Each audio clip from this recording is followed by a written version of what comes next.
Man, Benny is big mad right now. Party people in the place to be. What's good? It's the your number one chief rocker.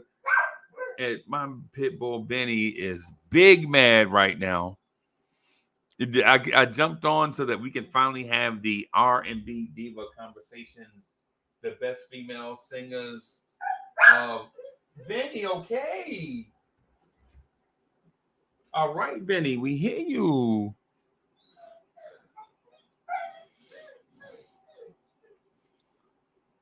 All right. Yeah, Benny is mad at us, man. Benny is mad. Um,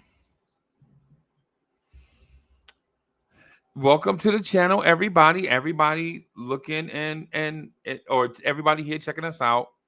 I sent the bat signal up to everybody earlier just so that we can have the R&B conversation. But since we just here, since it's just a you and I'll just go ahead and get started alone, basically. As soon as I say that, look who's coming to dinner. Let me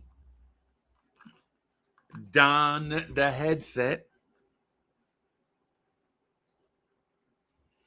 and bring in my main man. Oh, my main man, DSJ. DSJ was good, boss. When you said guess who's coming to dinner, all I could think of was Natty Dreadlocks. Yeah, man. Look, hey, guess who's coming to dinner? And every time I think about that, I think about a few things, right? Always think about Cheryl Lee Ralph, for one. First face that comes to my head. Secondly, I think about Michael. Oh God, I keep forgetting his name from Black Uhuru. Yeah, Michael Michael Rose. Huru. Yeah, I always think about Michael Rose, right? And then I think about Denzel with that. yeah, I love that movie. Yeah, oh, it was one of my favorites. It's one of my favorites because they only play Guess Who's Coming to Dinner like 42 times. Yeah, Yeah, they only play it 42 times. Now, if they played it 43 times, it would have gotten on my nerves. But yeah, yeah. The Mighty Quinn gets played about half of that. So yeah, yeah. Yeah. So how you doing, brother? I'm good. I'm good. I'm off. So What? yeah, right. Oh my goodness. Mark I your can't calendars. I can't believe it. I cannot believe it. Um yo, I spoke with Cully, the Cully Goat, about those bars for the Hood Goddess remix. And Yes, indeed. basically to summarize what he said, I can't write that fast is basically what I got out of the text message.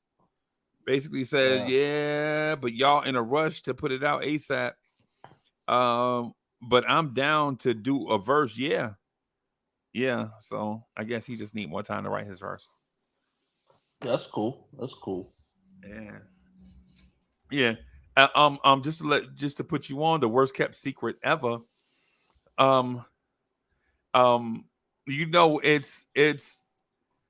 for instance, just if you could recap just real quick, not letting the cat out of the bag. But what's the song that you told me you was going for the vibe? Not to let the cat out the bag, but there was a song in mind.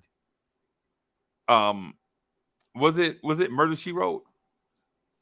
Yeah, Not letting the yeah, cat that out of was the it. bag, not letting the cat No, out not of the really. bag, but yeah. So I got my verse stewing and brewing um on that. I hadn't talked to Chuck, man, in about a week or two, so I ain't submit my stuff yet. I want to talk to him first before I submit my joint. It's all good. Yeah, I'm trying to get that bars down at 1 2 3 4 2 2 3 4 3 2 3. I'm trying to get in that rhythm in between the two break parts so I can stay in pocket. That's tough, bro. Staying in Yeah, the it pocket. can be. It Yeah, can be. But yeah, I think, again,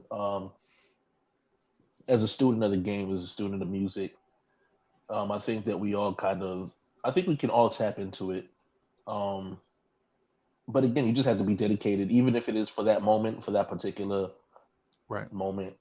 But Right. overall, I think anybody can do it. Right. Not to make it seem like it's anybody, as far as like the easiest job in the world. Nah. Creativity, creativity already is like, just to try to come up with something original, to try to come up with something that um can, what I'm saying, can capture your imagination, what I'm saying, within that moment that you have. Yeah. It's a challenge, but I feel like as long as you're dedicated and you really want to be a part of that I think that anybody can accomplish that. Right. And I'm also trying to stay within my style. Like my style of doing this is not like I'm not um a street dude. Not this phase of my life. You know what I'm saying? So Right. so I'm not trying to, you know what I'm saying, tell her I'll see her at the bodega or maybe holler later. You know what I'm saying? Something like I ain't trying to go that with that flow. You know what I'm saying? Right. I'm trying to, you know what I'm saying, just be myself. Like, well, I'm gonna be myself on it. I ain't gonna try to never be nothing that I'm not, because that don't fit me. But yeah, something smoother, kind of like. Hey, you remember that rapper Richie Rich? Yeah.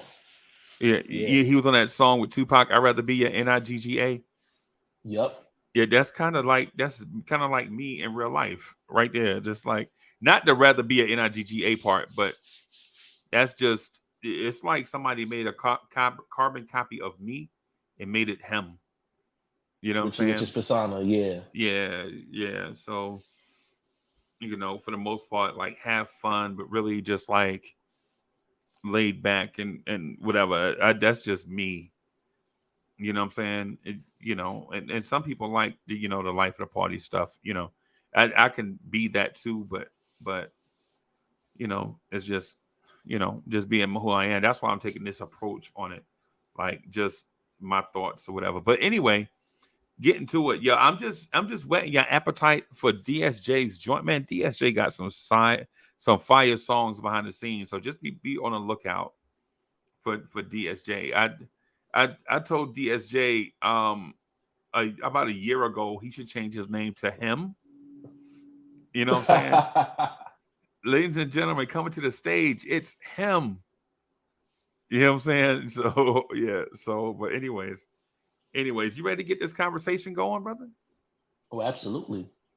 Okay. So I sent the bat signal up to Ron. I didn't get a response, so I don't know. Guys are busy, right? And I also sent it Yeah. to Bully and Corey Lee, to Demand, to Soulfinger, to some others, to Chuck, to others, man. And so we're just gonna try to figure it out I'm as we go, surprised because Jarrell ain't show up because I know he was talking real spicy about he knows his R&B and this is his I lane. don't have So, his contact info though. oh wow, okay. Yeah, I don't have his contact info. So um yeah, I need to send it to Queen B. Let me see. I'm gonna send it to the Queen Bee and tell her to tell Jarrell. Right? Let me see. All right, Queen Bee. Yo, you're a celebrity when people call you by your celebrity name and save you by your celebrity name in a phone. Queen Bee. I'm looking. Oh, I'm like absolutely. I'm like QUE. Yeah, yeah. Nah, So absolutely. But yeah, this is a public call out though. This is definitely a public call out. So Jarrell, if you're listening, we talking R&B here. right. We talking R&B here. Yeah, Yeah, on this that this type of is time. this is R&B, my friend. You know what I'm saying? Man, MC Shan look old as I don't know what, bro. Oh MC dear Shan, God, what you doing on my yeah. phone?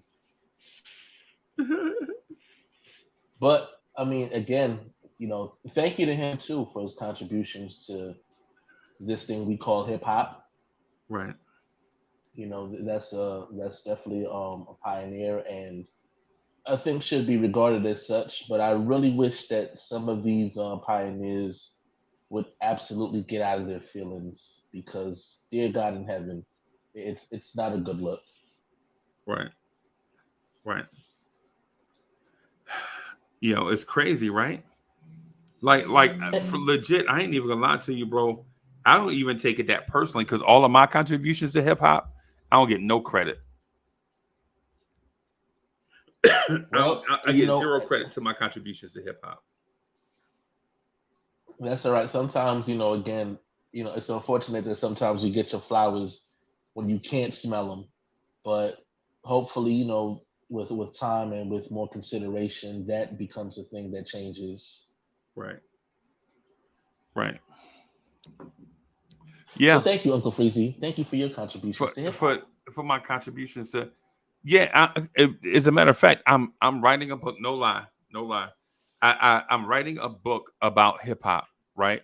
And it's not because they say hip hop started 50 years ago, because it didn't. Cool Herc threw a party 50 years ago, and then so that's the time frame they want to say where rap started, but it didn't. Hip hop, our culture started probably back in the late 60s, back in Brooklyn, right? You know what I'm saying? Where guys were going from the jazz and the soul scene to something else, right? Because jazz and soul inside the club, jazz, it's like that jazz, soul, and disco.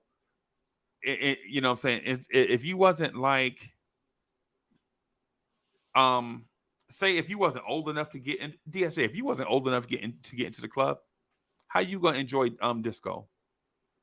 You know what I'm saying? How you gonna enjoy like Right. soul music and things of that sort? So for the shorties like us that was born around that era, like your pops coming back from Vietnam, you know what I'm saying? Your uncles and them coming back from Vietnam's, dudes on your street coming back from Vietnam, they getting a job like at the post office or at the depot or at the factory or whatever. You know what I'm saying? They was buying records every week. And so, they'll buy their records. And the one record that stands out to me that I think is the classic hip hop record is a song called what is it? Oh geez. I keep forgetting the name of the artist. Freddie Scott. That's him. Freddie Scott had a song, and I remember my uncle used to make me play that record so much that he had to buy the record like two or three times, like two times a year. It's a song called "You Got What I Need," right? Oh, okay. And, Yeah. oh baby, you got what I Got what I need. need. Yeah. Yeah, yeah, yeah. And you mean everything to me, and so you know what I'm saying. And so he had made me put, and this is tell my age, right? But he used to give me nickels, and I used to tape four nickels together in like a little drum. I used to tape them together in like a little drum stacked on top of each other, and balance them on top of the record. I was the only one that knew how to do it. So he used to always call my name like, "Hey, this is my uncle. Hey, Uncle Freezy, come here." And I'm like, "Oh shit, this motherfucker. He don't want me to put on that Freddie Scott joint." And you know, I'll be trying to hide from him. He was like, "Hey, boy, come here. I see you over there hiding under that coffee table, boy. You know you too big to be hiding under the coffee table. You know what I want." And Like and I'll be clockwork. like, "Yeah, and you got what I need." And he was like, "Hey, boy, here, take these nickels." I'm like, "This ain't enough." He like, "Damn, boy, that's 15 nickels." I know. He like, yeah, he like, "How many nickels do it take to play the Freddie Scott record?" Four. And he like, well, I'm giving you 15. And I'm like, and he like, Don't ask for "Oh them man, back. y'all don't like Freddie Scott. What's wrong with y'all? But y'all don't know what y'all listening to." You know what I'm saying? Because at that time, no lie, at that time when he was trying to get us to play that, um, an alternate style of music was out. It was like Fifth Dimension, the Jacksons, and all of that was out, like the real popcorn music. Right. Like, it's a love machine. But nobody for you. You know what I'm saying? That, you know what I'm saying? Those type musics. That's type. But anyway, you ready to get to this R&B? You ready to get into this greatest lady singers of all time? Oh, absolutely. Okay. So first of all, ladies and gentlemen, if this is your first time here, please consider subscribing to the channel, hitting the like button, buckle up your seatbelt, pour you a beverage, and get ready for this fantastic voyage. Right? Come on and ride this fantastic voyage of ranking the greatest female singers of all time. DSA, before we get started with number one, how about we throw some names in the middle, do some comparison before we wrap up and just give the number one female singer in both of our opinion? Oh, absolutely. Let's do that. Since I was talking about the late 60s, do you remember a lady named Tammy Terrell? Yes, I do. Yes, I do. Well known for her contributions with her duets with Marvin Gaye. It Right. takes two. Ain't no mountain. Yeah, I mean Yeah. she's definitely one of those voices that just and you know sometimes how you have females that just they blend so well, Right. right? Like they could be standouts on their own, Right. but pair them with somebody else, they might wither in that moment, Right. right? Pair them with like another female or another male counterpart, they might not live up to that challenge. But Like her and Brandy. Marvin Gaye, right? Marvin Gaye um is a one is I mean one of the best soul vocalists, not the best, but he's definitely in somebody's top five, top 10 without question.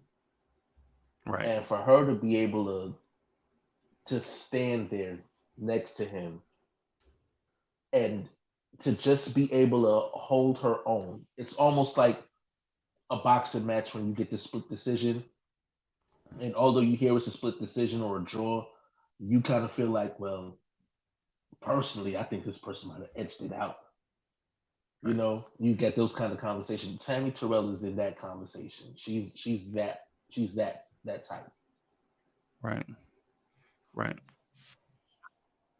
Well, I kind of think that Tammy Terrell is better than Marvin Gaye. Well, I Eh, mean, again, listen, there's nothing wrong with that thought process. I mean, again, like I said, she's a standout. She can do it. She stood out on her own. You know, she had some songs on her own, but I think that everybody recognizes the duets. right.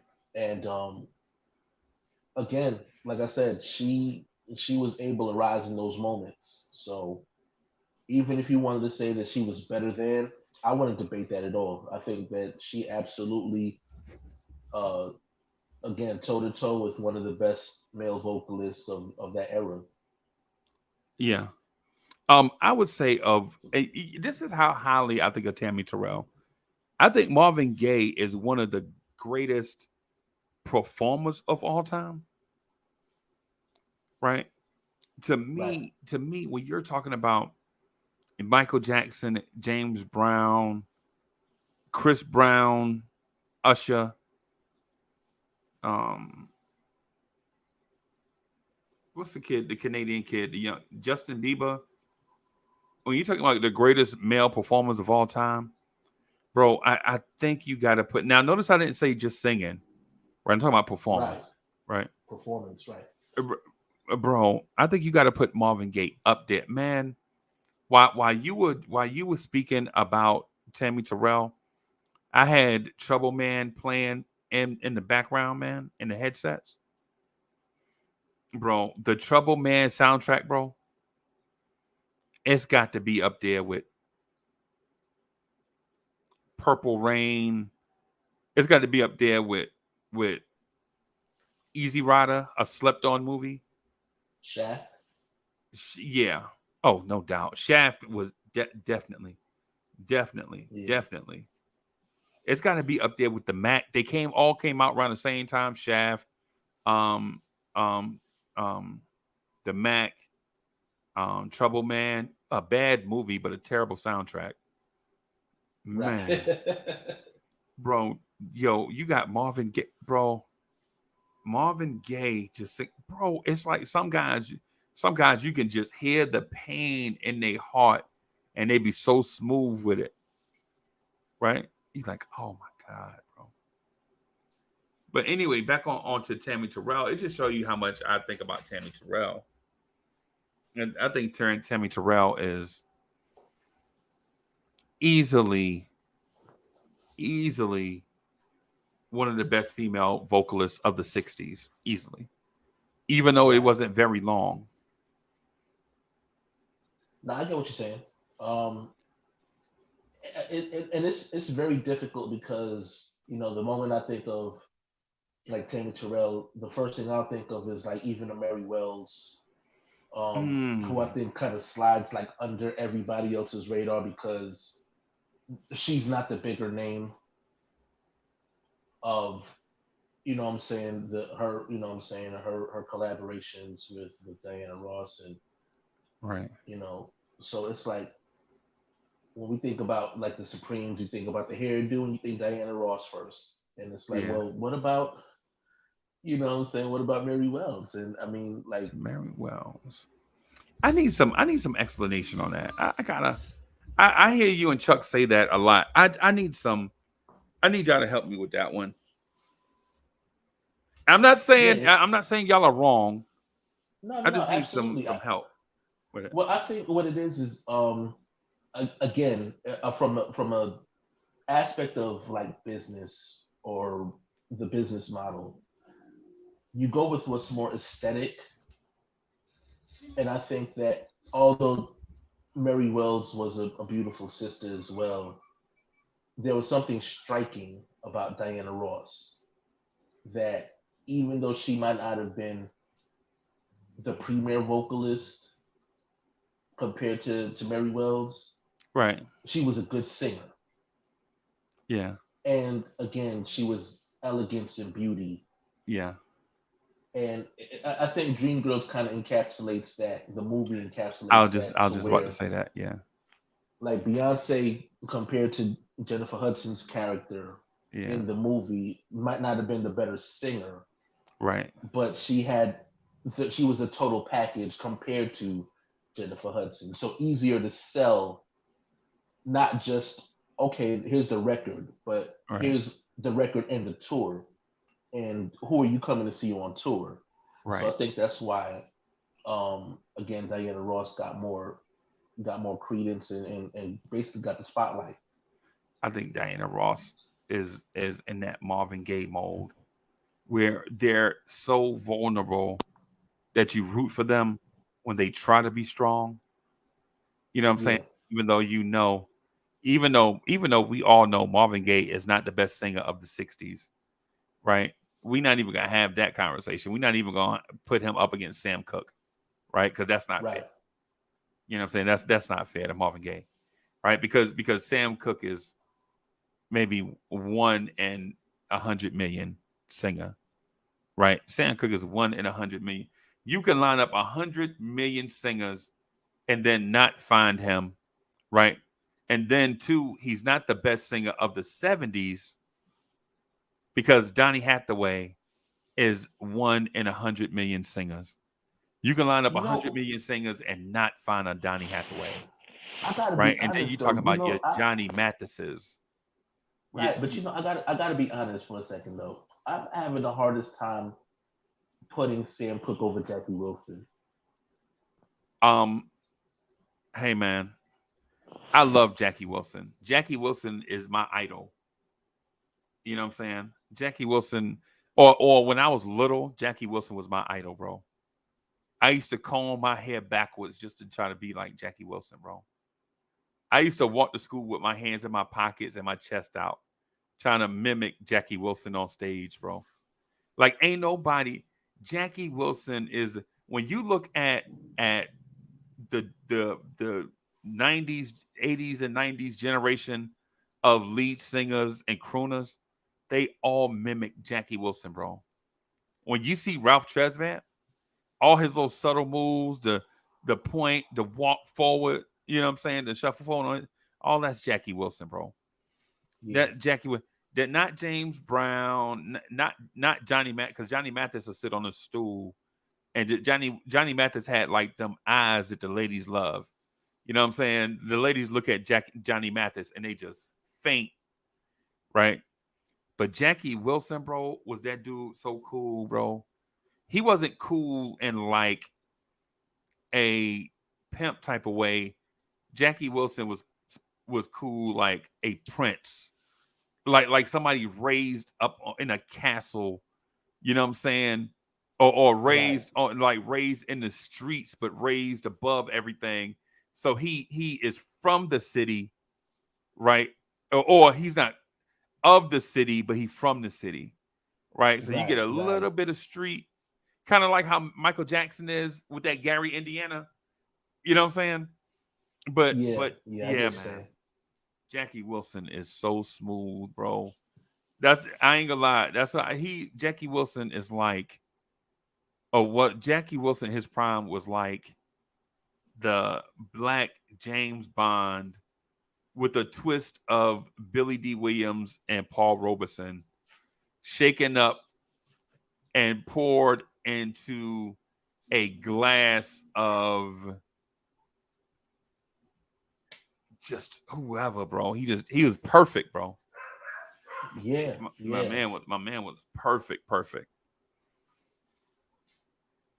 I'm talking about Absolutely. he was so smooth. I took my mother. I remember one day I walked in the room, and no lie, I'll tell this story. I walked in the room and I had on. This was like the late '70s. I was probably like nine or 10, like 8 or 9. I walked in there. It was going to a church recital. I had this sweater. The sweater was so fly. It had the zipper with the ring on it. You know what I'm saying? I was like, yeah, I always wanted one of them. And I had me an Applejack hat. I had always wanted one, and I finally got the little Applejack hat, like from Cooley High, the Fat Upper Gang hat. Yeah. And so I walk in there, and my mama said, "No lie." My mama was like, "Dang boy, you look good. Who you trying to be?" And I'm like, "I'm Jackie Wilson." And she spit out all her Kool-Aid all over the bedroom. She's like, "Hey, Jackie Wilson, you got your sweater inside out." I'll never forget that. And then one of the reasons why I can't forget it is because they'll tell me that all the time. You remember that time you thought you was Jackie Wilson? You had sweater inside it? Yes. Every y'all remind me once a week. You know what I'm saying? But that's just how man, Jackie Wilson was that dude. But back to these ladies though. Back to these ladies though. DSJ Tammy Terrell, bro. Is she in your mind a top 50 singer? um. Females top 50?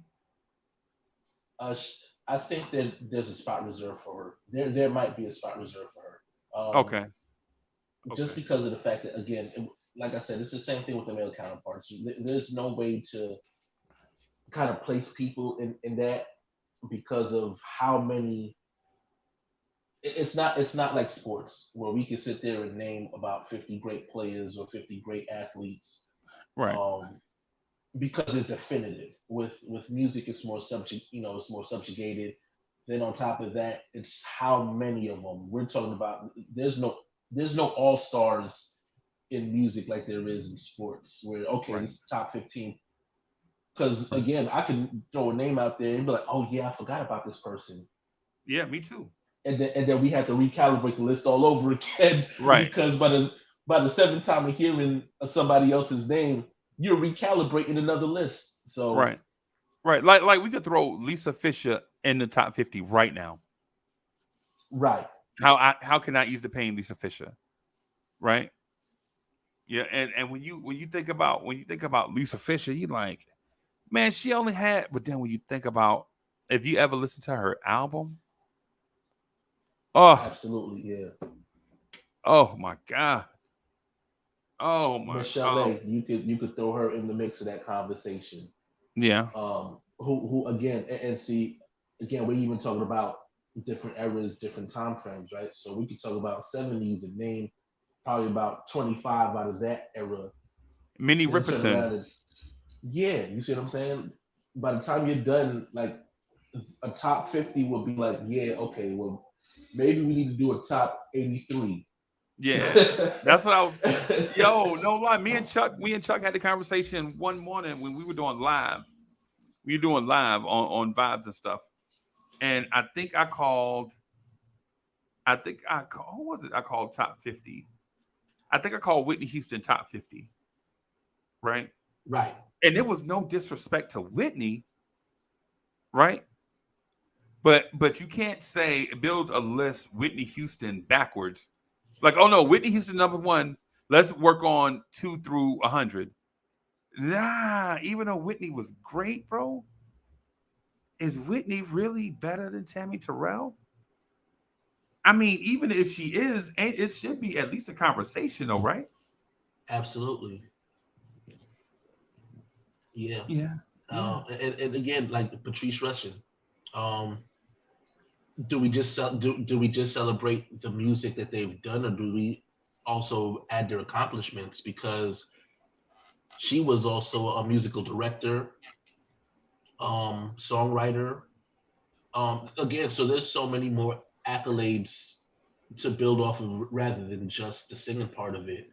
right, Um, and I think that might lend to some of the level of degree of difficulty when compiling these type of lists, because for me as a songwriter as well, like the first thing I'm thinking is, okay, well, you might be able to sing, but can you sing and write?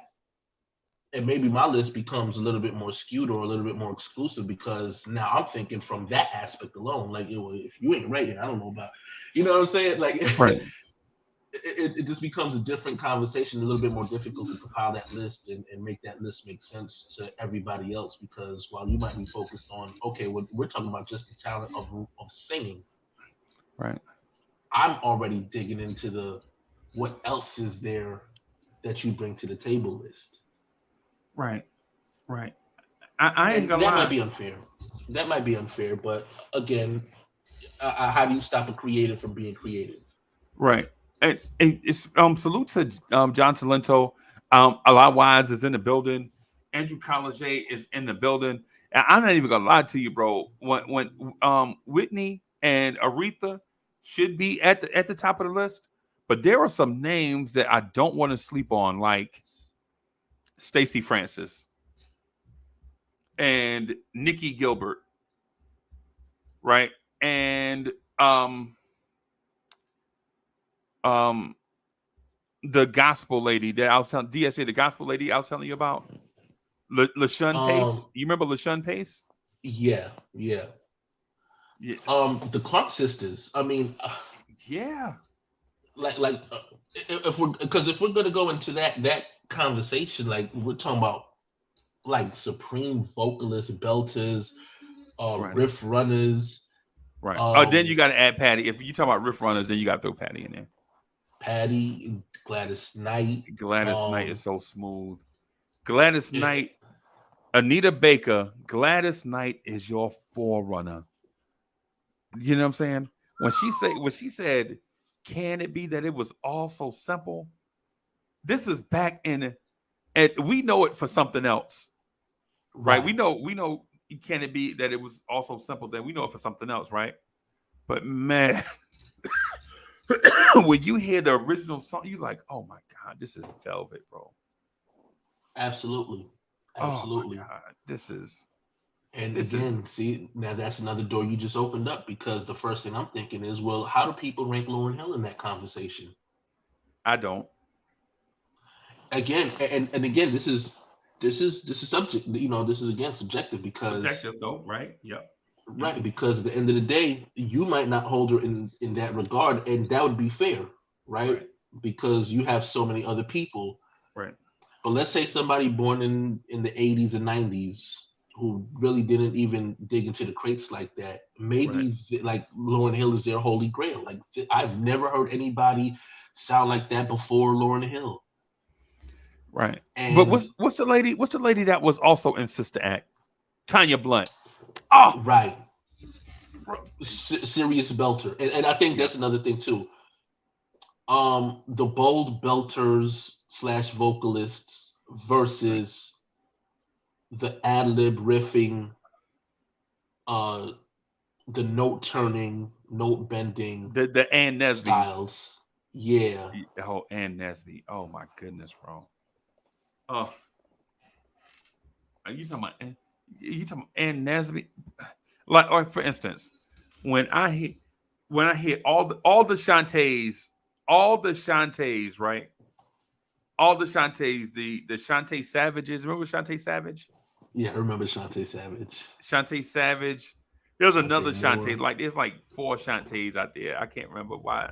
I think it's four, but all of them seem like they come out of that Gladys Knight lane where they just so smooth on Shantae Moore. Mm-hmm.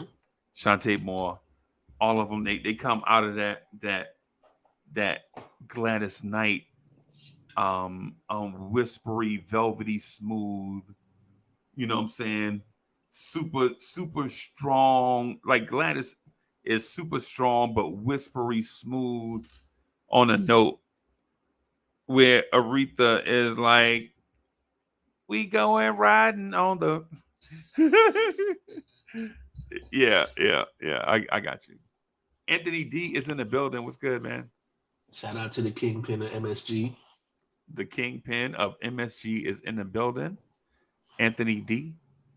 I wish I had a. I wish Anthony D knew something about music, man. I'd invite him up here. You know what I'm saying, to talk something about music, man. But all he know is the Delphonics, bro. It's life outside of the Delphonics, brother. You know what I'm saying? It's like everything can't be high pitched falsetto on every song. Every song can't be, you know what I'm saying, a dude in that giraffe range of notes, bro, where you got to stretch it all the way. Yeah, yeah, yeah. Oh man, so then I can't talk about the stylistics then because I love No, Stone them in Love too. with You. Yeah, yeah. The stylistics too. So the stylistics and Delphonics, yeah, all of them in that. But um, do you have another secret singer you want to add to the top 50 just to make the conversation more full, fulfilling, Yeah. more fluffy, layered? Yeah. I mean, are we gonna include gospel singers as well? Include who you I want. know, because I know it's R&B and No, it's the not whole R and thing B. with. No, the name of it is Divas. Okay, Yeah. so I would love to introduce some some of the gospel singers that have ventured into it. So like I'd like to introduce Kelly Price into the conversation. Wow, Kelly Price. Um, I think for me, I grew up, again, I'm an '80s baby, so the first thing that I think about is riding to school and listening to this song called "Heaven" from BB and CC, Oh yeah, yeah. and then after that, hearing like "Addictive Love" and like wow, like this opened up a whole new level of avenue and admiration for just the contemporary R&B singers or just vocalists period because like her voice is powerful and velvety, Right, and to be able to just tap into whatever realm you wanted to tap into, right. it makes it difficult to not add people like that to the list. So Yolanda Adams, Oh yeah. um so it's very hard Natalie to make Cole. these lists. Yeah, like it's absolutely hard to make these lists. um Miss Kiera Share Duncan. Oh Um, yeah. it's the hardest thing to come up with these lists. But now you notice. Now you know why I always give a wide range. Like Whitney Houston is top 50. Right, right. That's the reason why I do it. Not because I want to troll you and saying start a debate. Nah. How it's just how are we gonna just eliminate it down to like five people when Vesta does it Vesta? Yeah. Oh How did you man, leave Phyllis out Hyman. Vesta, Phyllis Yeah. Hyman, bro, Anita Baker? You know what I'm saying? And there's a lady whose name is skipping me right now, but she was in love with Gerald Levert. She had a song "Love Under New Management." Oh man. Ad, you know who I'm talking I, about, man. "Love Under I New know what you're Management." talking about. Her album, bro. When you listen to her albums, oh my god, bro. Mickey Howard. Mickey Howard. How do you? Oh my god, how do you not include Mickey Howard, bro? Now, I don't think she's as good as Whitney, and I think she would attest that she's not good as Whitney. But it's not like Whitney is number one and Mickey Howard is like 472. Mickey Howard Right. is at least in the top 25. You know what I'm Or Heather saying? Headley. Oh my god. Oh my god. I was just talking about her. That's my secret name. You just took my secret name, Heather Oh, Headley. oh, oh. Yeah. I'm sorry Heck, about that, but nah, I nah, nah, can't nah, nah. help it. I love that. Like I love that. I wish I wasn't in love with you song. I think that song kind of Perfectly written. man. Perfectly Um, written. Deborah Cox. Yep. Deborah Cox. There are people One of my like I'm one of sorry. my favorites is Layla Hathaway. Oh, I love Layla Hathaway, bro. And she's tall too, brother. Oh She's my she's goodness. she's the epitome. Like I'll be honest, like that's one of my that's one of my artist crushes, right? Just like I love listening to her music, Right. um, her style, her elegance, stage performances. Like she's like one of those people that yeah, I would definitely pay to go to see. Like there's no question about it, and it Yeah, doesn't even matter if I'm the only one paying. Like I'm paying. definitely. How many people Definitely. are in the audience? Three. Three. and, Yep. I'm one of those ticket holders. Yep. Yep. Can I come Oh up my front? god. Yeah, man. She is. Layla Hathaway, bro. I think she is an excellent singer, and then there are others, man, that when you hear them, you are like, oh my gosh, like one of the most slept on singers that we never mention because she looks like a um, what's the word I'm looking for? Um, she looked like she shouldn't be able to sing that way. Is Lisa from Lisa and Cult Jam, Yeah, right? So she could yeah, sing. You don't know what I don't know where she ranks. I'm not gonna put her up with Aretha or Whitney, but man, when you listen to the album, just get away from her pop songs and listen to songs right. like "All Cried Out." Man, listen, bro. How do you feel about Cheryl Pepsi Riley? Middle of the pack. Okay, She's a name that you can easily kind of you'll forget about it till she's mentioned. right, right.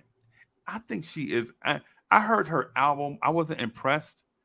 Right. I'm like, okay, she's a good singer. But then I saw what she did, the live thing she did for Tyler Perry. You remember when Tyler Perry plays early on used to come out on like the bootleg VHS? Oh yeah, Back when it was Tyler Perry was selling out the trunk, and right. you heard her sing, you were like, oh my God, this chick is phenomenal. And so I don't Matter. know if it was Yeah, because I had missed her for so long or if she's really that good, but it definitely kind of opened my eyes to her. Like, she's definitely better than what I thought. Now, where she ranks might be what you said, right? yeah. Again, like as a prime example, like the reintroduction of her was through the How Did I Get Married play. Yeah, yeah, yeah, yeah. And but see again, like even with that, right? The person that stood out to me in that scenario in that whole sequence of play wasn't her. It was Terrell Carter. Okay, okay. So yeah, like she had a good performance. So it's not even like, oh well, she was just there. No, she does her thing. Right. But somebody steps on the stage unassuming and does it just as well or better with a lesser name, that person's gonna stand out just a little bit more. Just a little bit more. Yeah. Yeah. Speaking of just a little bit more, um, how do you feel about how do you feel about Melba Moore? Well, weird No pun conversation, intended. right? A little bit more, Melba Moore. That's her, and that's the Melba Moore and Freddie Jackson. That's a song by Melba Moore and Freddie Jackson. Just a little bit more. Yeah. Weird analogy, right? Because I don't even associate Melba Moore with her singing anymore, although she is a great vocalist. Right. I think of her now more in the aspect of just full on entertainment as an actress, Right. and Right. like I can't get when I think of her now, I can't stop thinking about like the Fighting Temptations movie, Yeah. and it's like the hardest thing to separate because it's like, well, I know she can sing. She's been doing this thing like what we're seeing her now in that movie is nothing compared to what she brought to the table years In ago. the But late now, '70s, early '80s. Oh yeah. but now, how do I separate what I see now from what I know then? And again, as a shorty, That you're movie messed up a subjected lot of to careers, whatever. bro. That movie messed up a lot of Yeah, careers, except Beyonce. yeah, Because once you Beyonce see definitely Montel flourished. in that jail suit, you'll never look at Montel the same ever again after that. Like I struggle Yeah. to find a hit from Montel after that. Well, got to get your groove on. You got to get your group, yeah. You know, no pun intended.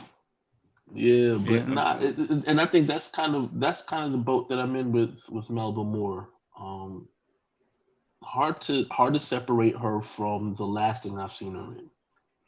Yeah, yeah, yeah. What do you think about Sade? Cormac brought up a name, Sade. What do you think about her? Oh man, well, because of her style of singing, That the calypso she is style. yeah, she's not gonna like she'll easily get forgotten until you bring her name up. Right. She's not even in the, like for me as a vocalist, she's not on the list because of her vocals. I think she's just Yeah. elegance and beauty You who say happens to be that able to the sing. only sweet is taboo.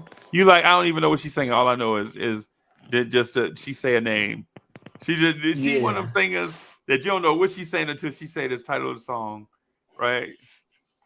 Give me a number three. Oh, give me number three. You remember? Give me number three. Yeah, that's what I think about with Sade. With but Sade, like yeah, but she's absolutely a mood setter. So even if you wanted to just kind of like just vibe out to her, if you wanted to get a yeah. glass of Merlot or something like She she definitely gives a me that vibe. vibe. Yeah, Eh, she is definitely a vibe. Boss man, what's good, What's good, homie? bro? We was in here talking about female singers, bro. Like we trying to put a list together, Uh trying huh. to rank them, but we just keep adding more and more names to the group. Like when I mentioned Whitney Houston is a top 50 singer, off the rip, it sounds mad disrespectful when you say it like that. Yeah. But then when you start putting people in the top 50, when you start talking about your Minnie Ripertons, your Tammy Terrells, your Aretha Franklins, your Vestas, Mm-hmm. your Gladys Knights, your Mariah Careys, then you like, yo, this top 50 thing might have some validity to it. You know what I'm saying? So what do you do you have um an artist that you would like to add that probably nobody can recall, like right at the top of the dome, like somebody that we should add? Uh, and we talking just vocally, right? We not talk about how many records they No, sold. no, no, no, no. They're just singing. Did y'all put in? I'm sure somebody mentioned you gotta have my girl Jill Scott in there. Ah, okay. Um, especially man. Let me tell you something about Jill Scott. She got I don't know how many people listen to the Roots, but that interlude she had on that Roots album when she was spelling her name, it was a live interlude. Like Yeah. Jill Scott on a whole nother level of singing. Right. What about my girl? My mind just went blank. Be like that sometimes. She live in Chicago. Jennifer Hudson. Yeah, y'all got her up there. We didn't get a chance to yet. That was one of my. That was one of my aces in the hole. I didn't get to it yet. Her and we talking just female singers, not just sing. Are we black? Or it don't matter. I don't care. Just singers. I know y'all got and I call her a power singer, Celine Dion. Oh yeah, yeah. Oh, you know she gonna be up here, bro. You know she's gonna be up there. Obviously, you got Adele. She can blow. Adele can sing. What's your thoughts on Beyonce? Y'all think she a singer, or you think she's a note carrier, a good tune type singer? I think she's an excellent note carrier. I think she's an excellent note carrier. I think she was transformed into. I'm sorry, I didn't mean to cut you off. Go ahead, bro. I think that she's a singer that was transformed into a note carrier. I think it's almost like how somebody has all the intangibles to be better than they are. But hey, let's dumb it down for a little bit. Oh, you talking about like Boys to Men? You talking about like the Boys to Men thing? We know you guys can blow, right? But we want to sell these records, so let's just stick to ABCs and fundamentals. I mean, I feel you on that because. Oh, my bad. I didn't mean to cut you off, bro. No. But that's really what it is. I think that when it comes down to it, Beyonce is known for her hits, but if you're just listening to her vibing, just sing. You know, intimate setting. You know what I'm saying? No fans involved. No crowd. No. Just I sell more records than you kind of vibe. Just here's a guitar. Here's a campfire. We're just BSing around. Let's just go for it, and watch how she just transforms into something completely different than. Is Rihanna like that carrier. too? Rihanna can't. Rihanna's not in that category. Okay. I don't even think she can sing, bro. Really? That's a no carrier. When it comes to bro, and like all her hits, it's like it requires no talent. What was that song she got? Bro, I promise you, she not even saying the words. How I go? Dun dun dun dun dun, and then word. Right. Like what? Yeah. And then when you get to the hook, she just carrying a note. Dun dun dun dun dun dun dun. Like, bro, I think my wife can hit them notes, bro, and she definitely my wife not even close to being a note carrier, none of that. Right. You feel me? Right. It's almost like the. I'm sorry, I didn't mean to cut you off. No, you good, bro. You good. Go ahead, my guy. No, I was just gonna say it's almost the same thing, like the whole "What's my name?" Oh, nah. What's my name? Like it's like a vibe. Like it's cool for what it is. It's catchy, it's rhythmic, and again, as long as you can stay on key, like I can't complain. Ironically, that's how I feel about Sade right there that you just mentioned. Hold up, Sade can sing, man. Sweetest. What about what's my girl on? What about Tina Marie on Fire? I like Tina Marie. I like Tina Marie a lot. Hey, them notes right there, dog, that she hit in Fire and Desire. That's Tina Marie, right? With yes, that's Tina Marie. Rick James. Yeah. Yeah, it's like, hey, I was like, man, love them and leave them. She was killing them notes. She was now Tina Marie to me. And you know what? I didn't even know she was a white girl when I was a kid. Get out of here! You serious?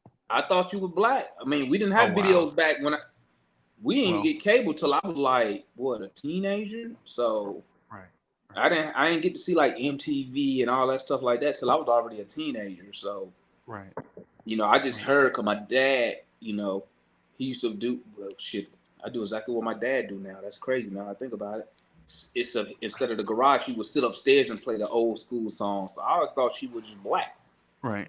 Right. You know. Is she the best white girl singer that you've ever heard? Mariah Carey. I like to give Celine Dion some. Oh, Celine Dion, none of them at her level, dog. Not pure Nah, P. Celine Dion is a power singer, dog. she's an instrument, bro. Bro, when you get that, when you know you're a good singer, bro, when you get that residency in Vegas. In Vegas, yeah. How long she been doing that now? Like she only got 20 years, like 20 something years. Yeah, bro. Sell out after sell out for that girl can sing, bro. Yeah, man. But let me ask you this, Breezy, since you're talking about female singers. What separates a Beyonce who's mega popular in the world from a Jill Scott who, in my opinion, she sings 10 times better than Beyonce? Right. Well, you just hit the nail on the head with that question. Popularity was more, and see again for me. Yeah, I love Jill Scott. Matter of fact, I'm gonna give you a prime example, right? Everybody will say the things that's on her albums. Now, for me, I'm gonna tell you a song that I loved that was on a soundtrack, "Comes to the Light," on the "Love Don't Cost a Thing" soundtrack. Yeah. Man, just give me that, and I'm good. Give me that alone. I don't care about anything else. Whole soundtrack. Just give me that song. I ain't gonna lie. I'm one thing. I'm gonna keep it real with y'all, man. I be low key jealous of people who can sing, bro. Me too. Because you cannot for anything else I want to do. You can add. You want to get bigger, go hit the weights. You want to lose weight, go do this. You want to be a basketball player, keep practicing and doing it. If you want to be a singer, bro, you either born with that voice or no. Or no. Yeah, right. And church don't really count because when you're a kid and you sing at church, everybody just applause. Yeah, you just making a joyful noise in church. Yeah. Thank God I'm a resident troll, right? Yeah.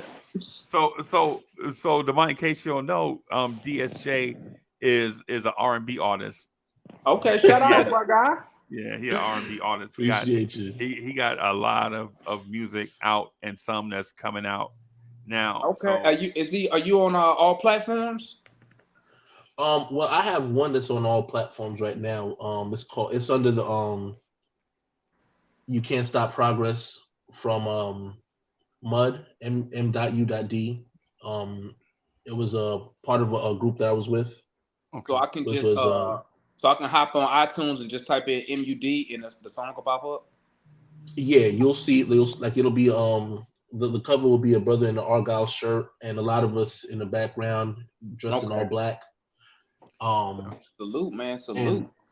Yeah, appreciate it. And my song on there I got 2 songs featured on there. One is called Angel, featuring Enoch Charles, and another one which is Want You. So those are the 2 songs that I, But he's a solo artist. Now I think you're a solo artist now, though, right? With stuff coming out. Yeah, okay. I'm a soloist now. Yeah. Yeah. So you got some stuff. I'll tell you like this, DSJ.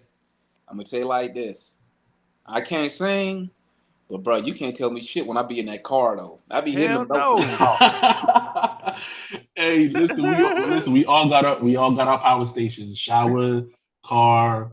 You know what I'm saying? Whether it's what I did one time, DSJ. Hey, listen. One night I'm sitting here in the garage. I'm listening to my guy Chris Brown, right? And I'm lit, and I'm singing the songs, and I promise you, bro, I'm like, bro, I sound just like Chris Brown. It sounds just like bro. I recorded myself. I was like, wow, like I'm actually terrible. Hey, Prince, but you couldn't tell me nothing that night, though. I thought I was hitting all them notes, bro. I'm like, yo, in that moment, bro, can't nobody tell me nothing, bro. In the mornings, so I get up early, right? Like 5 o'clock. I get up and I'll take the dogs outside so they can get their leash caught up in my feet, trying to make me fall, but let them do their thing, right? and then I'll come back in, bro. I'll find me a song while I'm outside, while they barking, waking up neighbors. Mm-hmm. 5 o'clock in the morning, I'll find me a song on the phone, and I'll be because 5 o'clock, it's still dark outside, right? At least here, so I'll find me something, and man, by the time we start going back in the house, bro, I'll be done find me an artist. Say I'll be done found, say just Christopher Williams. I'll stuff someone across Christopher Williams, bro. You can't tell me I'm not sounding better than Christopher Williams when I'm in that shower, bro. Bruh. What? You, man. I feel you, man. But let me ask DSJ this real quick, Frieza, if you don't mind me pivoting. No, go ahead, bro. Go ahead, bro. DSJ, let me ask you this. What is up? Because a while back, maybe a month, maybe 2 months ago, maybe 3 months ago, when Puffy came out and said R&B is dead. What's your thoughts about that? A comment like that from like somebody like a Diddy? I think he was just during the conversation. Because when you look at it from the aspect of R&B, R&B lost its identity. I don't think it died. I just think that it was in need of like there's no it's just feeling missing in it. Yeah, it's not dead. It's just missing. Right. Like there's a disconnect, and I think when it came down to it, you were able to identify that there's a disconnect somewhere. Yeah. Because at this point, you're not even looking at new artists. You're reaching back to whatever came before. Yeah. So pre-era stuff is now in your playlist. And when you're looking at, well, as a current artist, who's out there that I can go to, and now here's the thing, right? Now we'll say nobody, but I'll sit there and say, well, you have the Kevin Ross out there. True. And you'll be like, yeah, I remember I heard that one song. Right. And then what else? Okay, well, I'll say Daniel Caesar, Lucky Day. Right. I'll mention a Rosander. Now all of a sudden it's like, oh yeah, okay, wow, okay. Yeah, where can I find this stuff? Yeah, you got to dig in the crates for those. What? Yeah. So they're not even easily accessible? Oh, don't make me have to work for this stuff. Why do I have to get the shovel and dig for hidden treasure? Because it's hidden treasure. Because it's hidden treasure. And that's the ultimate name of it. If it's hidden treasure, of course you got to work to find it, bro. Yeah. You know what tripped me out about R&B, man? I think R&B right now, we missing, especially in today's time where everybody, I'm speaking as men, as we walk around here, trying to project our masculinity and whatnot, being a boss, whatever you want to call it. Right. We missing those guys like Jodeci, right? Who can whine, whatever you want to call it, whine and cry to the women, right? Yeah, but cry still, for you, yeah. But you still feel like you still kicking it G though. You ain't feeling like a sucker. You know what I'm saying? Right. So you could run down a Jodeci, run down their albums. Like somebody like me, like I know them word for word, and when I'm singing, I don't feel like a sucker or a simp. You know what I'm saying? Right. And I think we missing that kind of lane in the game, man. I mean, I think it's easy for anybody to go out there and and sing, right? You just going out there singing songs, woo, woo, woo, woo. But what angle you coming from? Are you one of those passionate singers? Like who would I call a passionate? Tank. Yeah, Tank. Like you can hear it. You can hear like, okay, he put the effort into this. When he's saying, damn, I can't think of the songs off the top of my head. But on his the last album, the album before last, when he had "Fucking with Me" up there. And I think we missing those parts of the game, man. Am I off, DSJ or Freezy? Which I think. Oh, hey, before we answer that, we got a star backstage. You know how it is when superstars be backstage, bro. You got to play the intro. Hold on.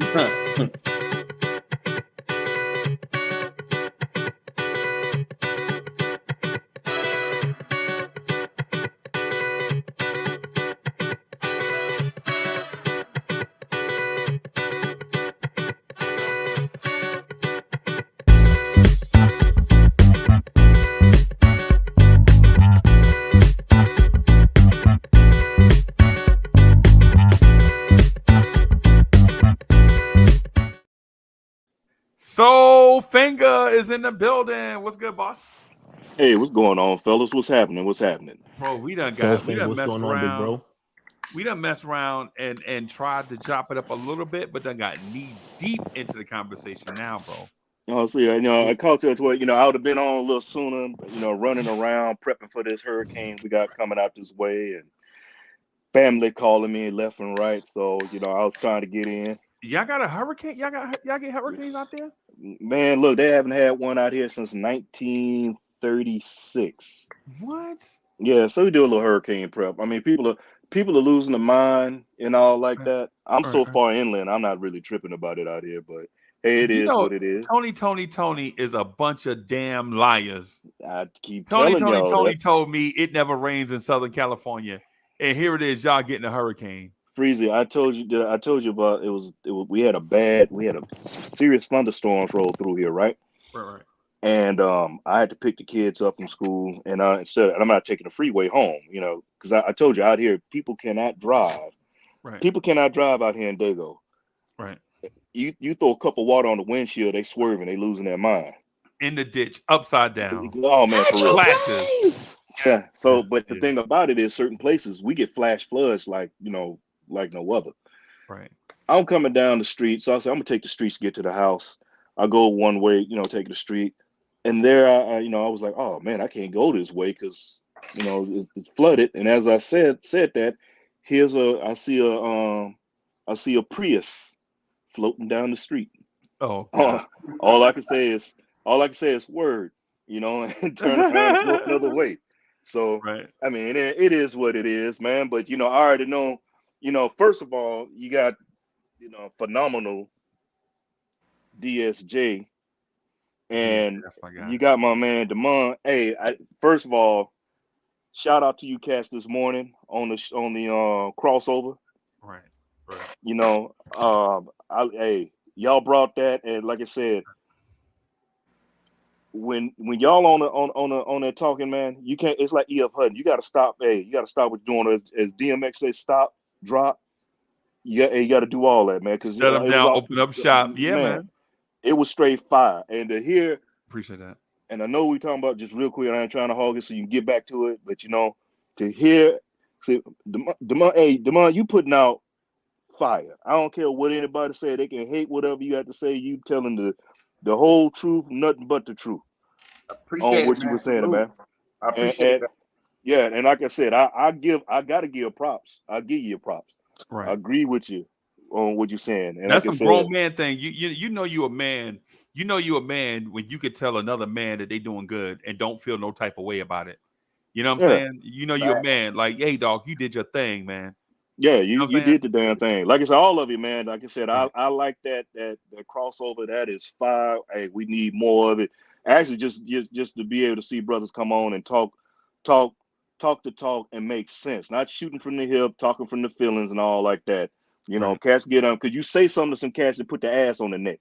Yeah. And then they start having they all in their little feelings and everything. Next thing you know, Ralph Tresvant singing in the background. Oh my God. Everybody's super sensitive. Man. Yeah.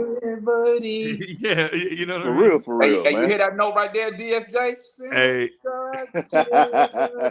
DSJ, he coming for you, I got man. you. Hey, listen. Album in stores. Oh man, I don't want no smoke. I told DSJ, all I want to do is be in the video, be able to point. I said I want to be in the video and point, be like Snoop's uncle. Damn that. I want to be like Crenshaw Pete, how he get his point on. That's what I'm trying to do. Yeah.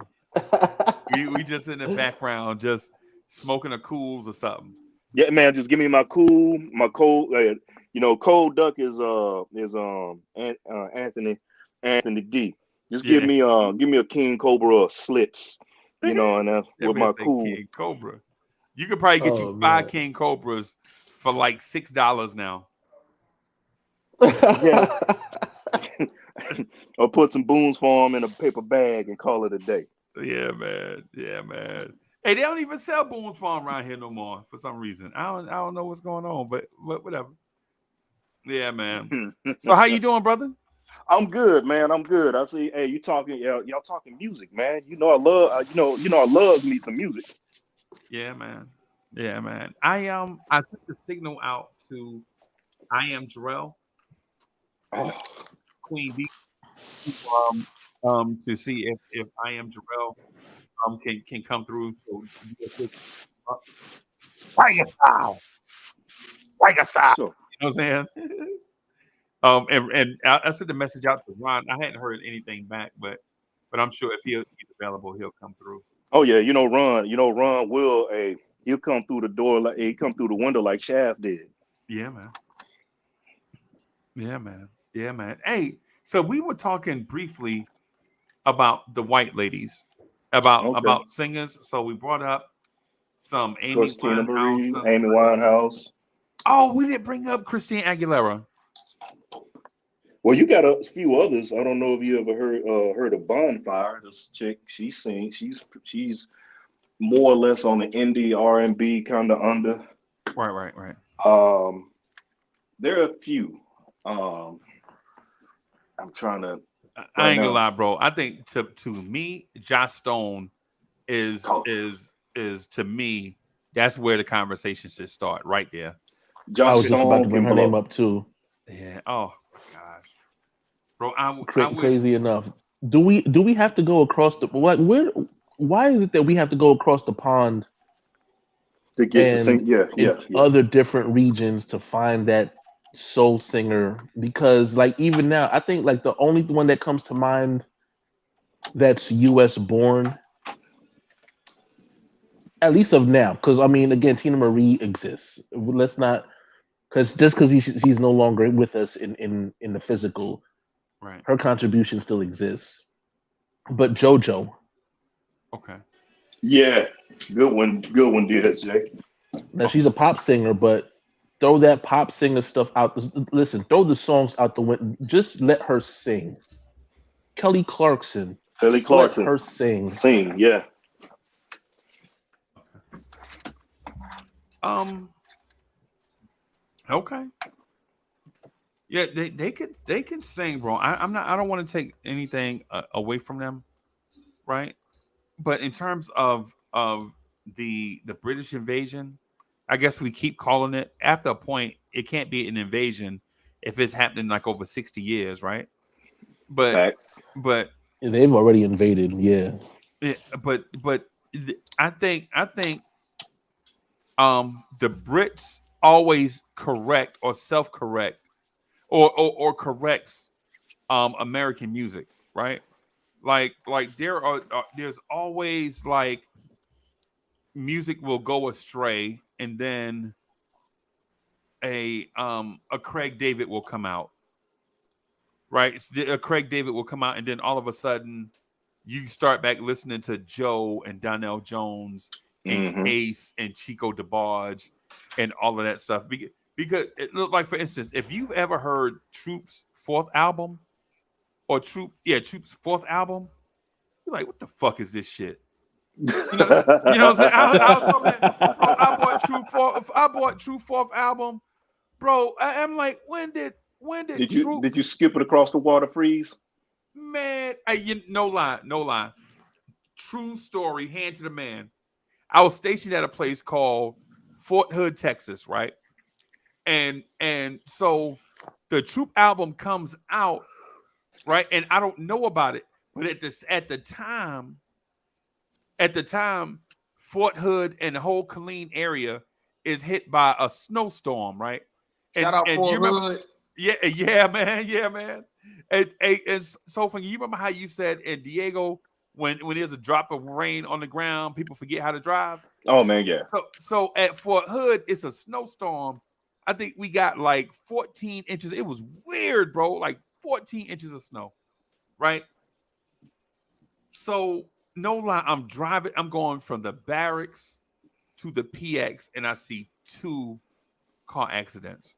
From the barracks, bro, from the barracks to the PX, I see two car accidents, bro. Two. That's crazy, right?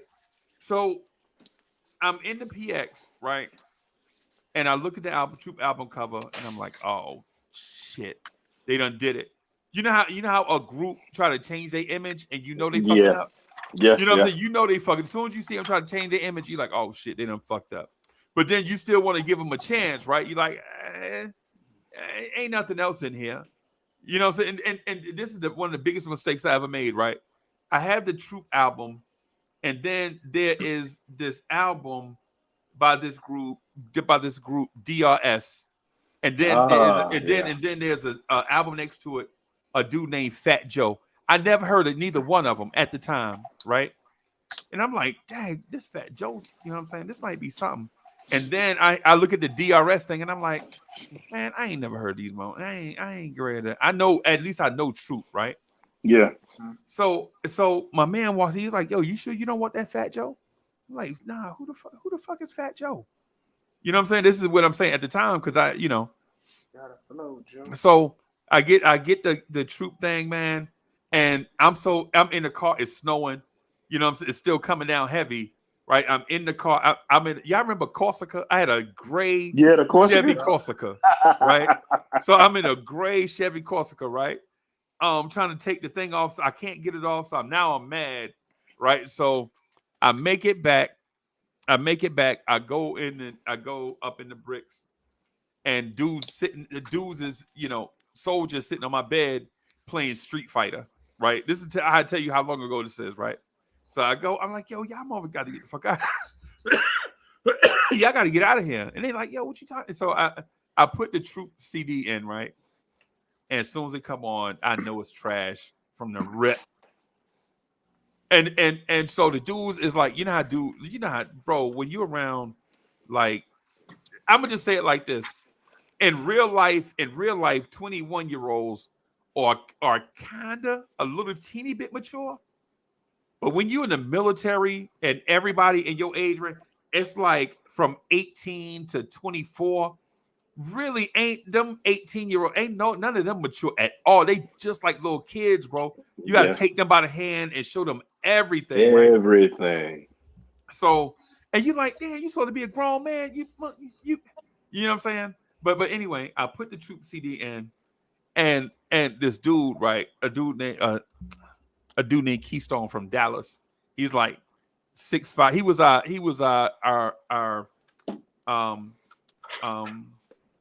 M60 carrier. He was our M60 carrier. I used to carry the 60, right? But then when he came, he bigger than me. So they're like, yo, you carrying, you know, that's a big weapon. Those are big weapons to carry. Yeah. And he used to tell me about it too. Man, why you don't carry the 60, man?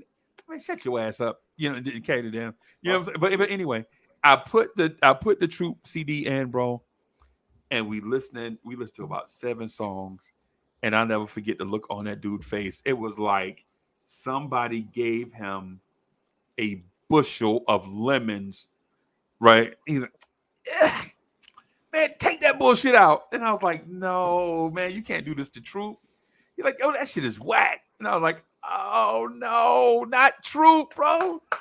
Troop put out a whack out. Man, when I heard the album, bro, I was so disheartened on that Troop. To this day, we still talk about like the albums we passed up for the albums that we picked up, right? Like I pick up Troop and I didn't pick up DRS, who had that song Gangsta Lean. Gangsta Lean, yep. You know what I'm saying? I passed up Fat Joe. You gotta go, you gotta flow, Joe. You gotta flow, Joe. You gotta, you know what I'm saying? And it's I pass up that. And for that whack ass Troop, I'm still mad, bro. When I see Troop, I'm gonna tell them they owe me $12.99, bro. But you gotta remember, you went and get you passed on DRS because you know Troop had they had been consistent at the time. They had been consistent. I mean DRS just for my homies. What else they got? They ain't got nothing else after that. They ain't got nothing. I mean, for my homies and that dirty Gangsta Lean, that was it. I mean, they came out with the Dickies and everything, and you thought, okay, it was on something new. Yeah, see, but the thing about that is when you look at that Troop album cover, you know something going wrong, right? These dudes ain't gangsters. I stopped messing with Troop singing Sweet November. I tell you the truth, Freezy. I stopped messing with Troop after the first album. I was done. Really? I was, you know what? It was after Deeper. I was cool with Deeper, Right. That was pretty much the last album, but that was that was the cut though. I thought that was probably the best cut on the whole album though, was Right. Deeper. Right. You didn't like Sweet November? I know I like Sweet November, Okay. but Okay. for me, Deeper. Well, that was out there when I was out there, really, really in the world. Yeah. Let's just I was really, really in. You know what I'm saying? You was I was out in. there. Yes, I was out there. I had that was always on a certain playlist I had, and I Right. said at this time things should be happening right about this track right here. Right. Hey, let me ask y'all this. My bad, I didn't mean to cut you off. So, Oh no, go ahead. no, you just reminded me of something, man. Hey, I don't know how old DSJ is, but I know cats our age. Did y'all used to have y'all R&B playlists? So like when you brought a honey back, you already had your playlist in order. Yeah. Hey, look, I What? used to make. Hey, I Oh don't think Reed, yeah. that I don't think that's even an age thing. Like I think that everybody has that playlist selection. Let me make this. For instance, it used to be let me make this tape, right? Let me get the Right. cassette. yeah, If it's a song on the radio, let me go ahead and set it up to record because I know I'm gonna catch this joint. yeah, Um, or again, it could be just, hey, you know what? We got the two-sided tape decks. Let me go ahead and get Hmm. this song, and then let me go ahead and let me get another tape and get this song. Oh, and now it's like, hey, well, listen, this is Spotify, so all I have to do is just type it in, Right. oh, specific artist, and they'll give me well, if you like this, you will love. Right. Right. So, so hey, we yeah. got that now. So yeah, Bro, I used to have. absolutely. Yeah, I used to have we this. yeah. I used to have this CD changer, right? This I was. see you beat me, Dip. Yeah. I got mine from the PX. I ain't gonna lie. I got mine from Hey, the Yeah. I PX. had my shit, and the way me and my roommate had to set up in the bees, man, it was like what we did. So at, this was I was at Fort Polk at the time, and they had just redid our barracks. So what we did, we only thing we just split the beds, but we left the middle part open, bro. We used Yep. to have the 6 CD disc changer, bro, Yep. because the NCO club for us was just across the street. Right. So Right. we would set the CD disc player, so it was playing even though we wasn't there. We used to have all the CDs lined up, bro. And you come back with a honey, Yeah. and we used to have a little blue light too. We used to put the blue light bulb in, and you come back. Now it was fucked up if you didn't come back with shit, Right. but you come back with that honey, brother. You already got them jams going. Yeah. Ooh, in my head, I knew what song was each CD. So I could, okay, that's CD 4, Mhm. because mine didn't change. Once it would run through the 6, and then that's it. It would.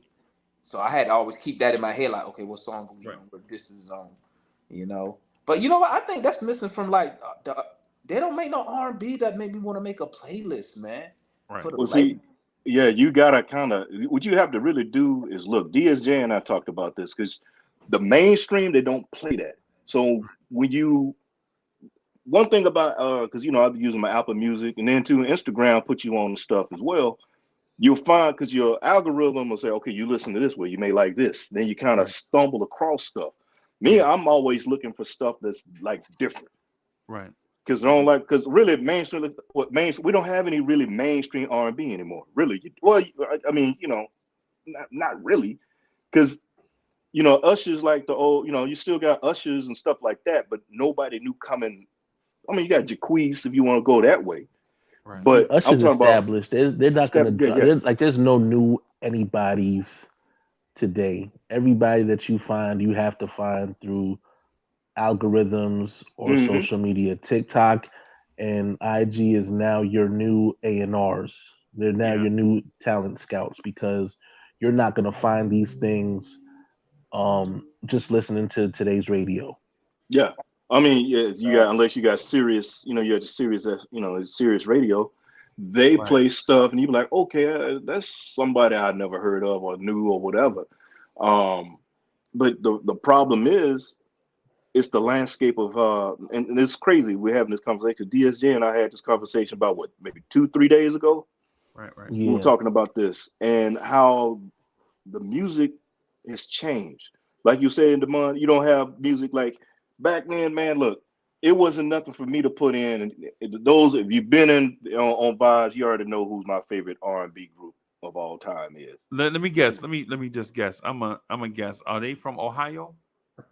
Yeah, yes, sir. Yes, indeed, they And are. let me see. Are they? Is it a 4-man group or a 3-man group? I'm It's gonna a say 3-man group. 3-man group. You're right. You're right. You're right. Oh, okay. Now Yeah. here's the thing. Here's because I can go in a couple of different directions, but let me ask you this: was their family in music? Yes, indeed, they were. Oh, okay. That narrow it down. I'm gonna take a guess. I'm gonna say The Mighty OJs. Zach. No, just joking. No, just joking. Yeah, we all know it's Levert. We all know it's Levert. We all know it's Levert, man. Yeah. And Yeah, like for me, I'm always having a Levert cut on there because like I said, you can go back and you can pull. Hey, you can pull some Levert, but you can. Hey, look, you can even throw on some. You can throw not only Gerald, but you can throw his pops on some cuts on a CD. You know what I'm saying? You could always go back. You could throw some Zap. Man, Computer Love, man. Who hadn't had somebody, you had a little something with a little Computer Love playing in the background, I was man. just listening to that the other day, man. That's crazy. Computer Love. Man, and what's crazy, like so back in my days, I had I still got my 96. I got a 96 under Accord, right? Mm-hmm. And I had it dropped, and I had these rims I got from Japan and all like that. These blue lights all around. People thought, "Oh, you race?" No, I don't race. If you look at it, tell I'm not a racer. Right. But the thing is you could hear me coming because I had them 12s humming. Right. And it was nothing for me to ride around here bumping Computer Love. Yeah. Bumping. Hey, I would bump some Levert. I would bump some Freddie. But I would do that. Castle, you getting your you got your beats going there. It wasn't nothing for me to put that in Hey, because DSJ, he late for formation. He late for morning formation, racing down the street bumping Computer Love. We know it's Soulfinger coming. Hey, he probably he be out there. They be out there trying to beat somebody ass. Nigga, put that Computer Love on, nigga. We finna go find this nigga right now. That a nigga go right there, get that nigga. I was known, man. Hey, I'm gonna tell you that Key Sweat, that first Key Sweat album, man, that Make It Last Forever, and how deep, man. Look, when that drop hit, look, but that was me. While other cats were up there beating, they up there beating the NWA and whatever. Out here, I'm out here in Cali at the NWA or some DJ Quick, some Second to None. Right. I'd be right over. Hey, I'd be over in the corner with. Yeah, all that, man. Look, I'll be over here. You talking about, baby, I'm ready. There was nothing for me to do. Hey, I'm gonna be opposite. I was like, well, y'all doing that. I'm gonna do this right here. Yeah, man. Yeah. You remind me of my homeboy Tucker. My homeboy Tucker was the same way, bro. And he messed around and got promoted before us, so it was weird because then now we used to joke with him at this girl. No lie, I was next to her. She was talking to him. We in this club called City Lights that was at Fort Hood, right? So we in City Lights, man. We at the bar. Yo, every post I've been got a club called City Lights. Every post, right? Every post. So we in City Lights, right? And the girl Tucker just trying his hardest. He like, man, let's get out of here and go back to my room. She's like, go back to your room for what? We ain't gonna do nothing. And he just begging her, right? And so he was like, yo, I'll tell you what my middle name is. And she was like, for real? And I'm like waiting on my drink. I'm like, what the fuck? This is this dude game? Because he was a pretty boy, right? He's a pretty boy. His hair was always perfect. Like he had the natural, you know what I'm saying? You know how it is. He a pretty boy, right? Because of his mannerisms, right? And so when we met him, he was an E4P, right? And so it was just the time. We knew in time, what was gonna happen, right? So I'm over there standing. He's like, and I'm like, Tucker, come on, bro. You begging? And he like he trying to push me away behind the girl back, right? Mm-hmm. And he's like, yo, I'll tell you what my middle name is. And so she was like, if you tell me, I'll go with you. And no Soulfinger, no lie. He looks at her and he was like, you ready? And she was like, yeah. And he's like, my middle name is Elvis. And she bust out, Elvis. Was that his real middle name though? Yes. That's real. Okay. That's his government name, right? So she say Elvis, and she turned around and look at me and go, Elvis. And I turn around and look at all my homeboys waving my hand like, yo, come here. And they come over there. And first thing, as soon as they get over there, I'm like, yo, Elvis is in the building. And Tucker, I never forget Tucker face. And he look at us and say, he got the girl hand by the hand, right, walking out the door. He like, Elvis has left the building. With the girl, right? with the girl, right? And so we clown him. We could only clown him for like 2 months because 2 months later he get promoted. And you know how you could cross the line a little bit when everybody E4s, right? You know what I'm saying? But then when he at E5, you know, it's a certain level. You know what I'm saying? To an extent, you can rib him, but to an extent, you know what I'm saying? And so he get promoted. We at the motor pool. He get his stuff put on. And now we know we can't call him Elvis no more. But now that all of us out, we in a Facebook group, right? You know what I'm saying? That's all we call him, bro. Elvis. I tell him. So he went back to the room and gave her a hunk of burning love. Yeah, man. And she looked like the lady from In Vogue, not Cindy, the other one. Right. The dark one from In Vogue. Not Dawn. Now Maxine was the short one. Terry. And she looked like Terry from In Vogue. Wait, he got some loving just by telling her his middle name. Bro, it's the military, bro. It's the military, bro. That ain't happened to me when I was in the army. I know. We probably have like 15 kids, bro. If I could just tell somebody my middle name, you know what I'm saying? But actually, him, you know what? He was a pretty boy like Soulfinger. You know what I'm saying? Man, look, I'm far from that. Yeah, half the time I got I had homeboys I would roll with, right? See, me, I get that. Oh, you just old thug. How I'm a thug? Now, what you don't even know what a thug look like, man. Half the time, now, granted, we'd be out, and this is back when a brother had hair, because I had a fro. You know, I'm in the Navy with a fro. You know, and I had my days when I wouldn't comb it. Mm-hmm. So it just be knotty. I go out, I be clean. I just go out, man. Just knotty. I don't care, and I have a hat on. You know, I always wore fitted. So I didn't do a lot of talking. Yeah. So I'm always the cat standing in the back, whatever. I have a drink in my hand.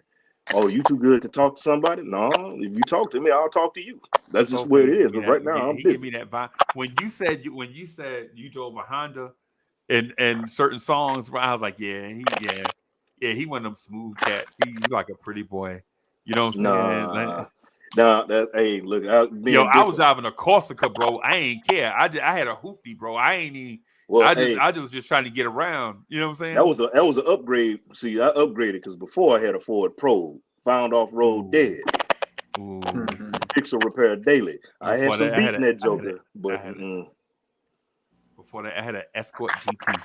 This is like 80. This is like 89 or something, like 90. I had the old sky blue Escort GT with the not the rear window. But you know the passenger, you know how you pull a chair up, the passenger back window broke out, the little triangle glass. Oh man, yeah, man. See, that was like my boy Murder. My man Murder had a 70. He had a 70. He had a 76, 77 Capri. Okay. He had a box. We called it the Murder Mobile. So it was hot as hell out here this summer. We were and the ship was in the yards, right? Right. And I had to get a ride. We had duty, and I asked him to give me a ride to the crib because I never, I didn't bring my car up there because where it was at, the tip yard was at. You'd be lucky to come back. You have a car. Right. So he had the Murder Mobile, and we riding, and I was like, I'm trying to roll his windows down. And this day I got off, man. It had to be about 88, maybe 90 some degrees out here, man. And that car was just sitting. I'm trying to roll the window down. Oh yeah, man. My window's broke. Yeah. The window motor broke. The window off track. I'm like, well, what about your AC, man? Cut your AC on. Oh man. That broke AC too. don't work. But my back window open. So on the back of those Chevys, you can it goes only halfway, right? Halfway down. Yeah. So I got the seat pushed all the way back, lean back, and I got to hang my head out the back window trying to get some air while we trying to roll down. And I was like, "Hey man, don't stop at the light, man. Run the light, man. Run Just the light. run the light. Run the light, Run the bro. light, dog. Yeah, run the light, dog. Run the light." So we sitting up there, man. He didn't run the light. I'm sitting there sweating, man. I look like a stunt double on Amistad. I was sweating so hard, bro. I was like, bro, y'all. So we get on the, he get on the freeway. I said, man, you got to get this up, man. We got to get some air up in here. Yeah. Man, I get out the car, man. I had my T-shirt. Look like I've been in a wet T-shirt contest, man. Like I've been, I look like I've been. The brown T-shirt. You talking about Navy? Y'all probably wore a different color shirt T-shirt. Well, we wore, it depends on where you were with a Marine unit at the time. You would wear you had the greens and you had some browns. Or CBs wore browns. We wore greens. Okay. But I just had on regular old white T-shirt, man. See-through, man, like a wet T-shirt contest, man. Oh man. I was like, hey man, we gotta stop at 7-Eleven, man, to get something to drink, man. I'm dehydrated, man.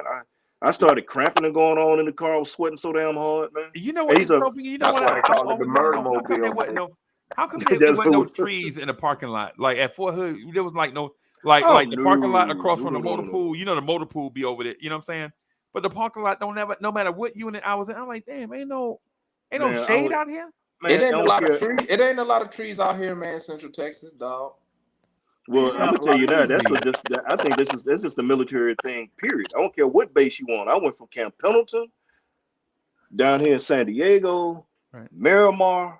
Right. When I went out to Fort Jackson, man. Look, I'm gonna tell you now. I don't know how the hell Army can deal with damn Fort Jackson, man. That damn sweat box, man. That's why I live at, bro. I deal with that every day. God damn. At least you Texas heat, dog. This Texas heat another level. Well, look, hey, I'm from Louisiana originally, man. I just got my homeboy text me. He said it was 108 over in Shreveport. I'm from Shreveport. All week. No, the past 2 weeks, bro. That's what it's been. Yeah, he hit me, and then he told me, say, yeah, the power. I guess the heat got so bad over. It was so bad that they lost power in the part of town. Ooh. I'm like, yeah. I was like, yeah, I'm good. I'm good. Yeah, man. Because you got the heat and the humidity. Last time I went to Houston, man, I got out the car just to get the bags out the trunk. Well, I look like a damn core frown. Oh, hey, it's hot as a bitch out this mug, bro. I ain't even much gonna lie to you. Like after about 9 o'clock, you don't want to do nothing outside, bro. And I mean, right now it's almost 9 o'clock here, man, and it's still 95. Wow. Yeah, I was talking to my mom's, man. She was telling me about it, telling about how hot it was and stuff. It's been beautiful, but it's just hot. And I was like, yeah. It's hot, bro. Shit, that's crazy. I told you last time I went to the crib, man, I saw Satan going into Circle K in flip-flops and drawers, man, trying to get him a cold drink. Wow. It's scorching hot out here, man. Like, it's ridiculous. I don't see how niggas working outside, bro. I couldn't do it. Right. See, that's why after I retired, I said, nah, my days of working outside are done. I ain't doing nothing else outside. I'm gonna be in the AC. So I complained about it's too cold. I just put a little jacket on. I'm good. I can't work in no heat, man. Right. Yeah. They be calling me Mr. Rogers, bro. Because I used to do construction, bro. Like when I was doing construction, I'd be outside, man, it'd be 100 degrees. But when you 25, 26, you don't feel nothing. You go drink you one of them little 6-ounce Gatorades and go back to work. You don't feel nothing, bro. But when you 50, 55, bro, it's like you feel everything, bro. That shit hit different, man. That's a whole nother feeling. Heat in your 50s, heat is a whole different animal. Yeah, man. Especially when you done like with me, I've been injured for like the last year and a half off and on. Like y'all know about me blowing out my knee, man, where I had my knee up for like a year and all of that. And then I had the thing with my ankle, bro. So I had been sedentary by doctor's orders for like 15 months. You know what I'm saying? Like it's like 6 months for one, and then 9 months. Get your little break, and then you mess around and mess your knee up. Now you out for 9 months for the other.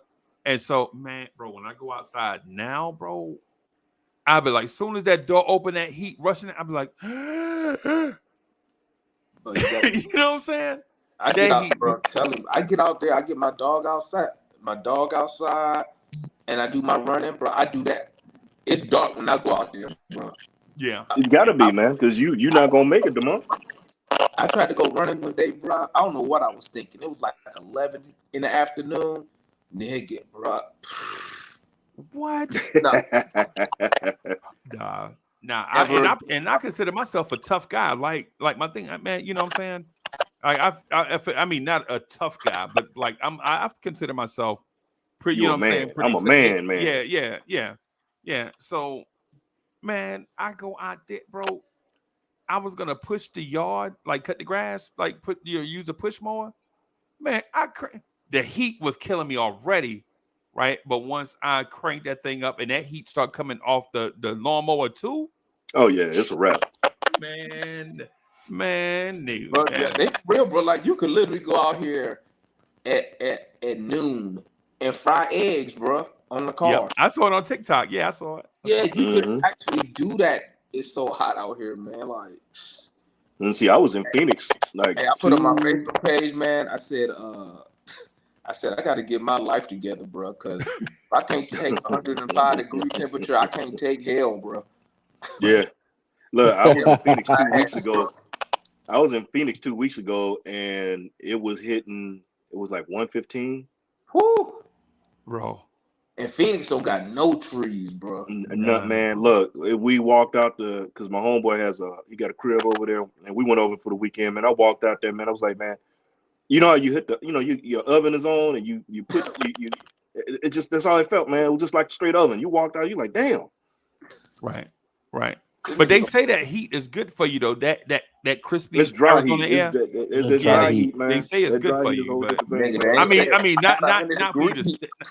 Mhm. Yeah.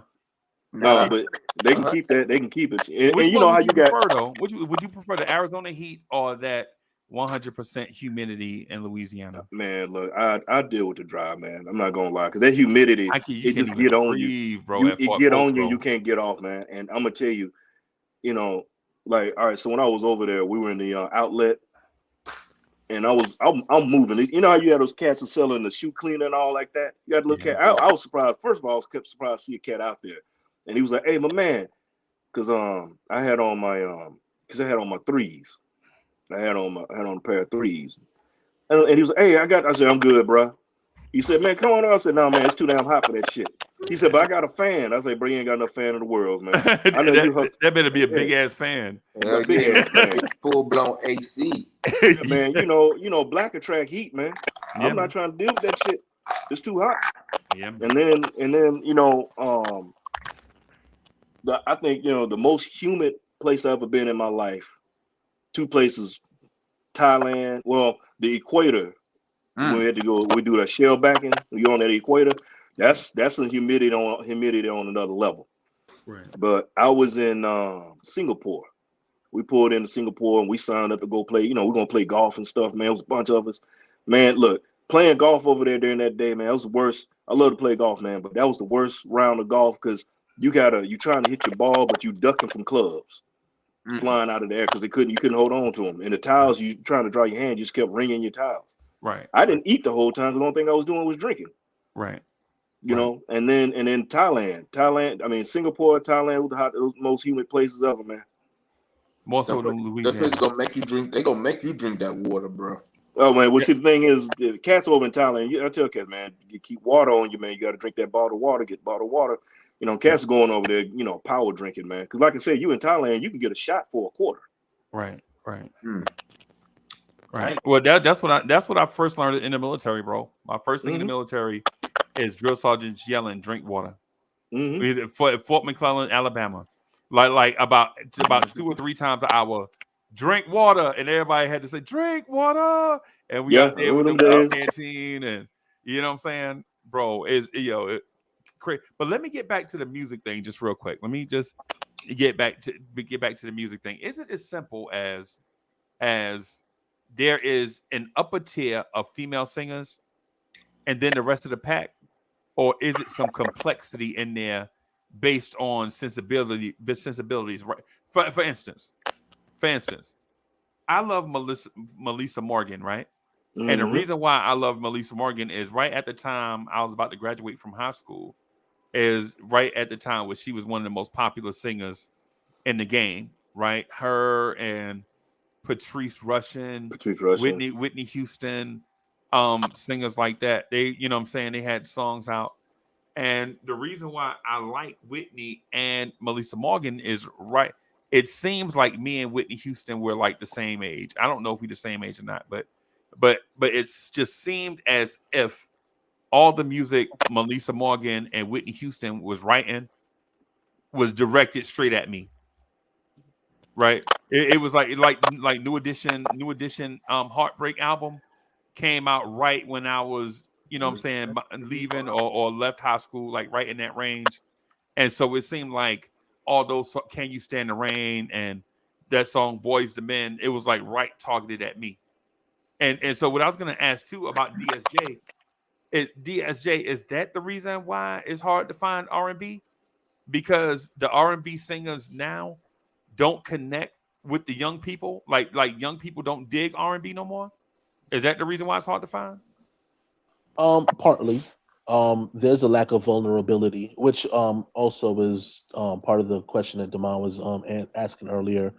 There's a lack of vulnerability and emotional attachment. A lot of it is about physical attachment and appreciation. So Right. again, there's no emotional response anymore, Okay. right? Now we'll sit here and praise "Please Don't Go" from Tank, right? Well, at least Drake will, because Drake sits there and talks about it, right? Right. But we'll also criticize and joke about Drake being an emotional singer. Right. But isn't that what's necessary for R&B or for any level of music to be felt? You have to have some level of emotion. So And the I blues, like so the blues is missing from the rhythm. So all we get now is rhythm, no rhythm and blues. Rhythm and no blues. Yeah. Right. and you know what else, Freezy? If somebody let me know if I'm wrong. Sometimes the damn R&B singers sound like the rapper. Bitch, suck my Right. dick. Woo, woo, woo. Like Yeah. I don't like my R&B singers using that much explicit language. It, Right. it Yeah. it take away from because to me like my R&B is like when you a type of record you could put on when you trying to seduce a woman, when you trying to talk her out the Oh, drawers. You know that's what a I'm good saying? word. That's the That's word we've been looking you. for. You No, hit the nail on the head with a sledgehammer I'm on that one. No, my right. better pile Yeah. driver. You hit it with a pile driver on that yeah, one. man. No Like, seduction. where's the seduction part at an R&B? Like, when I Right. listen to certain R&B songs, man, I get that feeling like actually Right. seduction by Usher, the way that beat come on. Yeah. Right. Like it gets you in the mood like, oh yeah, I'm finna talk, I'm finna go in here, I'm finna talk her into this bedroom tonight. Right. Ooh. Now the R&B be like they sound like rappers, man. Like Right. even older R&B artists started doing it, like Trey Songz. His music started getting so explicit. I got two bitches eating pussy. Like, I don't want to hear that from my R&B Yeah. Yeah. artists. I mean, yeah. Yeah. That's where it's missing because you can go back and listen to some of the listen to the older stuff. Like I said, freezing. We were talking about the '80s. Listen to the '80s. Right. I'm just saying the '80s right now. Listen to the '80s R&B and how they were talking because they were talking game and trying to, like you said, you trying to seduce them to get to where you want. Now the seduction is done. It's The like, hey, look, seduction I'm is about to gone. use a drink, but come on over here so you bite the pillow. Yeah. Yeah. Yeah. Thank you, R. Kelly. Yeah, I Uh, think R. Kelly opened the door for that. well, I'm Like gonna he say might something not. that's a bit controversial to answer this question as well, right? If you want to look at somebody to point the finger at or blame, I think you have to look at black media. The same people that promote it are the same people that also ruin it. Right. And what I mean by that is when you go on stage as a comedian and you tell a joke about a specific artist or a specific song, and the crowd ends up laughing at it, you've just changed the way you feel about a song, Right. right? Right. Um, Matter of fact, I'll give you a prime example. There was a joke I saw um earlier, right, which says I will never see Montel Jordan the same way thanks to Martin Lawrence. Um, and what the clip was Martin Lawrence singing the "I Gotta Get Your Groove On" part. Um, at the end of his show when when they're doing the outtakes and all that stuff, when he comes out and Gina's sitting on the couch and he comes up, gotta get your groove on, and he's doing it in Yeah. his like his version of soul, but it's kind of like tongue in cheek laughter. So Right. now it's like everybody's laughing at it. So now when Right. the song comes on, you're not thinking Montel Jordan's got to get your groove on. This is how we do it. You're Mm-hmm. thinking That's how about we do. Martin Yeah. coming out, Word. cracking that joke, and getting everybody to laugh. Yeah. Yeah. Now you don't look at Montel the same. That's true. So songs like "Where Do You Want Me to Put It" by Solo, when Yeah. that song became the joke of every comic on Comic View on BET. Yeah. The next time you heard it on the radio, you're chuckling at it. Yeah. You're no You longer don't look at it. dancing to it. Oh yeah, let me get down with this. Yeah. Oh, shorty, where do you want me to put it? Now it's like, oh, what you mean where you want me to put it? Right. It's a song. We was just dancing to it the other day. Right. Well, when comedian A came out and cracked that joke, it made me think of it another. So now we have different ways of looking at things because the same mainstream artists that we celebrated, here comes a comic that makes you look at it a different way, and now that way is skewed because that comic just made it funny. Yeah. So Right. now the lack of vulnerability. Oh, now you're simps, Yeah. That's one thing right? about black culture, though.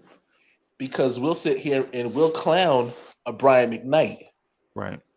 for being too emo. Right. But damn it, if Brian McKnight didn't help you get that girl to begin with, Right. Man, Right. man. Say Right. it again, because he helped me close the deal on a few things as well. Yeah. Yeah, but now man. he's soft. He's too soft. Oh my God, See, oh that's the thing, because now it's about being too. You can't be you soft or you begging or you simping. And you know what the funny thing though is when we say that, when we say that these guys are too soft, and then now I seen grown men walking around looking soft as fuck. You know what I'm saying? Dudes painting Please, their please, fingernails and please. shit. What I always say? And What I say? Softer than baby shit. yes, yes. I see dudes now, bro. Like I'll be in the mall and I see like 11 or 12 dudes walking together, and they have like the midriff shirt on with their navel pierced, you know what I'm saying, and fingernail polish and colors in their hair. And I'll just walk through the crowd. They're like, yo, my man ain't gonna say excuse me. Not man, fuck out the way. He saw yo, if man, bro, I'll probably chase them dudes around the mall, bro, by myself. 12 dudes, y'all out here, bro. Y'all out here got sparkles and tears in y'all jeans, bro. I'm not moving for no. I'm not moving, bro. I'm not. I'm sorry. I'm just wired a certain way. I'm not a bully, right? I'm not a bully. I ain't trying to bully nobody. Yo, self-expression has always been a part of the game, right? Yeah, but you But walking but around nut bro, hugger jeans. but bro, when you got on the pink and lime green Jordan 12s, you know what I'm saying? And y'all like, nah, bro. I just and then everybody, how is society so hard when everybody looks so soft? You know what I'm saying? That's what, and I know that sound mad petty, and I know that's offensive to some people. But what I'm saying is don't always look at it from their perspective. How about looking at it from our perspective? Sometimes, Yeah. you know what I'm saying? Like you ain't got to be Uncle Freezy, but can you at least consider like me part of it, man? Bro, I ain't gonna lie to you. How is R&B dead? Dudes are being called simps and soft all the time. Man, I ain't listening to no Keith Sweat begging and blah blah blah blah. And then I saw the Young Thugger freestyle, and if you saw the outfit, Young Thugger looked like a nurse, bro. Young Thugger was dressed up like a female nurse from a porn movie, bro. You know what I'm saying? But this dude is, and I'm not trying to set up no soapbox or nothing. All I'm saying is like the thing that DSJ was saying and Soulfinger was saying about and Demond too, about how, you know what I'm saying, certain music be too soft. And then when you see the hard music that dudes listening to and you look at the dudes, you're like, this don't even make no. I be feeling like I woke up. I swear I feel like I woke up from a nightmare, but I didn't really wake up. You know what I'm saying? You know, Yep. I'm like Today's music is like Charlie Murphy playing basketball against Prince. And we got the against shirts Prince. versus the blouses. Yes. Yeah, bro. I be seeing dudes in the mall walking around with flip-flops on and no socks.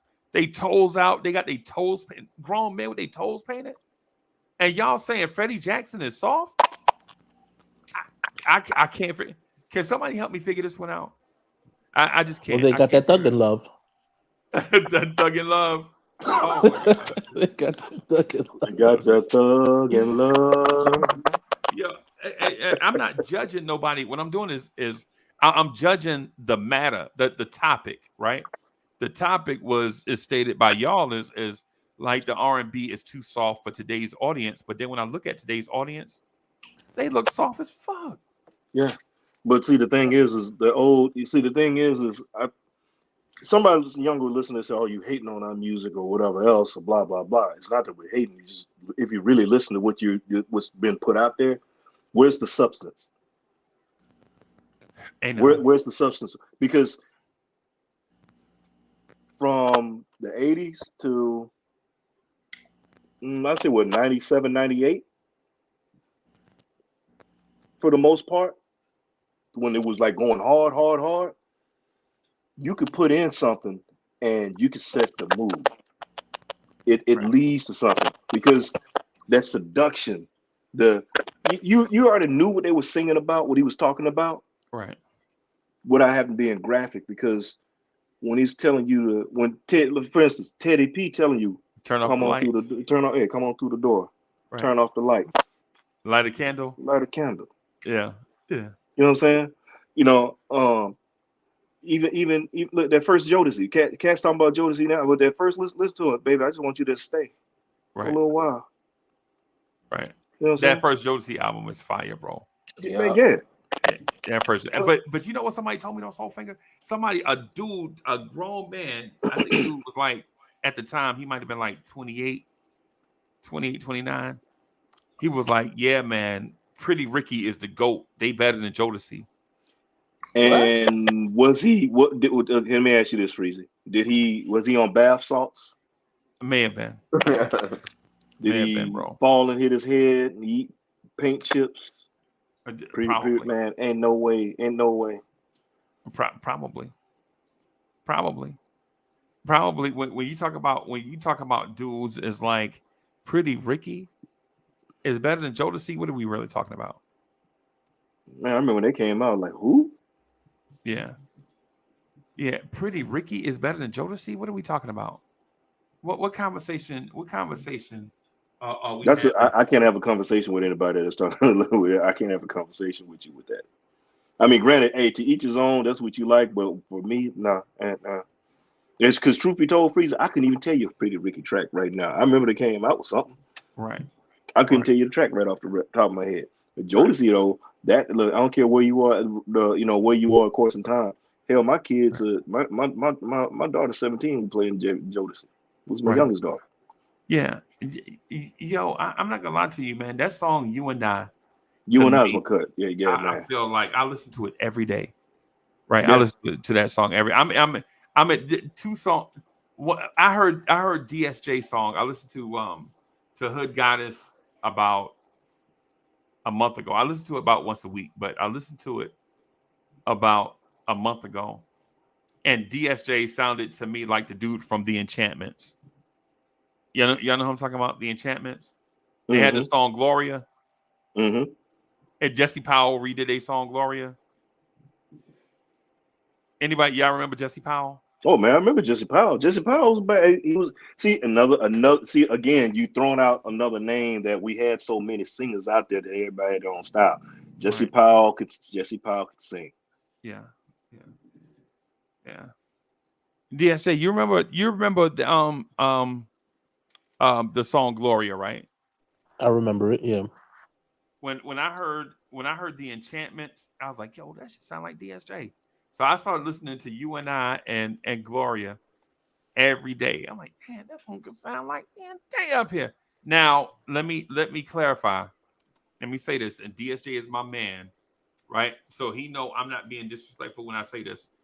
even though DSJ is talented, I'm not necessarily gonna put him in the category of singing with the Enchantments, or maybe even, you know what I'm saying, Jesse Powell. When you're talking about like these elite singers, DSJ got to put out some more music before we put him up there with them.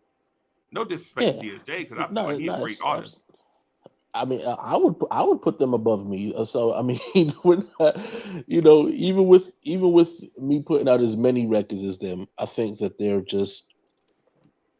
are people that are just elite at everything. You know, like there's belters, riffs, runners. Um, again, the octaves. So there are too many elements, and I mean, again, I have no problem putting people over me in those regards because I feel like that's something that I can work for, you know. But I'd still have to work for it. You know, You know, Sam Salter is another guy that I look at in that category. Like he's just one yeah. of those guys that, just like Jesse Powell, completely underrated, under the radar, and may Very he much rest in so. peace as Rest well. in peace. Yeah, I was about to But say, yeah, I didn't realize. I was just, you know, I had to look up some stuff, more stuff, because it was, what was it? Song I will be loving you. That was the cut, I mean, but you're right. I didn't realize he had passed, man. 51. yeah, R.I.P. yeah, and again, he didn't even get a chance to put out more music. You know what I mean? Yeah, Working on his second album and going out the way he did. You know, again, rest in peace to him. But there's so many. But even in terms of the females, I think the females, again, just like that. Rest in peace, Amy Winehouse, yeah, where her style of music, and this kind of goes into the same thing that we were talking about just now, as far as the retro styles of musicianship and song placement, song creating. Um, we don't have. There's a lot of outcry, right, for the throwback of what we're looking for in terms yeah, of the emotional attachments. We want the H Town emotions as opposed to just the knock in the boots. yeah. We want the nice and slows. We want those as well. But we'll Well, publicly disregard those songs. So now the question is, well, if you want these songs, why aren't you saying it loud enough? Right. Are you that much afraid of what society will say? Because at the end of the day, everybody's saying these same things from the confines of their own homes.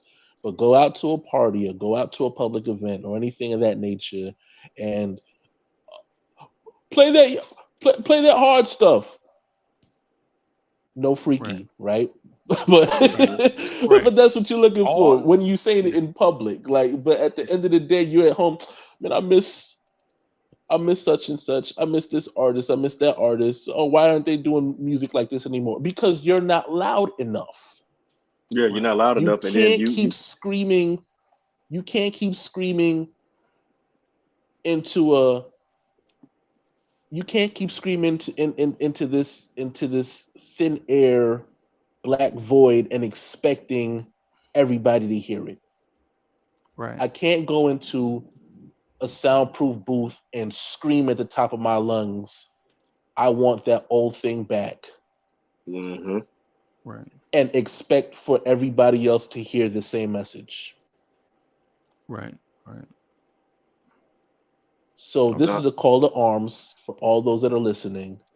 If you miss that level of R&B, stop acting like you don't miss it.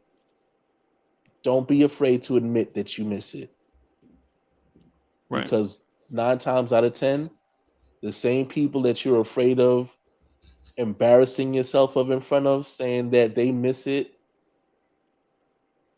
probably miss it too. Well, the Okay. thing is, like I said, it goes to that. It's with this time, everybody want to be hard. You know, Right. that's the thing. Everybody want to be hard. I mean, everybody across the board. You got men and women want to be hard. And like I said, seducing somebody is a thing of the past. You know, everybody's too busy. Uh, you're too busy strong arming. Right.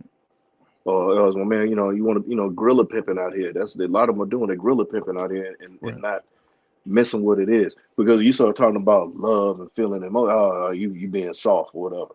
Well, see, that's what's missing from the music. Like you said earlier, you got the rhythm but no blues. Right. There's no imagination. Because anybody, I mean, hell, I can put out some auto tune me, and I could talk about blowing your back out. I can have the first track of my album, first cut I drop called "Blow Your Back Out."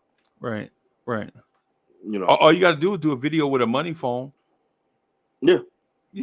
All you got to do is do a video with a fast exotic car, a model, and a stack of money about this big. Just put it by just keep it put it by my ear. Make some goofy ass faces. Yeah. I got to do one of these. Yeah. Have me a couple of scripts in the back, even on my R&B. Some ad libs, yeah. Some ad libs, a 5-beat, and two verses, and a repeated hook, and I'm in there. Gucci gang. Next thing you know, you got a hit. Yeah, I'm triple platinum.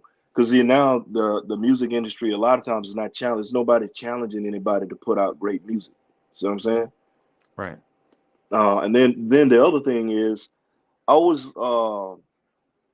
on YouTube and I was listening to what Ed Lover had to say about how music is, because now with everything streaming and everything, which we got technology and everything makes it easier, but it was different when you were able to purchase that music, right?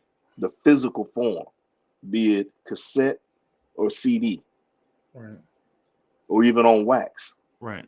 But when you you took time to listen to it, and you were playing it, and you just didn't go through, just this one track right here. Right. You know what I'm saying? This is the track they play on the radio all the time. This is right here. And then again, you don't have anybody challenging anybody, because what R&B rivals we have today? Can you name one? None. This is the old one right here. Who's better? Freddie Jackson, Luther Vandross. Luther, yeah. You know what I'm saying? Yeah. What this R&B New Edition versus Troop, or New Edition or Ready for the World, Ready for the World, Tony. Or Troop, or Tony. You see what I'm saying? Who's better? Who was better, Shaka Khan or Vesta, or who? You know what I'm saying? Right. It's one of them things. You don't have that kind of rivalry, especially, and then with the women, like I said, this is the other thing when it comes down to women, because you can have a woman, and you brought this up, Freezy, we talked about in the background. If the woman can have a hell of a voice, but if she don't have that look, she ain't gonna say it. Martha Wash. Thank you. Martha Wash. Another lady had the song with James Ingram. Patty Austin, another great singer. Roberta Flack, excellent, velvety smooth voice. Right. You don't, because really what it is now, they say, sex sells, but damn, we don't have anything for the imagination. Nothing. So the days of wearing the sexy little, as Wanda would say, lingerie that she got from Victoria's Secret. No, we're just gonna jump straight on into put on the thong and whatever else. I mean, at least Adina Davenport had Adina Howard. Adina Howard had t-shirt and my panties on, something. There's something for the imagination. Hey, she also got us just t-shirt and your panties on. You already know what was coming next. Right. Yeah, man. Shout out to Boulevard 73 is in the building. Shout out to Ron, still Knicks fans.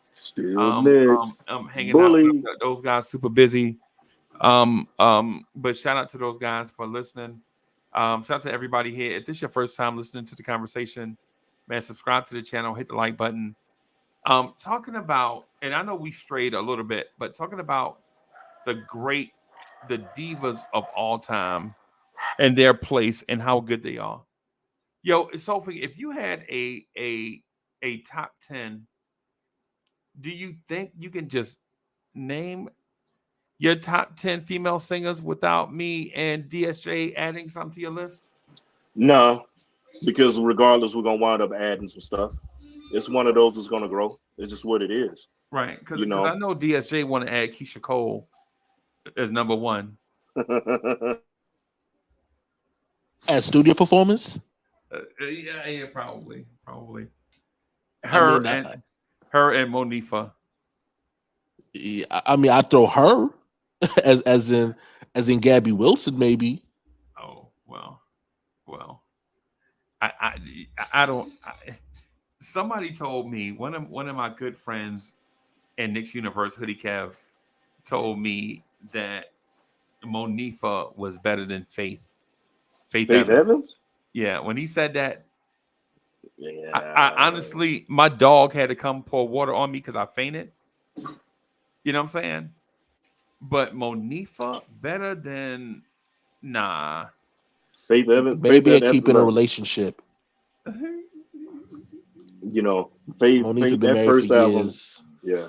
Faith first album undoubtedly was fire. That first album, man. I remember I put my Right. cousin on to it. Right. My cousin was like, "Man, I can't stop playing it, man." Fire. Look, he played it. I think he went through 3 CDs, man. No, Faith. Or That the first moods and album. moments. Right. That first. Oh my God, Right. man. But and like I said, she's one of the one. I mean, she can sing, man. She can sing. I think And it, I think her content was fire. I mean, yeah.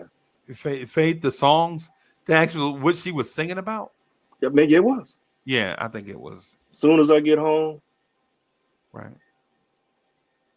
come on, oh man, come over. Oh, come on, man. That was putting you in the mind. Man, look, what?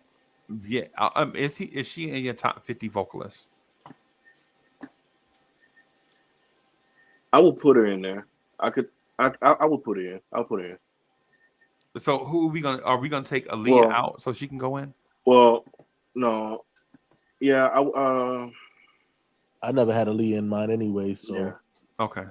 yeah. I had to leave Faith in there. I like Aaliyah, I do, and it wasn't until and really a lot of it was when she got with Timbaland. When Timbaland brought out and gave her new that sound. Yeah. That's when we really started talking about, because our first album was like, okay, well, cool, because we had back and forth, the little young girl and all the other stuff came out AJ behind it. nothing but a number and Yeah, Asian number, yeah, that was all that. But then now she's, Timbaland brought out that sound. Timbaland and Missy brought her sound out. yeah. So before she was blowing up, before she could actually go, really go nuclear, Right. she was taken away. Right. okay, so let me help throw wrinkles in this conversation, right? Now Aaliyah will stay in yours, right? Or at least she in anybody's. If it's yours, if it's No, Soulfingers. Aaliyah not in my top. And She's Faith, not in my top. Faith is not in my 50. top 50. Mary J. Blige, even though I love Mary, is not in my top 50. Keisha Cole, all the borderline See, I can't put Mary in the top 50 and then listen to Deborah Cox and be like, and be like, yo, you know what I'm saying? Like, I can't put Aaliyah up there and then listen to Heather Headley, bro. You know what I'm saying? Or even if I sat there and threw, because there's or some threw Vivian Greens Vivian out Green. there that people never give love to. I just mentioned her name as soon as you said it, so that goes to show. Right, and then see, I got like Sade up in there, Right. I think Sade and Rihanna. I don't have Sade in my top 50. I have Sade and Rihanna being the same person. I know that sounds disrespectful, right? Yeah, I will, because I will explain that one to me. I just like to hear it from your point of view. That's all. I think she a mumble rapper that have good hooks. When I listen to Sade, this is what I hear when I hear Sade. Sweetest taboo. Like there's no right. I don't feel like I saw Anita Baker, right? I questioned Anita Baker's singing ability, right? And then I saw her live in person. Oh no, she's definitely in there. She's definitely in mine. There ain't no ifs, ands, buts about Anita.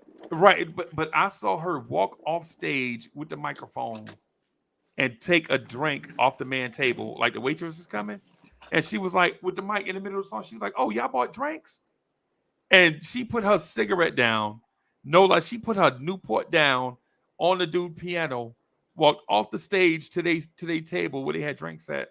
And she's like, I hope y'all don't mind. Y'all at my show. She drunk the man, drank, went back on stage, grabbed her cigarette, right? And got back into the song, bro. And I know that's swag and not talent. But to me, it takes talent to get out of the pocket while her background singer's still singing and time it come right back up and get right back into the song. Well, I mean, no, you're right. That's talent. That's talent. I mean, Right. it's swag, but that's talent. It's Right. not because that alone eliminates a whole lot of people we talked about. They can't get out of the pocket and jump right back into the pocket. Right into the pocket. It's talent, bro. You know, Patti LaBelle. No, she Yeah. can do it. You know, Patty goes to church. She talks to you, then jump right back in, Right then back get in. out of it, talk to you, and then go right back in again. Right. And any woman that can roll on the floor, get on the floor, get on the stage, and roll across the stage and hold a note. Right. That's talent. Right. And so finger, and no disrespect to people outside the top 50. I'm not saying that they can't be 51 through 70. What I'm saying is I'm not putting Aaliyah, may she rest in peace, or Faith or Mary in the top 50 and leave out Denise Williams. Right? I'm not putting Keisha Cole in the top 50, right? And leave out Stephanie Mills. No, I can't live out Stephanie Mills. Right. Melba Moore. Yeah. You know, and no disrespect to them. Mickey Howard. Right. You know. Right. Yeah, you know, we're going back, you know. Lisa Fisher. Lisa Fisher, I was about to say, you know, Lynn Collins had a hell of a voice. Lynn Collins, Stacey Francis from Stacey Ex-Girlfriend. Yeah.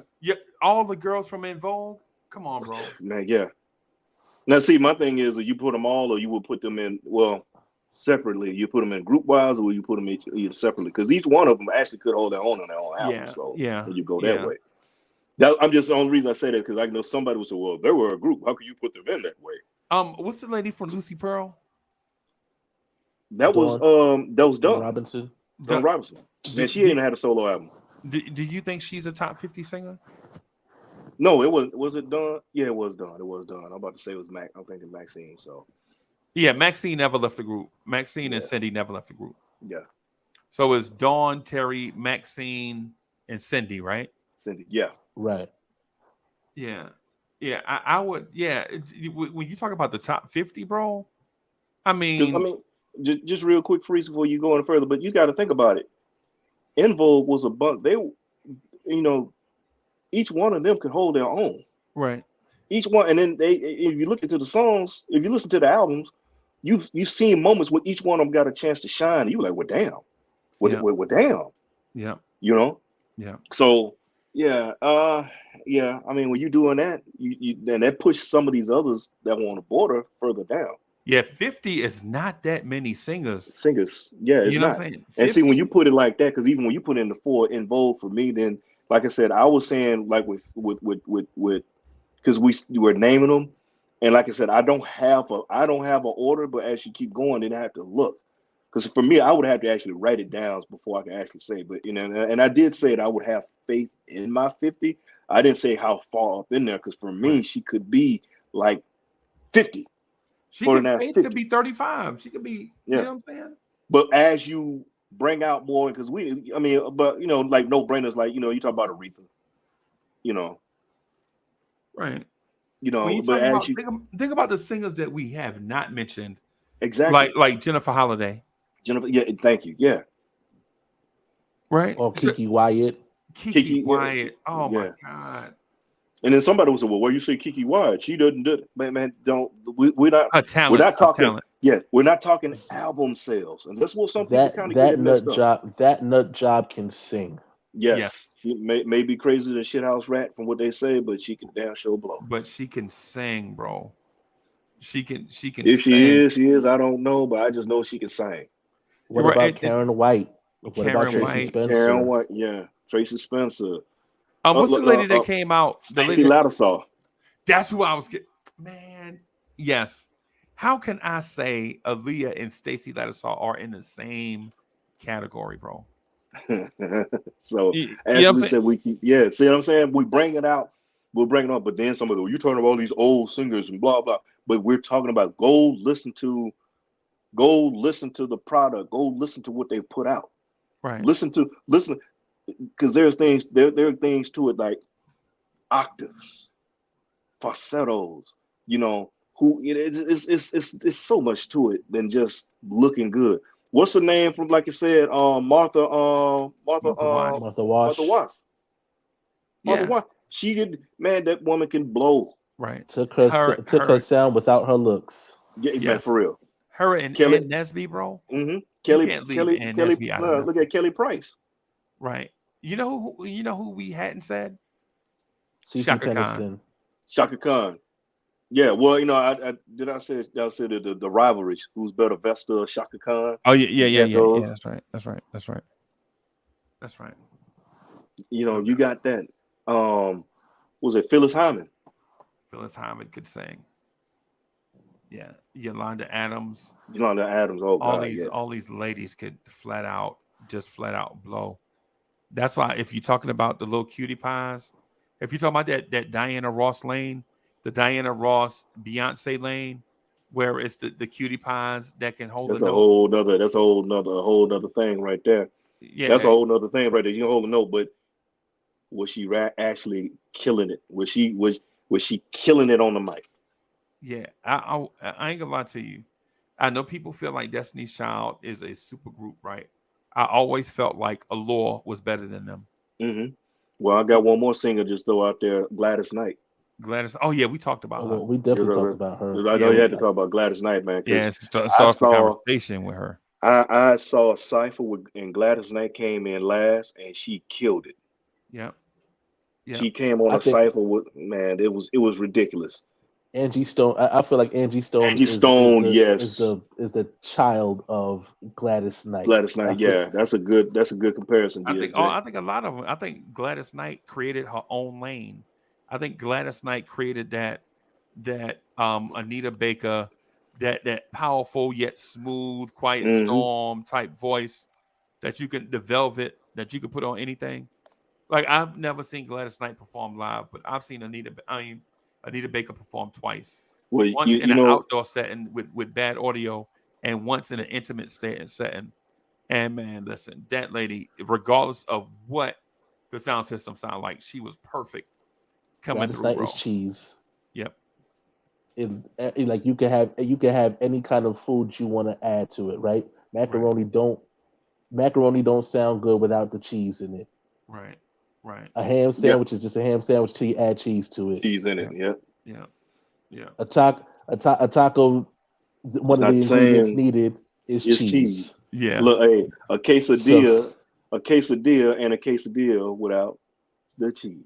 Did she? Yeah. Absolutely. So, I think honestly, I think that's what Gladys Knight is. Gladys Knight is cheese. Gladys Knight just, for everything that you need, all the elements, she would be missing if you don't mention her. Right. Like the cheese just makes everything better. Right. Cheese and crackers. Yes. Wine and cheese. I always felt like if I could put together a super group, if I hit the Powerball next week and I could put together a super group of singers, like 5 females, Gladys Knight has definitely got one spot taken. The other 4 are up for grabs. Yeah, so if that's the case, and I'm not saying, listen, I'm gonna ask y'all to help me to put together a super group, and this is not the top 5 singers of all time. This is putting together a super group, right? If we were putting together a super group, say Monday, say we find out tonight Uncle Freeze hit the Powerball, and he done won $1.5 billion, and he taking a lump sum, he getting $1 billion. The first thing he want to do is put together a female group. And he's searching Gladys Knight. What other 5 would y'all put? Other 4 would y'all put in the group? I think Aretha would have to get in there.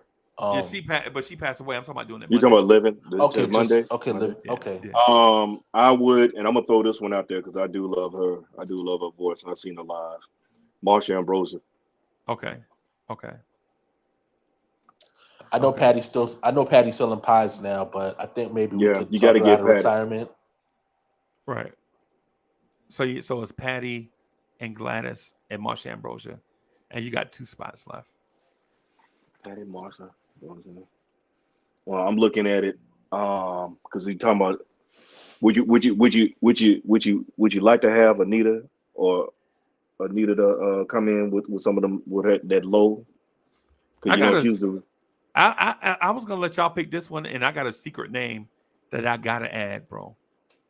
I was gonna let y'all put the 4th one in, and then like what I was gonna do is I was gonna take the first person and then the last person, and let y'all 2 have the middle 3.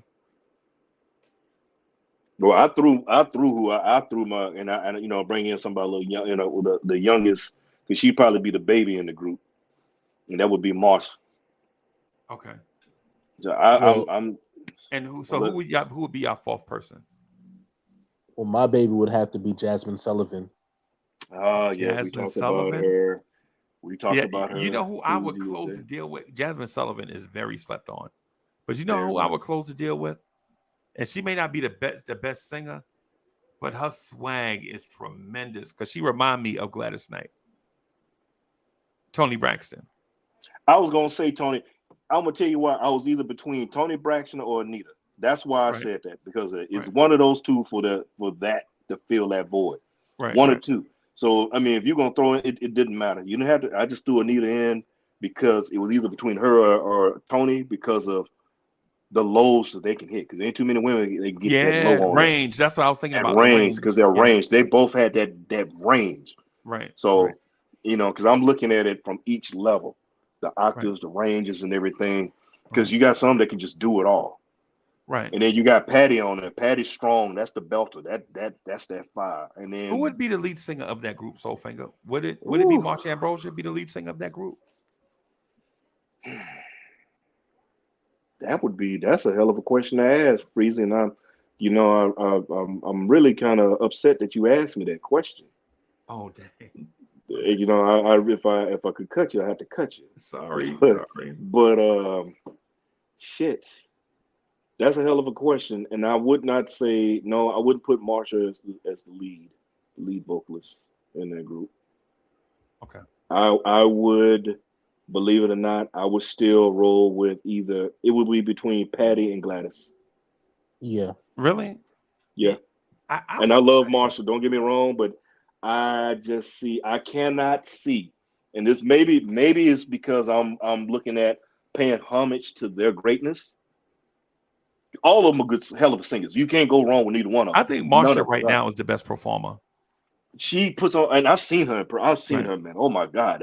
If you haven't seen her, if you get to see her sing, it's a life-changing experience. Right. She could do her thing, but out of the greatness, because we're talking about Anita, Patty, Gladys Knight, Jasmine Sullivan, and Marsha. I like those two, but it would have to be out of the Now you three. left off Toni Braxton. Oh, well, either you said 5 though, and that would give us 5. No. I'm talking about the ones I picked was your pick. Okay, yeah.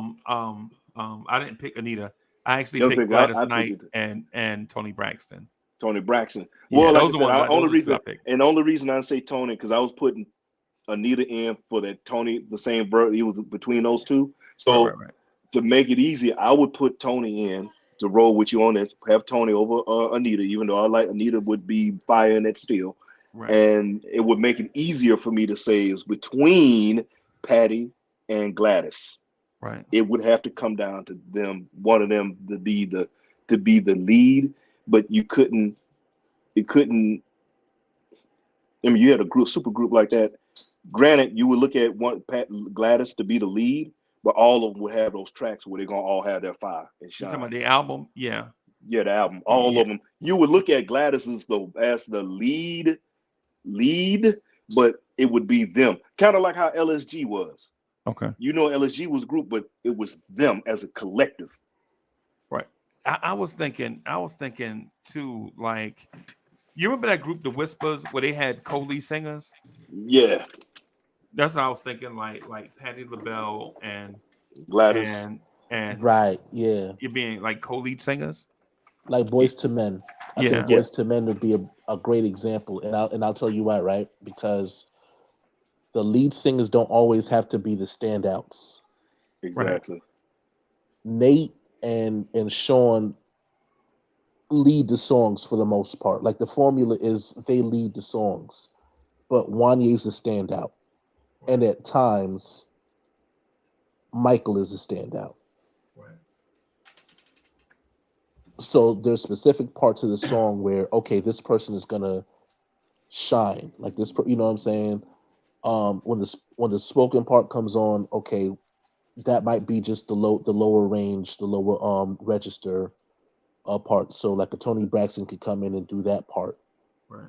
But maybe okay to be the standout, to be the Wanye of that group. Maybe that's Jasmine's role. Okay. But the lead would be Anita Baker. I mean, sorry, not Anita Baker, but Gladys Knight and Patti LaBelle. Right. Yeah. Right. Do you think am I on to something with that? Because I did leave out Shaka Khan. Right. I left off Shaka Khan. I left out a bunch of people, man. I mean, it was a bunch, but I mean, you was just coming in. I mean, That's just creating another super group somewhere else. so Because that's all it is. We created this whole other super group. I mean, seriously, Okay. Okay. you Okay. know, you just creating another super group. I mean, just think if they were just got together and did an album, an EP, Right. Just 8 songs, just just eight eight 3-minute songs, songs. just put Eight. together eight. Yeah, just give it to you. Just give you Right. some fire. Actually, give you and hit you with some acoustic interludes. Right. Right. Acapella, excuse me, I said acoustic. So acapella interludes, just them. Right. I like the acoustic. I like the acoustic interludes too. Yeah, I like those, but just to have them, because I'm gonna tell you, those singers we just named right there, would you just I would pay to see them in a cipher. Yeah. Just a cipher, just off the top of the head, just them and just come in and just give it to you. Just off the top of the dome, raw and uncut. Let me ask you this, since we brought that up. Shout out to BT in the chat, Wiz in the chat, man. So shout out to y'all. I got a question for you, Soulfinger. So I hit the Powerball for $1 billion, and I have like the $5 million to put into a project. Mm-hmm. To put together a super group with all original music. Mm-hmm. DSJ, can you help me with that? Like what producers are you talking about paying? Whew. What singers? Now we paying 5 singers, right? And then we're gonna grab somebody's background singers, some artists' background singers, right? We're gonna get a producer and songwriters. We're gonna start our own record company. Like, what producer or producing group would you have to have first? Who's first on your list? Mm. And I guess it's open for both of y'all, really. Yeah,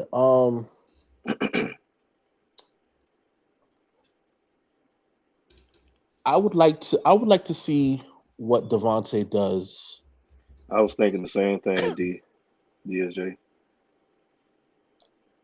because I think again, like his sound is iconic to the point now where it's almost mimicked by every artist today. Every producer has found a way to encapsulate Devontae's production sound. And if you want to give credit to Stevie J, like because Stevie J, I think had some level of influence after the second album. So the hotel, the show that hotel after party, um, I think has some Stevie J influence. So I would like to see what Devontae and Stevie J can do in terms of production for that. Okay. So are they gonna be the producers? Oh, one of them. I would pair him as one of them. Yeah, I only want to pay one set of producers though. Okay. No disrespect, because no disrespect to you or the exercise, but instead of saying, yeah, man, I would just grab this producer for this group of songs and that producer. I just want to see like who do you feel like is the best? Like who would you who would you trust these artists that we're about to name with that project that might make or break their career? Well, then it would be Devontae. Devontae. Okay. Okay. Okay. What about you, Soulfinger? You have a specific? I was thinking of a few, and also thinking outside the box. Because my outside the box would it actually be, because people don't think about it, would be, believe it or not, a Missy Elliott. Okay. You know, she's done a lot of things that a lot of people didn't know. However, I gotta stick with. I'm gonna follow suit and call us all you taking the easy way out, but I would go with Devontae. Okay. You know, for the simple fact he's changed the game. It was either Devontae, but then you can go back and come out with a Teddy Riley. Wow. I mean, you know, you can go back with a Teddy Riley, or be even, or go back to, or even more consistent producers, Jimmy Jam and Terry. Okay. You know they charge $250 per track. So yeah, and then now you're talking about the music wise. So Yeah. you know what I'm saying? You're looking at all that. So again, I would have to go with Devontae, because he'd probably be the one you can work with in your budget. Okay. Okay. So $250 per track. That means if LA and Babyface do it, that's $2 million. Mm-hmm. Right. And you're on So 5 million. now they getting paid more than the singers. Exactly. You know what I'm saying? So does this singing group have to be all females or all males, or can it be a mix of both, like Fifth Dimension? I would. Like It the doesn't SOS have to band. be. It doesn't have to be. But if you're talking about the singers we brought up, I would love to keep it like, if you're going with the singers we brought up, keep it like that. But if you're talking about having a group, Right. Yeah, I'd keep it all one genre. yeah, I'll keep it all one. You just keep it as all. I wouldn't want to do mix it. I would keep it either all male or all female. Okay. And the way I look at it is, first of all, there aren't many groups out anymore. And what was the last all female group we had? Right. Okay. So if y'all do that, and I'm just kind of putting a fly in the ointment, right? But Mm-hmm. not dismissing y'all point, because I admire when y'all making it fun for me, right? But so if you go with all males, right? All males or all females, you eliminate the power ballads, like the boy versus girl songs. You know what I'm saying? Like Stacey Slider saw Johnny Gill. Yeah. Like where do we go from here? Anybody remember that song? Oh man, what? So you Yeah, no, eliminate the opportunity to get those, where do we go from here? RL and Deborah Cox, we can't be friends. Yeah, you eliminate Mm-hmm. those. Yeah. Yeah. Or maybe just the fact that, again, just I think that, for one, I think it's just to celebrate the fact that, again,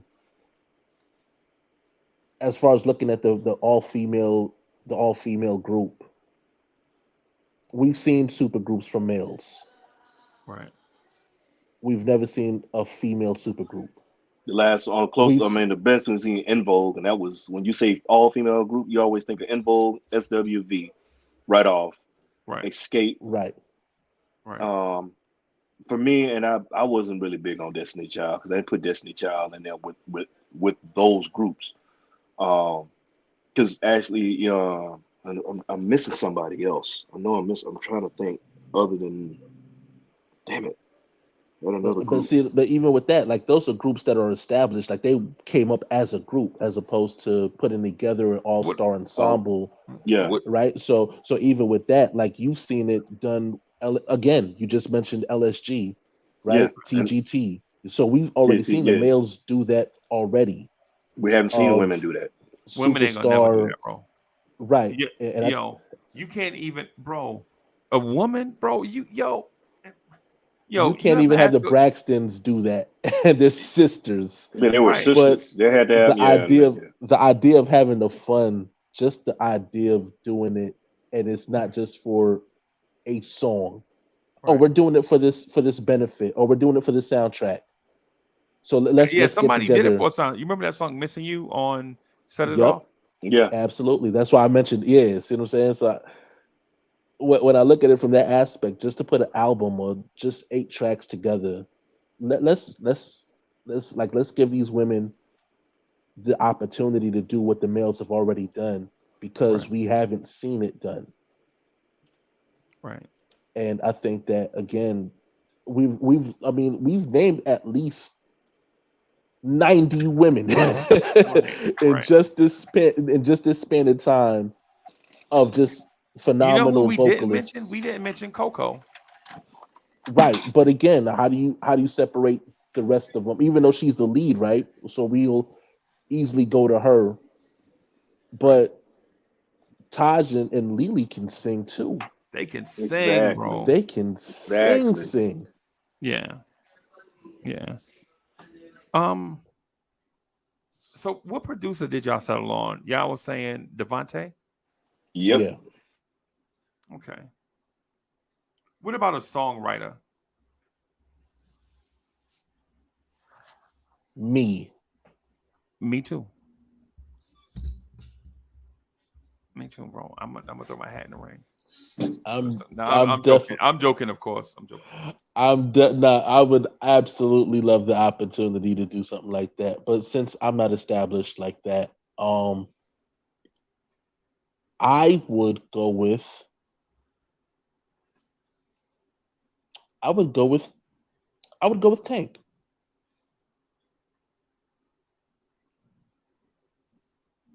Wow, this is Just to uncomfortable. throw the wrinkle in there. This is uncomfortable. I don't. I honestly don't even know why Tank is in the business, bro. I think Tank should be an athlete.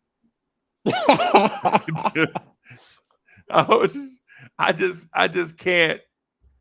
I just don't have the ear for Tank, bro. No disrespect to Tank, right? I just don't have I don't have the ear for him and Genuine, bro. Well, let me ask you a question. Did you like the song from Latoya Luckett, Regrets? I don't remember hearing it. You must regret the day that you left me. Yeah, you know what I Or did hear? I'll listen to that. I'm gonna cue that up and listen to it in the background. or even Right. Aaliyah's Come Over. Yeah, I love Come Over, bro. Come on, that's my joint, bro. Well, then you should love Tank. Yeah, I don't. Yeah, for one, Tank, I just can't. But Genuine to me sounds like a rusty screen door, bro. Every time I hear "So Anxious," I'm like, "Will somebody close that damn screen door?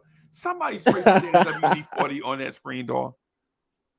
You know what I'm saying? Every time I hear "It's 5 o'clock all alone," I'm like, "Nah, bro. Somebody need to damn fix that goddamn screen door before I jump out a fucking window, bro." And you got Mo. I can hear Mo back there dying. Dying laughing, bro. That yo, oh my Oh God. god, bro. Yo, every time I hear "So Anxious," bro, I swear for Lord, bro.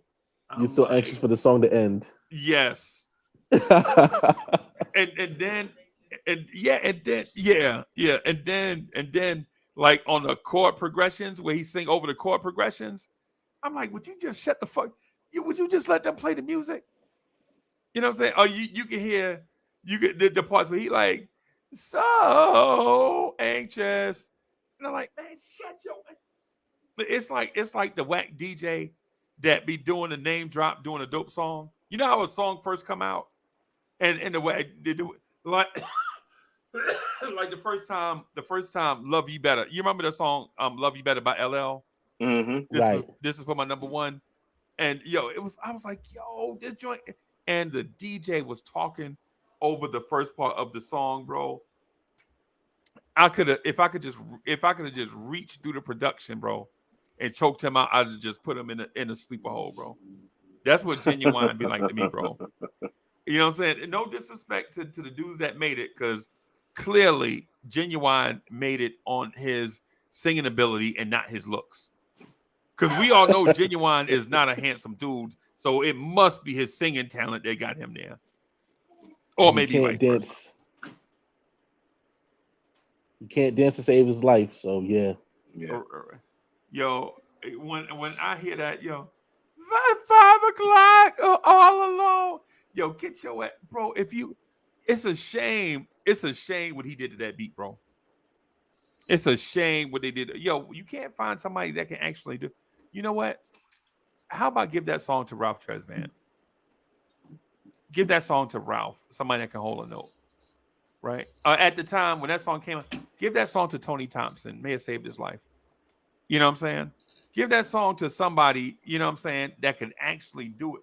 Like when I hear Genuine, bro, when I hear people like, oh, Genuine can sing, I'm like, I don't know if he can sing like Tony Terry or Tony Thompson or Tony, or who? Tony Campbell, Tony the Tiger. Shit, I don't care. Anybody except Genuine. Shit. Tony You know what I'm saying? Soprano. Yeah, Tony Soprano. Shit, Tony Douglas. Somebody, not Genuine. You know what I'm saying? And no disrespect, because I'm certain that he has a career because of his singing ability. I just can't hear it. Because we all know Genuine is not movie star handsome, right? Or maybe that is the reason why he actually has a career, right? Because the singing part, I'm like, nah. I just no. I don't get it. I don't I don't get it. I don't get it. And Ron is like, Ron, why Ron always feel like I be starting something, man? Like Michael Jackson, like I always Your I Michael got to be Jackson starting box. something. Mm-hmm. Because he remember all the times that you did. Oh, that's right. That's right. That's right. So Mm-hmm. I have a reputation for it. So am I wrong? Y'all think Genuine can sing? In the shower, in his car. I mean, I think, listen, like I said before, everybody has a PowerPoint where they can sing very well. Yeah. Well, it does help that with Timbaland producing, Timbaland and Missy doing what they did. Right. They brought out those sounds. That's why I was saying that with this group, if you could reach out to somebody like that. Like a You know, Timbaland? I mean, I, w- outside the I would box. love to have a Timbaland. I ain't gonna lie Yeah, to you. I'm just saying outside the box. I mean, look who he's worked with. I mean, look at those Justin Timberlake albums. Look what he did with Nicole Ray. Yeah, Nicole Ray Nicole was Ray. not a singer. Yeah, Like, why did she even have an album, bro? You know what I'm saying? Tweet? Y'all remember Tweet? Tweet. Yeah, Yeah. Southern What? Hummingbird. Yeah, Mo. yeah. Oh God. Yeah, I think she could sing though. Lil Mocha can The sing, Mo. right? Yeah, I'm just saying all those groups. I mean, all those singers. He's done stuff, but then when he hooked up with he and Justin Timberlake Right. hitched up, then it was. He was like, it's Timbaland. Timbaland was the one who put. You forgot Justin Timberlake was with that group. Yeah. Who produced better stuff for Justin? Would you say that Timberland did better work with Justin, or that the Neptunes or Pharrell specifically Or Full did Force better work with or Justin? the Neptunes? Okay. Hmm. Uh I'm gonna say Tim. I'm gonna say Timbaland because of I'm gonna say diversity. Tim. Yeah, I'm gonna Yeah, say Tim. diversity. Yeah. The Okay. flexibility, bro. Like every track ain't gonna sound exactly the same. With the Neptunes, you're gonna be in a certain now the lane is gonna be fire. Mm-hmm. But Right. you know what I'm saying? You ain't necessarily gonna get those slow mid-tempo joints.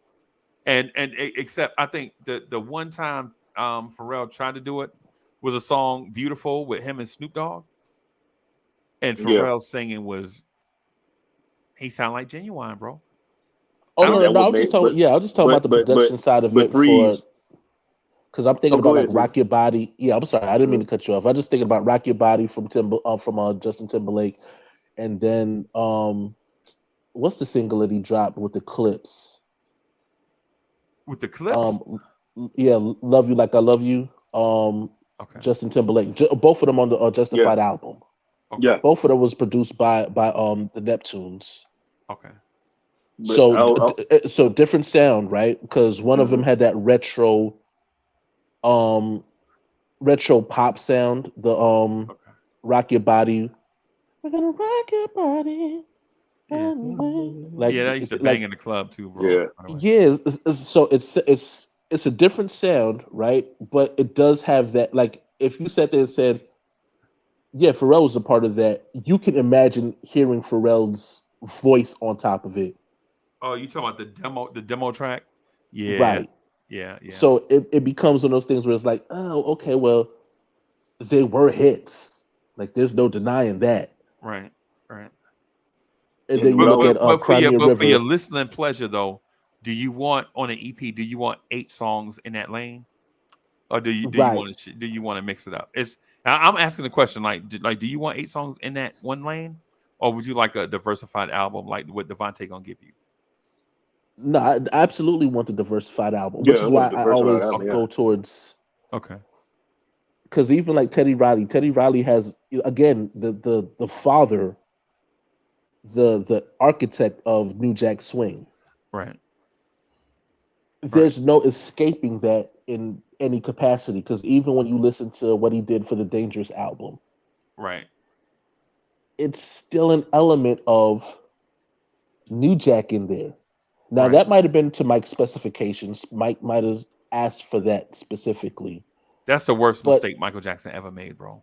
but it just feels like, okay, once you hear that sound, once you hear that vibe, that rhythm, and it's the entire album of just that, like, okay, yeah, that's Teddy Riley. That's his How, involvement. how Michael Jackson turned down that song "Joy" by Blackstreet? Remember Teddy Riley begged Michael Yeah. Jackson to do Yeah. "Joy," Yeah. Yeah. and Teddy was like, "Well, shit, I'll keep it for myself." You know Yeah. what I'm saying? You like, Mike, how do you sound? Joy, when you hear Mark Middleton singing Joy, you like, this is fire. But if that was Mike, bro, you might Yeah. be talking about top 200 song of all time if Mike did that. And you were talking about the group, and if you could, and I'm gonna say this person. Granted, he's doing time. He's turning big rocks into little rocks, and he's revamped and brought back people's career. Right. You imagine if R. Kelly could R. write for a Kelly, group, Oh my God. those singers, yeah. Yeah. could you see him? I'm just saying. Yeah. Well, R. Kelly Yeah. absolutely can. Matter of fact, R. Kelly already has, Well, yeah. because Tony Braxton um had that joint on the second album with R. Kelly, Kelly Price. Mm-hmm. Um, although we hate to admit it, Aaliyah, Mm-hmm. Right. When that man said, Sparkle. Yeah. y'all ever heard that song Vibe by R. Kelly? Mm-hmm. Yeah, And at the end when he's like, little cute Aaliyah's got Teresa's it, got it, and when he says little Aaliyah's got it, shouldn't that have sent alarm bells off of that head? Like, why is he saying a 12-year-old girl got them vibes? That because wasn't Barry foreshadowing. Hankinson. It was, but you know what? I also looked at too. Barry Hankinson was his manager and should have known better. Yeah, yeah, yeah, So as much as we love to sit there and just, R. Kelly's a monster. yeah, Yeah. R. Kelly had accomplices, Yeah. yeah, yeah, and shame on you, Barry Hankinson, because not only were you R. Kelly's manager, you were Aaliyah's uncle. Yeah. yeah. And you was So feeding the predator. that's another conversation for another day. Yeah. Right. And I'm just saying, I just hate that that he did what he did, because in the perfect world, he didn't do what he did. You could put this super group together with those singers and have R. Kelly and Devontae. Right. Man, R. that's Kelly, man, crazy. that yeah. But anyway, Yeah, yeah. as far as writers go, I just want to throw one name in the ring, just to stir up the conversation. It's a name that we don't mention much, but should we consider either Raphael Sadiq or I was thinking D'Angelo Raphael. or I was thinking D'Angelo? that. Well, let me throw this out at you, Freezy. Did you say Coco? Yeah, I did. You said Coco. What about Candy? I didn't. I didn't say her name. As a writer or a singer? Writer. Singer? No, I said Coco as a singer. No. As a writer, I'm talking about as a writer. No. That's what I'm telling you. I said when I said Coco's name, I said Coco's name as a singer when we were talking As a about. singer. Yeah, I'm but talking I about never you talking mentioned about her as a writing, writer. but I'm talking about as a writer. That's what No, I was I never about, mentioned her as a writer. Yeah, that's what I was thinking. Her as a writer, and also What about Brian Cox? What's his name? Michael Brian Cox, is that his name? Is that his name? He wrote for SWV and a bunch of other singers. Yeah, Brian Michael Cox. No, Brian Michael Cox. he's Yeah. the producer. He's the guy that produced Day 26's album. Um, produced for a artist known as Latif. oh yeah, I He's remember one the of the teeth. guys Yeah. that he was one of the architects that works with Jermaine Dupri. So again, when everybody wants to give Jermaine Dupri all that production credit, what they mean to say is thank you, Brian Michael Cox, because without Brian Michael Cox's production, all those Mariah Carey hits that came out on the Emancipation of Mimi go to him. Right. Right. Like the wow, this dude wrote songs for Jagged Edge. So he wrote Let's Get Married. Yeah. Okay. That's him on the piano. He wrote You Got It Bad. Wow. He did Be Without You for Mary. Wow. Yeah, he did Circles for Marcus Houston. Mm-hmm. Wow, that's crazy. I'm researching him right now. Yo, this dude has he walked out of heaven. Just Be a Man About It. You Got It Bad. He wrote Don't Mess With My Man by Nivea. Wow. He wrote Get Gone for Ideal. Y'all remember that group, Get Gone? Yeah, Ideal. Ideal. Yep. I'm sorry. Wow. He wrote Confessions Part 2 for Usher. Wow. So remember what I said. When everybody sits there and wants to give all that credit to Jermaine Dupri, Right. what you really mean to say is, thank you, Brian Michael Cox. Thank you, Brian Michael Cox. Right. I mean, man, he wrote some stuff. Dang, DSJ, you just opened He my wrote eyes. for Danity Kane, Destiny's Child. Yeah. Dang, DSJ just He even wrote life. Burn. Yeah. He wrote Burn. Yeah, DSJ. Hey, kudos. Shout out to DSJ for that, bro. Mm-hmm. Cause shout out to DSJ for that, bro. That's why it's so fun doing these, because even though you think you know it all in the conversations, you always find out something. You know what I'm saying? Yeah, like even Ryan Toby. Like Ryan Toby as a writer, better than Ryan Toby as an artist. And the proof of that is songs like Superstar from the Confessions album. Wow. Him being able to even say, okay, for an arrangement, like I don't think people realize too that Faith Evans did the background on that song too, on the bridge, on Superstar, on Usher's Superstar. Wow. That's crazy, bro. You know, I didn't. Your man, was it Brian Michael Cox? Even wrote "Still" for Tamia. Wow. Troy Taylor is another one that I would consider as a writer and or producer. I was thinking about Trey Songz for this group, but this dude Brian Michael Cox, we might have to put him up for very strong consideration. I after looking at all this, I'm going with Brian Michael Cox for this group. Yeah, you gotta. Yeah, I'm going with Brian Michael Cox. I'm going with Brian Michael Cox. Are you doing that for production or writing, or both? Writing. Yeah. We're still going with Devontae for production, unless you want him to do both. Which cut the cost. Yeah. Yeah, but the creative control thing. See, when you pinch pennies for creative control, bro, now it's a Brian Michael Cox album, right? Right. Now he doing all the writing, all the direction, all the producing. You know what I'm saying? And see, even though you get diversity within his realm. Like Hit Boy with Nas. You know what I'm saying? There's diversity in the tracks, but there's really no diversity in the tracks, bro. You know what I'm saying? I mean, and no disrespect to get in the lane and being in that lane, but some people want diversity and some people want you to stay. Some people want a vibe, right? Yeah. Damn, he even wrote Ari Lennox. Pressure. Damn. Nothing. Well, Janet Jackson. you know what I would like to do? Um, although I would love to stick with Devontae as the production. What I would like to do is get a lesser known R&B production duo. Okay. So again, you can keep the cost the same, right? But I'd like to throw the underdogs in that conversation.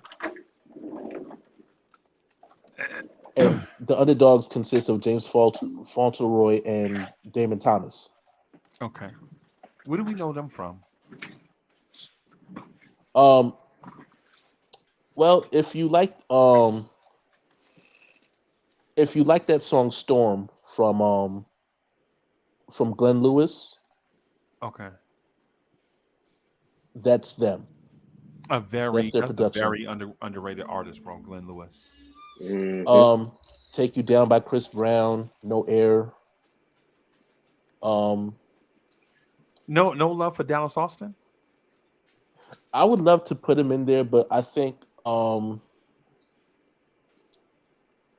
it's hard to take away from because again, I think he's worked considerably with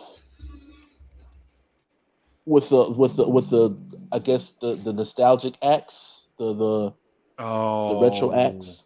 yeah. He's too So old, I basically. don't know how I would I don't know how he would fare with something that's new. Modern. Right. Right. Hey, Soulfinger, you mind if I reset the question? Go ahead. Let me reset it with this. So with the 5 artists, I'm gonna insist that it be a mix between boys and girls. Okay. I'm just gonna insist on it, right? And what I'll do since it's unfair, since DSJ knows more about the art of singing than you and I do, I'm assuming that giving the DSJ all credit due. You know what I'm saying? Giving him his props. What we'll Mm-hmm. do is, in order for it to be fair, Soulfinger get two artists to go in this group. I get two artists, and then DSJ can clean it up because he knows he can pick the right singer to go in with us. We'll let DSJ go last so he can pick the right singer to go in the group. Since he knows how to do this thing and you know what I'm saying, just want to give him his credit. Right. Um so Soulfinger, you get a boy and a girl, I get a boy and a girl, and DSJ picks the last artist. Is that fair? Works for me. Okay, okay, I'm with that. okay. You want to go first or you want me to go first?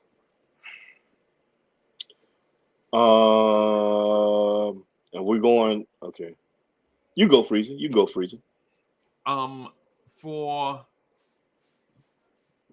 my boy, or for the man, I should say, I'm gonna go with, I feel like we gotta have a strong tenor, right? So I'm gonna go with 2 tenors, right? I'm gonna add Tony Braxton, right, as my lead female, and I'm gonna also add Dave Hollister as my lead male. Ooh, you're mean. Not, You're mean. I That's mean, good. No, no, I'm saying you mean as in good. That's good. okay, okay, Uh, all right. Well, I'm going to go with my male, JJ Icefish. Bim, gotta No, have it, gotta have it. Gotta have it. gotta have it, No, and he gotta be. I'm going to go with. Believe it or not, I'm a dig in the crates. I'm gonna dig in the crates, and I'm gonna go with an oldie but goodie. Still got a hell of a voice, and has been in a group before. Okay. Johnny Gill. Oh, oh, Dave Hollister and Johnny Gill in a group together. Oh, okay, okay, okay. And who's your female? And who you said you picked as your female? Tony Free? Braxton. Tony Braxton. Well, since we're going new, I said her name before. I'm sticking with my girl Marsha. Oh, wait, Tony Braxton and Marsha Ambrosius on the song together? Yes, because you got the Oh my highs, you God. got the lows. Oh my God, bro. Whoever DSJ picked to be the cleanup, bro, they got to be better than is. But is it possible to find a link between those two sets? DSJ, it's on you, bro. You know more about singing than anybody that we know, right? So for this, I'm gonna go with more range. Okay. So belting range requires a younger voice, Okay. and I'm gonna shock y'all and say Mario.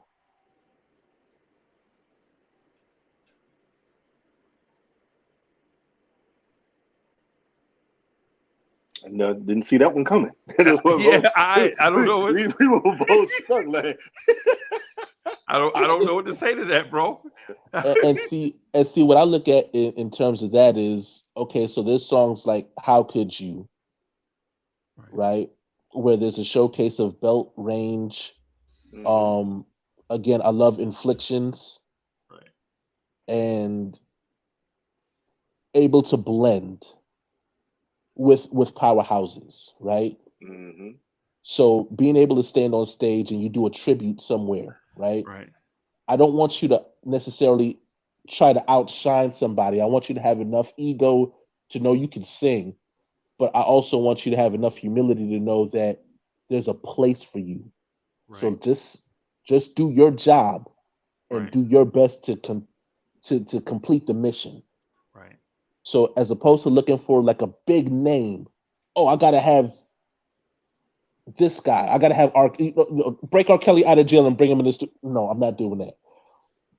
I would rather go with lesser known but equally talented, and for that, Mario came to me. Why you don't ever give Avery Wilson his credit, bro? What? I thought that's what you were gonna say. I thought you were gonna say Avery Wilson or Beyonce. Well, Avery Wilson, I think again, there's not enough material out there. Okay. Talent wise, like we've heard him on a lot of stuff. So yeah, absolutely. But now the question becomes, well, what's the proof? If I'm trying to sell this to an executive, and I say, okay, well, take social media out of the question. Where's your burden of proof? Right. Then I'm stuck, and I'm back to the drawing board. Right. Okay. So, with that in mind, again, everything that Avery Wilson can do, Mario can. Okay. You know, and so Mario was that guy. No KC from Jodeci. No. As much as I wanted to put him in there again, I didn't want it to be a battle. I didn't want it to be a competition. Okay. I want it to be exactly what it is. If it's a group, then I want it to be a group. And I think that KC, I think it's like, well, I'm waiting for KC's part now. Yeah. Well, you're missing the whole song because you're waiting for KC's part. Yeah, you're saying that the group is more important than the individual pieces. Exactly. Okay. I thought you was gonna troll us and say Cisco. You know what I'm saying? Or something like that. I didn't. Oh, I guess because I came out with with my man Ice Fish. He didn't feel like the legend. Listen, once you throw that name in the ring, I might have just closed the door and be like, nah, you know what? I'm good. I'm good. Yeah, I'll pass. Yeah, I'll be like, don't cash them checks until Christmas. Yeah, it'll be like one of them type of deals. or wait till February 31st. Yeah. Yeah, man. Catch it on February 13th. Yeah. So how good do you think this group is? Dave Hollister, Johnny Gill, Mario, and Marsha Ambrosia, and Tony Braxton. And Tony Braxton. I'm thinking powerhouse, bro. I ain't even gonna lie to you. The Marsha one, oh my goodness. Because Marsha give you that element of soul singing and R&B with a tinge of hip hop to her. I love it, right? Mm-hmm. Like it's that neo soul. Like she can her flow highs. in any yeah, man. Her highs are ridiculous, and that's why her range on those highs and her falsettos, how she floats around, and Tony with the lows, and then Dave Hollister's a beast, a monster. He's he's a beast. He could be a Hannibal Lecter, Michael Voorhees on a track. You know what I'm saying? He just killing it. Right. He is church and secular. He is church in secular form. Right. Yes. And then you got Johnny Gill, who might have the greatest voice. He might have the greatest voice ever. I consider that off and on. Is he better than Sam Cooke? I think he's better than Sam Cooke, but not better than Donny Hathaway. I mean, Johnny Gill's voice is ridiculous, man. And I told you, Freezer, I saw Johnny Gill and Stacey Lattisaw live. No, you never told me that. Yeah, man. It was the summer of '92. I don't think I remember. No, I never told you. I don't think I told you. Summer of '92. I was man, that's the summer I spent that whole. We're in our station, 29 Palms, but that whole summer on the weekends, I was in Compton. Right. Every weekend, me and my man were on the road going away. I know because we were riding with this one cat Baker. He had a green LTD. Oh my God, it's probably a '78 too. It was. That was the year, bro. Them green. Yeah. Because them Ford LTDs, bro. Yeah. 78. That was right before 1979. The Lincoln Mark IV came out. Everybody had the navy blue Lincoln Mark IV with the sky blue interior and the Playboy dice in the mirror. Man. Yeah, Baker was a white cat that used to roll, and I had my man Grant. He was actually from Honduras. Okay. So he had family in Compton. So going down there with him for the weekend. Baker was steady. We got this blonde little, kind of chubby little cat rolling to Compton with us in his LTD. But we had a ball down there, man, with his folk. Ran over a bunch of jackrabbits on the way down there and everything. Of course. But we went. Yeah, but it was Avalon Park, and they had this music festival going. And they said, we're going to bring to the stage Johnny Gill and Stacey Lattisaw. And they got to singing. People went crazy. Right. Johnny was hitting notes. And the whole time I'm sitting here, and Stacey Lattisaw, I mean, it was Stacey Lattisaw, Very and if you know who, oh my God. Oh, they sang Fire and Desire. Hey, that was one of the best summers I ever had, man. Golly. But anyway, right. Not taking away, but I'm just saying, Johnny Gill, man, that would be a group, man, with the right production. That just do an EP, man. Yeah. I don't even say I'm willing to settle for an EP, not a whole album. I'm willing to settle for an EP. Right. Now here's the part that Soulfinger left out. Soulfinger left out the fact that he's the reason that Johnny Gill and Stacey Lattisaw broke up. Bam. Because after that concert, backstage, underage, was Soulfinger. How you doing? Fine. Yeah. Making out with Stacey Lattisaw, not knowing that Johnny Gill was supposed to be her boyfriend. Right. And Stacey Lattisaw clearly has a type for the chocolate. Right, and now Johnny Gill on stage singing "Fair Weather Friend," all because of Soulfinger. Well, he was talking about my. Don't worry, Stacey Lattisaw is gonna see this and be like, "Yeah, there's also paternity." Right. Yeah, man, that summer was, man, that summer in Compton. Oh. Yeah, man, summer of '92 was amazing, bro. Yes, sir. Summer of '92 was an amazing summer, man. Yes. Yeah, man. But now that we named these 5 artists, do you change the production? Do you still want Devontae? Or can Devontae pull it off with a Dave Hollister and a Johnny Gill? I At don't Tony see why Braxton. he couldn't. I don't see Okay. why he couldn't. Okay. Especially when you're talking about with the whole thing with the money situation. Right. Because you're talking about how we're going. You got to work it. Because, like I said, I would love to get a Timberland Right. or do a different, work with either both a Timberland and a Devontae on that album like this. Man. Both of them working. They're doing. So if you did it with 8 tracks, Devontae does 4, Tim does 4, and just Okay. go. Okay. Okay. So who would you have be the songwriter? I'm going Brian Cox, man. Brian Michael Cox. Brian Michael Cox still is the songwriter? Yeah. I might go John Austin on that one. Well, what you could do, and like I said, it depends on if the money would stretch. You would do 4, 4, and 4. See what I'm saying? Right. Right. Man, this is so difficult, bro. I would say, man, I listen, y'all made it so easy for me and so hard for me at the same time. Like I love the direction that y'all going, bro. You know what I'm saying? With the splitting it up. You know what I'm saying? Going because what it is if you do that, then you can go in one lane, but it gives you the flexibility to step out to go further outside the lane, but still stay in that same vibe, right?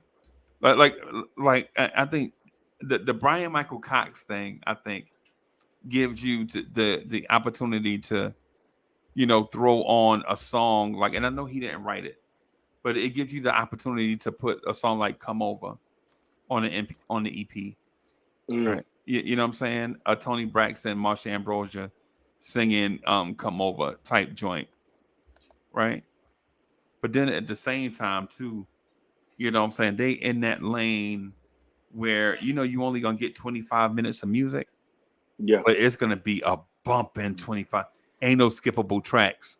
Yeah, and the other thing too with Marsha, also Marsha is a songwriter herself. Herself, right? Right. Right. Yeah, man. That's the reason. That's the reason why when you add a Dave Hollister, bro, you gonna get a couple of them songs. Like Oh you man, yeah. a couple of them soul stirrers. Oh, he gonna hit you with some. He gonna hit you with some stuff. Hey, he gonna take you to church, but it's gonna be he taking you to church by way of him. Hey, look, baby, I did this here the wrong way. Let me tell you. And Johnny Gill with the ad libs, bro, behind Man, Dave yeah. Hollister. Yeah. Oh He my brings the god. not used. Oh my god, bro. You heard? He Hey, brings the not used back to it. yeah. I And mean, by because not you, I mean the not you. You remember how that used to be like the opening Yeah. to a lot of R&B tracks back in the day. So now it's like, okay, who does it better than Johnny Gill? Nobody. But here's the thing. Here is the secret sauce, right? The secret sauce to everything, right? What backup singers do you go get? There are some groups in the 90s, bro. The R&B backup singers, bro.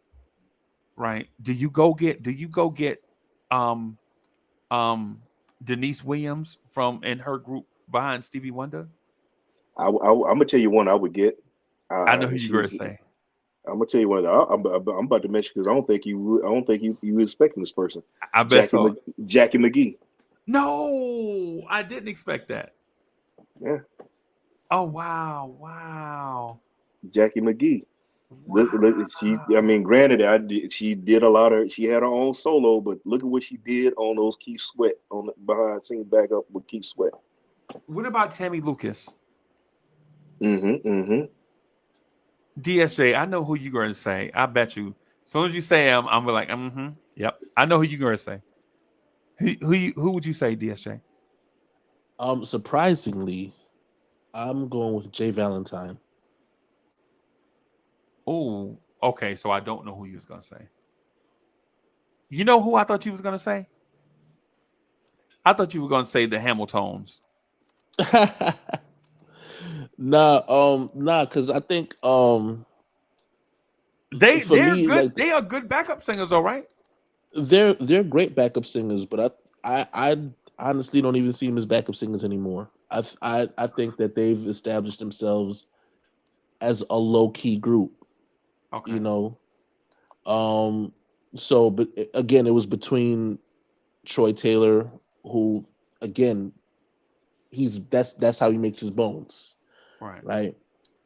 Or get somebody that's worked on things for different projects with the people that I've already mentioned, right? Okay. So he's worked with Tank um, on not only the artist side but the business side of it. Started out as a background singer for Tyrese. Um, Who did that? You said Troy Taylor? Jay Valentine. Oh, Jay Valentine. Okay. So yeah, that's who I'd go with. What about No Love for a Public Announcement? Um, Yeah, I remember that R. Kelly and Public No killers, Announcement. yeah. All I killer remember public them, announcement. and And then they then came they out with ended their up doing their album. own. Yeah, Yeah. yeah.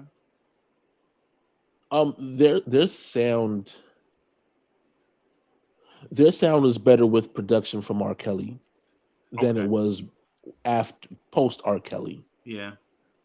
And because of that, I think it's hard to hold them to that degree. Maybe even if you put a group behind them, like a Tony Right. The whole doing the you think background. Tony are back? I don't know, bro. I'm not talking about the one that we know. I'm not talking about Raphael Sadiq, Dwayne Wiggins. I think if Uh, you're talking about just Dwayne Wiggins, and like today's current version of Tony, okay. there would be that would be my consideration Right. because Raphael's ego is way bigger than you want me to do what? Right. Right.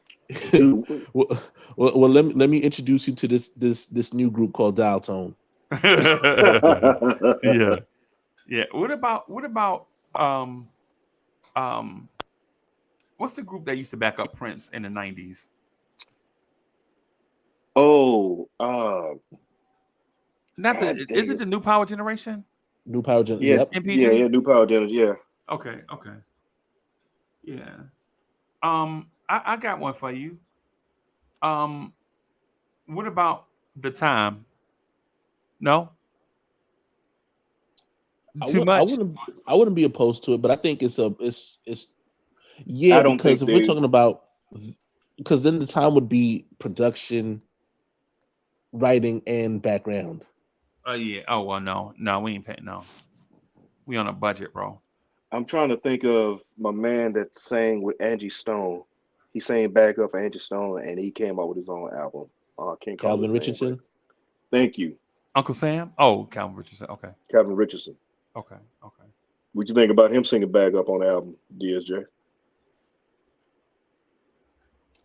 Uh, Would you put him and distinct Troy Taylor and Jay Valentine together though?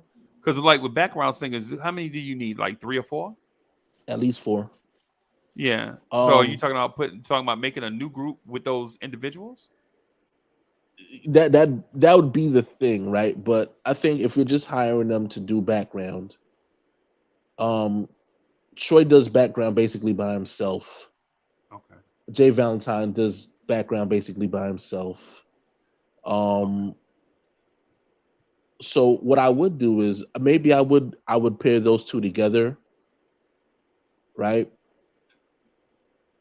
And I would add a female background singer to that mix. That Since we're lady doing that lady that was singing background for um oh god, I don't want to say it wrong. Um did you see the concert where Babyface was out of breath?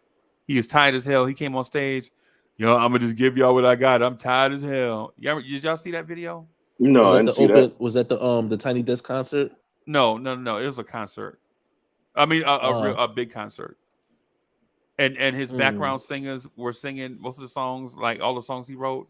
My Prerogative and the Boys and all of that, and they had two dudes in a sync. You know what? How about we just add Jackie McGee? There we go. Like with Sophie, you said Jackie McGee, right? Yeah, I said Jackie McGee. Yeah. That works. Yeah, bro, that's a power, man. That's a power group, bro. Sophie, you like the way it's shaping up, though?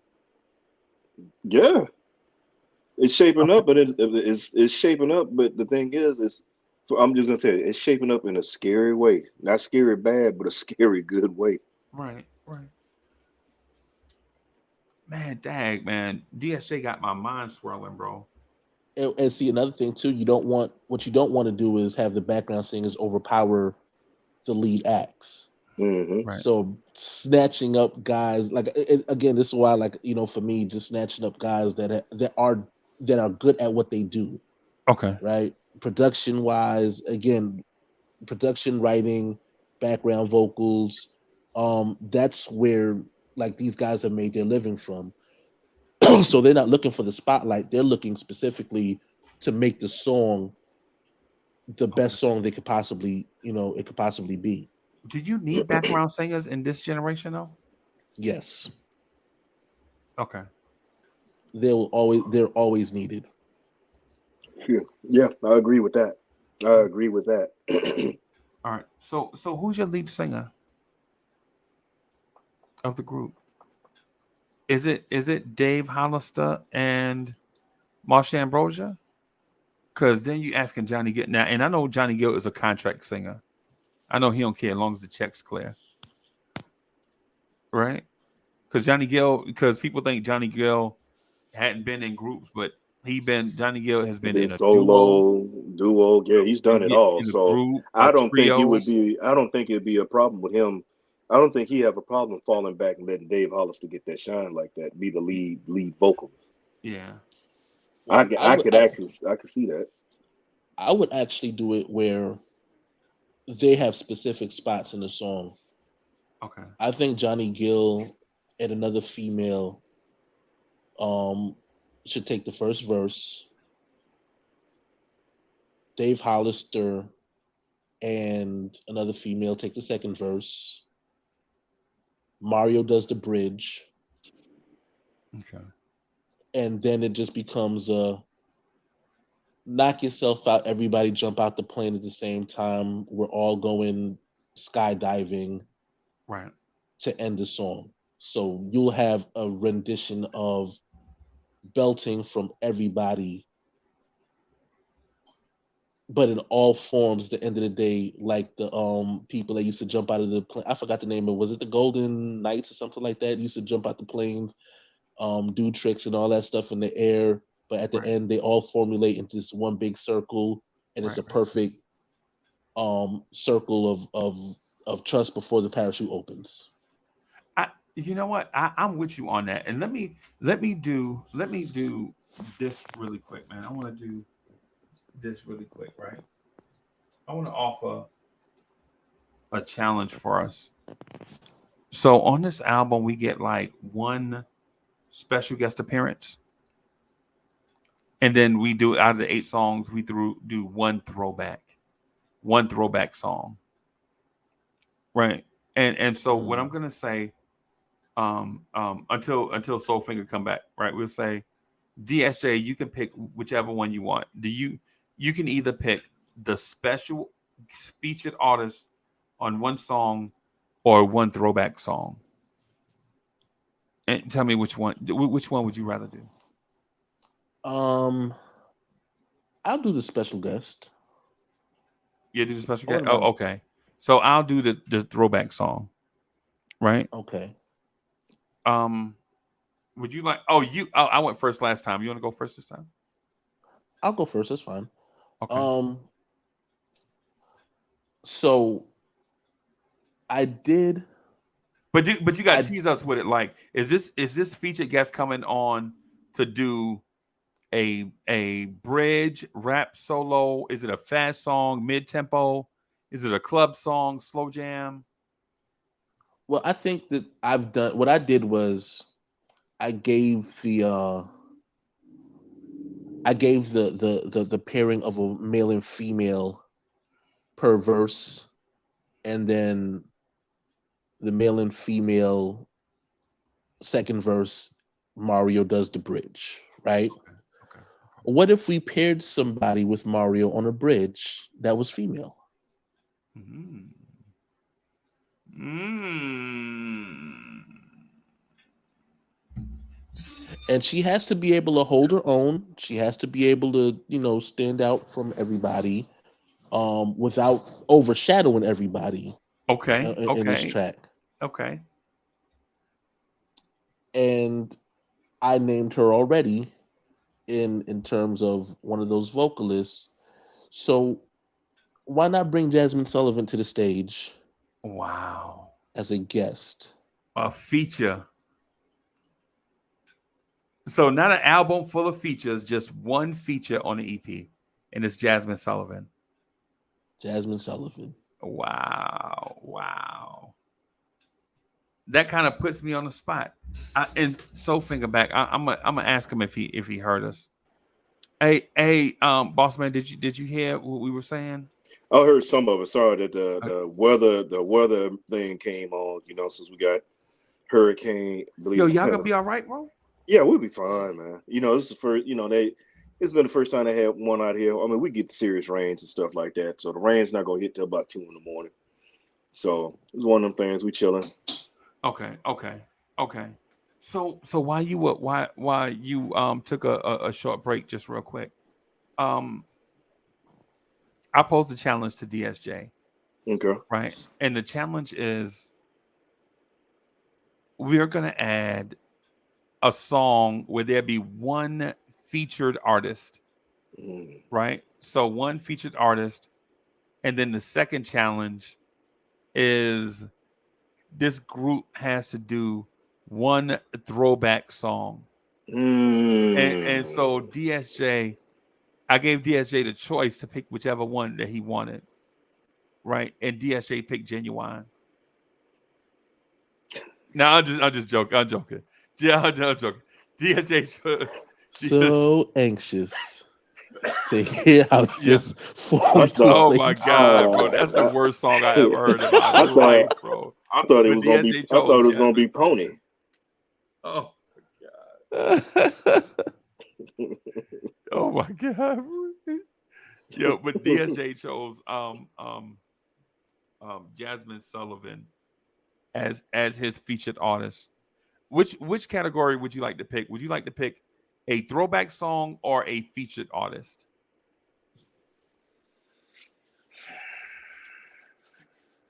Good question. Throwback song of featured artists. Right. So it could be a rapper coming in doing a little rap part.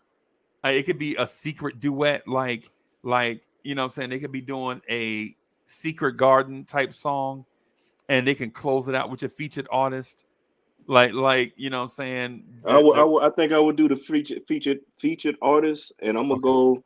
I'm gonna go. You say with a rapper, because I'll go No, with it. it's up to you. However you want to do it. I would do it like that with a rapper. I would think outside the box, It'd because be any rapper you want. Any in the rapper you rapper I want. want, in the rapper I want, Yeah. I'm gonna hit y'all with something else, because granted, I know a lot of, city cats. You go to where you go. You got Nas, but that'll be too obvious. You know what I'm He gonna saying? say E40. You know, you got, you got the God MC. Right. I'm gonna hit you with somebody. I'm gonna hit you with somebody. It's two cats I would hit you with, and it's out of the ordinary.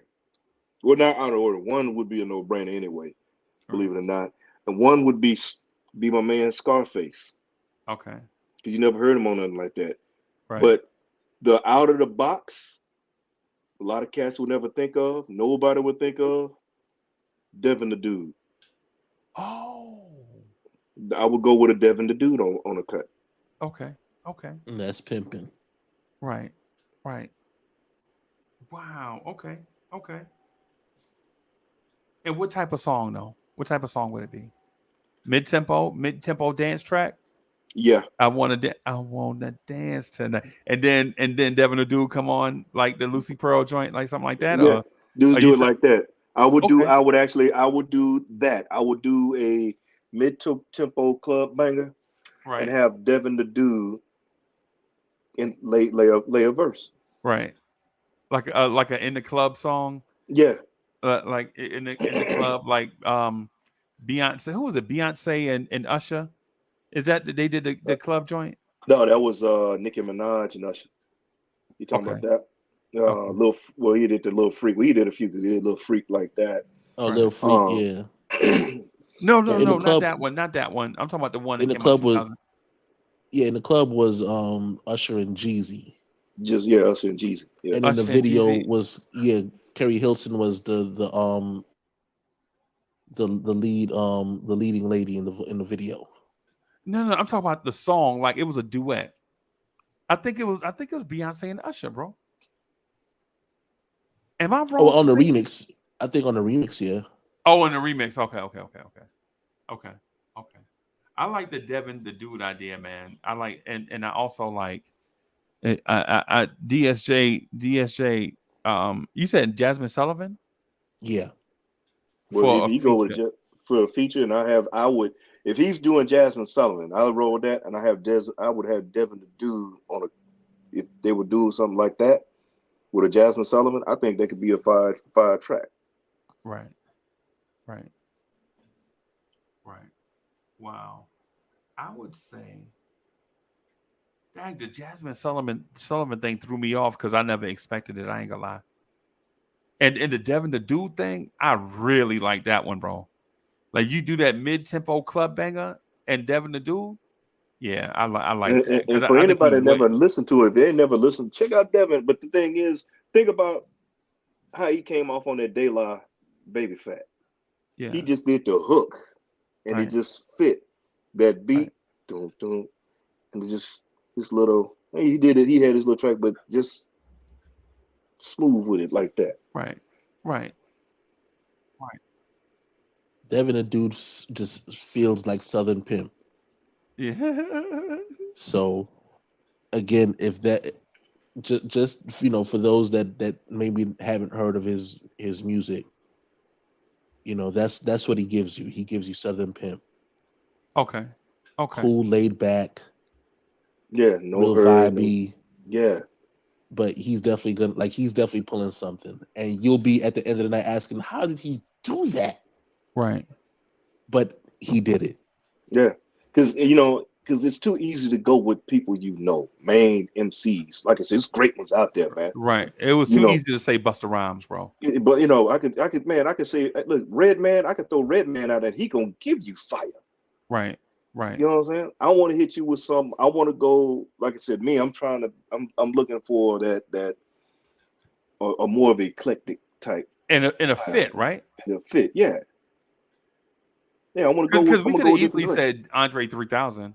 Yeah, easy, Yeah, easy. you know what I'm saying? And then have the song be about Andre 3000 as opposed to him just being on the song with other great artists. Because you know what made me think of Devin? I thought about who would have ever thought that Jill Scott would have done a cut with Paul Wall. Uh right, right, right. So I would go that route definitely. I mean, Okay. so and like I said, Jasmine Sullivan, she's underrated. Right. DSJ and I talked about it. She's underrated. She don't get a lot of props, and she can blow. I mean, hell, she was killing it in the scene she had her little role in Godfather Harlem. Yeah. Yeah. Yeah, we just watched that the other day. We watched that last Saturday. Yeah. Yeah. I was like, that's her? Yeah, Yeah, you know what I'm saying? It was, messed me all up too. I was like, oh damn. yeah, like well, that food stamp card show was getting swiped. That's what was somebody was swiping the hell out of the EBT card, boy. Boy, for real. But I love the Devin to do. It's caught me off guard so much, bro. It's just like making me think like a mid tempo song with him coming in with like the little bridge, bro. It reminds me of Green Light by John Legend. when Andre 3000 come in and you know what I'm saying. But in terms of um the throwback song, there's only one song in my mind that comes, and y'all already know what I'm gonna say, where you can feature 5 singers that can flat out sing and that touch people's heart. Right? Is Can You Stand the Rain? Can You Stand the Rain? Oh, Yeah, with all the artists that we named: Dave Hollister, Johnny Gill, ooh. Mark Ambrosia, Tony Braxton. You know what I'm saying? Mario. I mean, and then you can get Dave Hollister to do Michael Bivins' part. Come on, baby, let's go get wet. You know what I'm saying? All that stuff, And man. see, and Johnny would do his. His He's part already already. his part is right there. So that's Yeah. and Easy then you work. have that'd be And then easy you work. got the ladies hitting those Those highs. oh Yeah, and Mario there blending with them. You know what I'm saying? yeah, Yeah. that would be yeah. Yeah. Yeah, man. That's the only Ooh. song. And I'm sorry for not having imagination. I'm sorry for my lack of imagination when coming up for something like that. But it's Well, just I got a throwback for you, okay. and it'd be kind of hard because it's solo. What about Ribbon in the Sky? I love Ribbon in the Sky. I love Ribbon in the Sky, man. I love Intro's version better. Oh my But God, Yeah. yeah, but yeah. my thing is my question to you, Soul Finger, is how do you feature 5 artists Well, see, on Ribbon in the Sky? that would be it. The If ultimate, you the ultimate, that would be the challenge because if right, you can get because yeah, it's always been about solo, but nobody has done it as a group. So right, this could be the first time somebody does it, and they pick or they hit those pieces, right, and they right, could put that together right. with those singers. They'll do it easily, bro. Yeah, These singers here talented, bro. Like the You 2 know you what? picked might be better than the 2 I picked, but I still feel like you know Tony Braxton and Dave Hollister can jump they in there can with them. go, they can Yeah, go. But the thing is reason, like I said, and I told you my reason. We're going, Marshall's my girl, but when you right, pick Tony, I'm looking at the offset. Tony right, has the lows, Marshall has those highs. right, right. You know, Johnny's got that And strong. Mario can go in He between can all of blend. that. He's like the thread going in between each Yeah, all the material. He goes yeah, in like that the way Dave, and then you got Dave and Johnny. And we know Johnny's powerful, and Dave's just an animal. He's a monster. right, You put that together with a Mario with the glue coming in, man. right. How about this? Would you? Can I exchange? Would it be wise for me to exchange? Take out "Can You Stand the Rain" and insert "The Secret Garden." Yes, that would be the lick. Because now Okay, each one of those artists get the flex. right, They really get the flex. Now, right, Can't Stand the Rain would have been a no-brainer because Johnny would have been doing this thing. We know what Johnny can do. right, But you right, put him on in doing Secret Garden. Because right, remember, the greatest thing about Secret Garden, we never seen that before. right, right, That we never seen that was a mind-blowing experience when it first came out. Because right, I remember when I first heard it, I was like, what is this? right, What is this? right. And then have Barry White, because when you heard him Barry coming, I'll take good care of you. Right. That's Matter of what a fact, has any of man. y'all heard the Omar Wilson version of it? The No, Omar Wilson remake? no. Let me find that. Who's that? Omar Wilson. Yeah, it features Omar Wilson, Raheem Devon, Sean Stockman of Boys to Men, and Cisco Drew Hill. Hold on. You said my man. You know Raheem Devon's my dog, and I am. I ain't telling you, that's my dog. Raheem Oh, sets it off. Omar Wilson's the second verse. Sean Stockman takes a third. Cisco takes Barry White's spot. what? But Yeah, he got it yeah, right there. listen. I'm gonna have to listen to this. Oh man, when you hear it, oh man, So it Oh can be yeah, done then, basically, with this group that we have. it it can be can done. be. The Okay. thing is, we've seen it with all men, all males, but we never seen a blended group. Can I add a possible throwback track? Of Hit us. course. I would love to hear all of those combined voices on something like The Closer I Get to You? Ooh. What? Ooh. No, DSA, that song is off limits, bro. That song is off limits, bro. No. Oh. Bro, you talking about you talking about what my man Donny Hathaway? I would love to hear Roberta it. Flack and Donny Hathaway? Dave Hollister and Marsha Ambrosius flexing on a song like that. God. Then you turn You around, think you got Marsha Johnny. I was thinking Johnny and I was thinking Johnny and Tony Braxton since Roberta Yeah, Flack.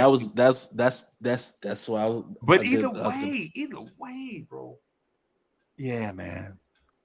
And honestly, and I know I'm biased, right? I know I'm biased. But I think Donny Hathaway is better than Dave Hollister and Johnny Gill put together. And I know that's like impossible. I know that's right. impossible. It's not for me it's not. I just to hear their rendition of it Right. more than anything. They put Because their, I don't want to do the comparison because I honestly feel the same way. I feel like Donny Hathaway's Would you soup it up and make it modern though? Would you soup it up and make it modern? To a degree. I think maybe the drum pattern becomes a little bit more modern. Right. Just to fit the era. Because Luther and Beyonce did it and they Luther's part was great, by the way. Thanks, but no thanks. Yeah. I'll pass on that. They thought that was gonna be a smash, and it was a smash straight in the trash can. But yeah, I'd love to hear like Dave Hollister's flex, his strong like growl, that church growl on some of those parts. Oh. So that's the thing when he gets to taking you back to church, the way he does, and Johnny Gill backing him up on the background ad-lib. With his ad-lib. Because I'm gonna tell you, because you don't think if people can't think about his ad-libs. I'm not talking about New Edition, what he did with that. Right. Think about LSG. See, it made Freezy choke Freezy up when I thought about it. Think about LSG. I got emotional just now. Yeah, but hey man, between it was the ad-libs with Johnny Gill and may he rest in peace, rest in power, Gerald Levert. Come on, man. Yeah. Yeah, or even if you wanted to go to the fact that they've done it before, Johnny Gill and Coco on Fire and Desire for the Booty Call soundtrack. Oh, yeah. So it's not like it's far-fetched or anything like that to see him blend that talent with another female and carry a whole song. But just to be able to, here's this part for you. That song is so perfectly written, bro. Roberta Flack see what you do. Game is phenomenal, bro. Roberta Flack, they need to put Roberta Flack index finger in the Hall of Fame, bro. Yeah, right. Which is, and see, that's what I was saying initially when we started the conversation. How much of the other parts of the song process, the writing, the production, can you add into the element of the artists themselves? Because again, Roberta Flack and Patrice Rushen immediately take center stage in those capacities because of the fact that they're able to do so much more. Music directing, songwriting, part of a production team. Patrice Rushen still look like she's 12 years old, bro. Yeah. Like how do you write that? How do you write that off? Like how do you get rid of that part of it? CeCe Peniston has a pen. Oh man, yeah. You know, I'm gonna throw a song. It's not as old, like a big throwback, but it is by a group and it has a chance for them to flex. In Vogue, Don't Let Go. Oh, see, dang it. I knew when I said "Can You Stand the Rain," I knew I was coming across simple. I was like, yo, I need to get a real song. But now you're talking about, man, Don't Let Go. Don't Let Go. Granted, it was all women, but to see the element, because Tony and Marsha, but never seen a Dave and a Johnny do that. And granted, it was 3, so you had to break. Man, what? And you change it up a little bit, but man, look, everybody get their chance to Right. Because I'm gonna tell you, it's Johnny's ad libs that make me go, ooh, Yeah, with man. that. Man, Dave get to going and he hit the ad libs, you like, ooh. Right. Or Man. what about Delphonics? Didn't I blow your mind? Wow. Wow. We're gonna do the high. I don't. Yeah, I'm about to say that. Now that's why I wouldn't put that song because the high part It'll be you would all have Monster to and Mario. you would have to elect. Yeah. So Yeah. Yeah. for everybody to get the opportunity, I wouldn't pick a song like that. Right. Um, just because I think it'll be too much of a challenge. Yeah. See, I'm all for it. I think with singles that powerful, I think it would be for a challenge. Right. But it would be the producing, the producer trying to put it together, and then the singers trying to challenge to go and They tackle have to something like that. rearrange it. They have to rearrange that song. Oh yeah, it'd be a lot of rearranging. I Yeah. know that, and, you know, I'm just to see them try to, if they could, you know, if they could tackle a monster like that. Because I mean, come on, man, it's I mean, the way they sang that, man, golly, Yeah. man, we used to sing that, man. I was on deployment. I mean, when I was in Iraq, we would walk. We were doing working parties. Me and a couple of Filipino cats were singing that. Right. Yo, and shout out to every Filipino person I ever met, bro. Nobody loves R&B more than dudes I met from the Philippines. Man, for sure. Yeah, Look, it is funny. It's like a cultural thing, bro. It's not man, just yeah, a random thing. It's like, dudes, that's the culture.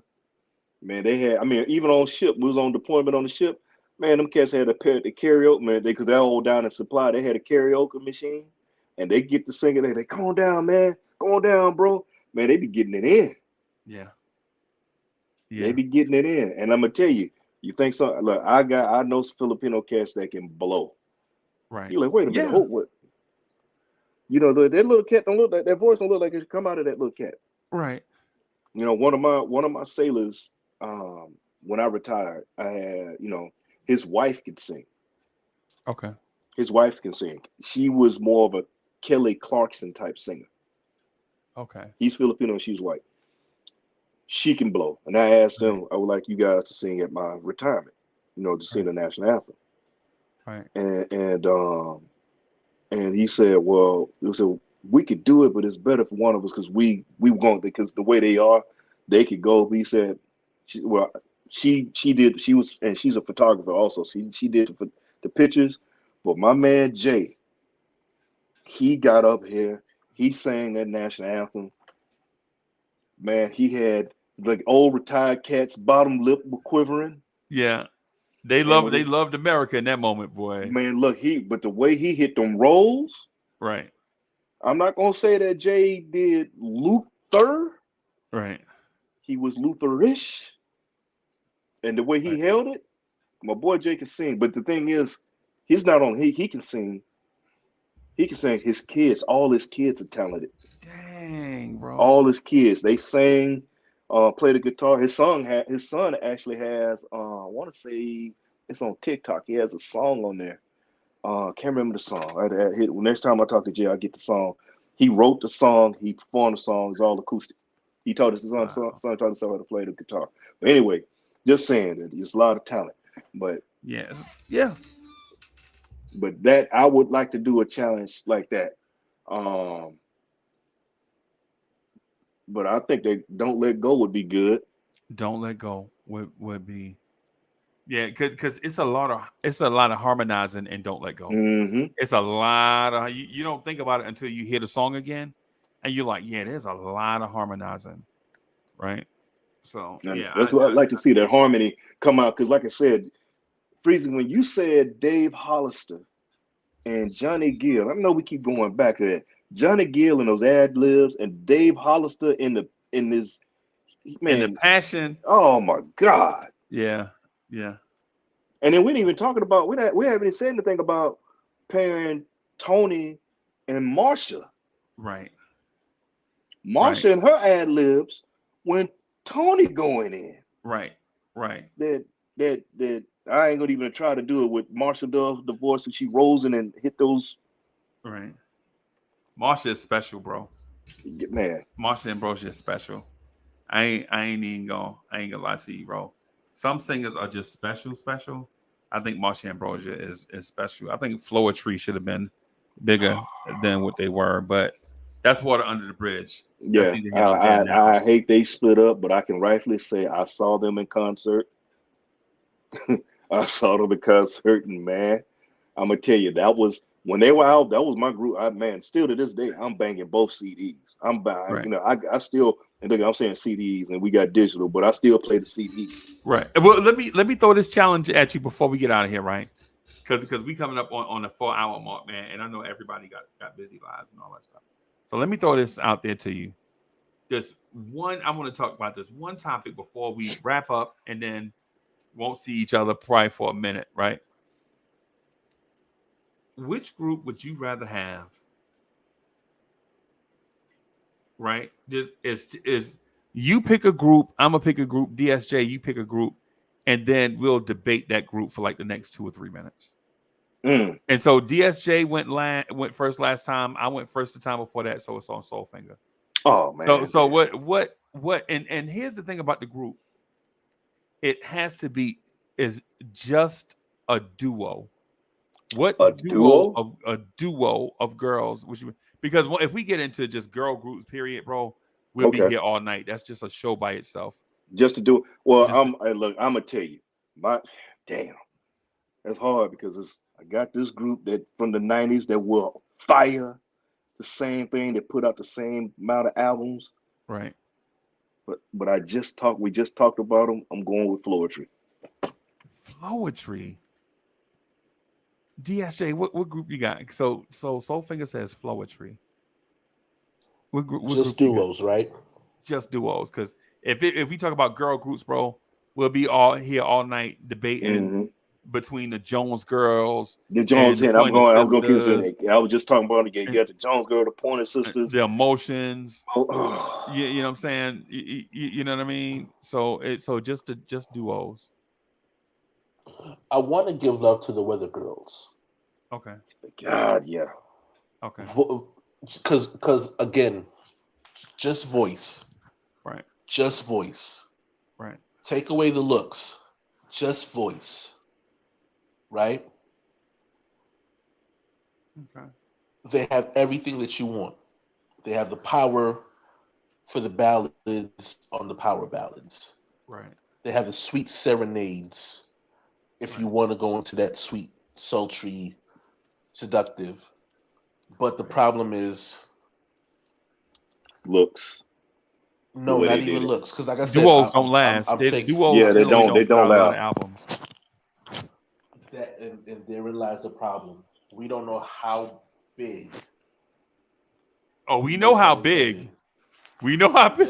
When you say the Weather Girls, we know how big. But they could have been in terms of success. Okay. As a duo, right? So we got the Weather Girls and Floetry, and I'm gonna throw out a group, and I'm not gonna. I don't want to disappoint anybody because Floetry was fire, but the group I'm gonna pick is a group called Janae. See, that's what I was gonna say, Freeze. I knew it when you said '90s. I knew you was going there. I was like, dang, he gonna take my group. Yeah. I was gonna go there. and I was like, but I just talked about Floetry, so I'm gonna stick to what I was saying. I was gonna go Janae. I really was gonna go. Yeah, I knew you were. I knew it. I knew you were. When you were saying. So we just agreed then. Basically, we agreed then. We absolutely agree because again, I wanted to say Janae or Change Their Faces, but I wanted to show love to a group that never got the love for as much contribution as they've given us. But there were other duos though, DSJ. There were Changing Faces. That's what I said. Yeah, you said he was gonna say Changing Faces. I wanted to give them theirs, but right. I felt like the Weather Girls have gone completely under the radar to the point where it's not even a blip on the radar, and so I wanted to at least give them that. Okay. Okay, so which group? If we had to pick one, excuse me, out of that three, which one do y'all feel like we should go with?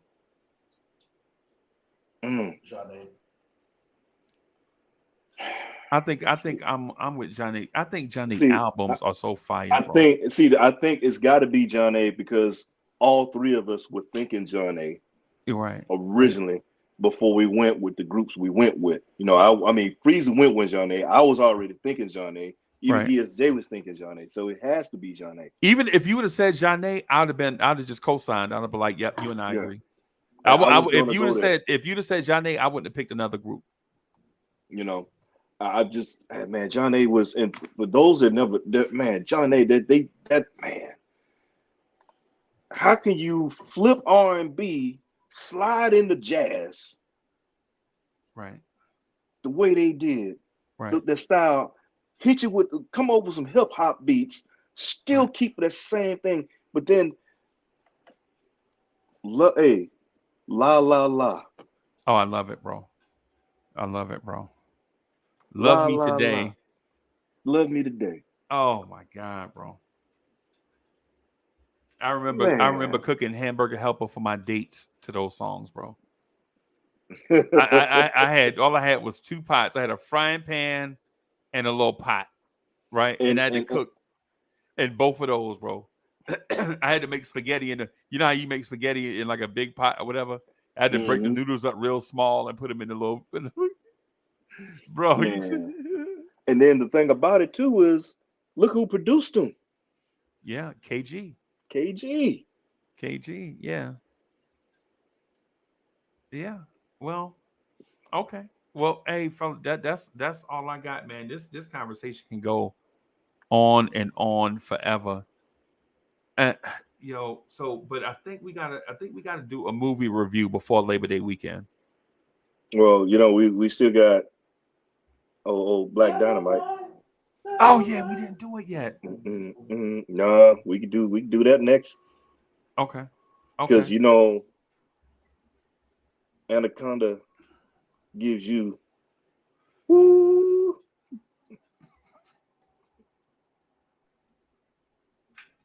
Y'all wild. Hey, y'all wild, bro. Y'all wild. Hey, I want Maybe, to talk about the fiendish Dr. Wu. hey, you know what? I still though, you had an excellent movie suggestion from the past from last year, and we still didn't do it. Remember we talked about Road to Perdition? Road to Perdition, yeah. I still would like to do that, bro. Man, look, I'm always ready for that because that's one of my favorites. That's one of my favorites, along with the Kevin Costner joint, Ron Howard written movie with shit. When Kevin Costner was a escaped convict. Perfect World. No, it was a Clint Eastwood movie. That's what it was. Okay. Perfect World. Perfect World. Thank you, DSJ. I was having a senior moment. Okay. I was having a senior moment. Those are two of my favorite movies. But Road to Perdition, man, is a classic. Oh, you hadn't seen that, Bobsters, Bob Family, check it out. You know. How about we do this? How about we make a promise to do both of these movies, not in the same night, of course not. But how about we make a promise that we'll do Black Dynamite first, and then the very first movie after that will be Road to Perdition. Road to Perdition. Yeah. Let's make it happen, Captain. Okay. Hey, DSJ, we're gonna get out of here. You want to say something to your folks before we get out of here? Thank you for tuning in. Thank you for the conversation, and hopefully we didn't disappoint. Hopefully. Yeah, your mic mad low, man. Did you step away? I did, yeah. Okay. You hear me, but Did you do a James Brown or Miles Davis?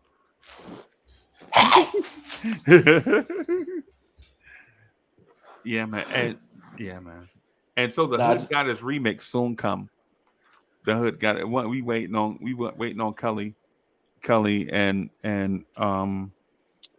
Boogie. So Cully and Jay Boogie on Hood got his DSJ. I talked to both of them this week, bro.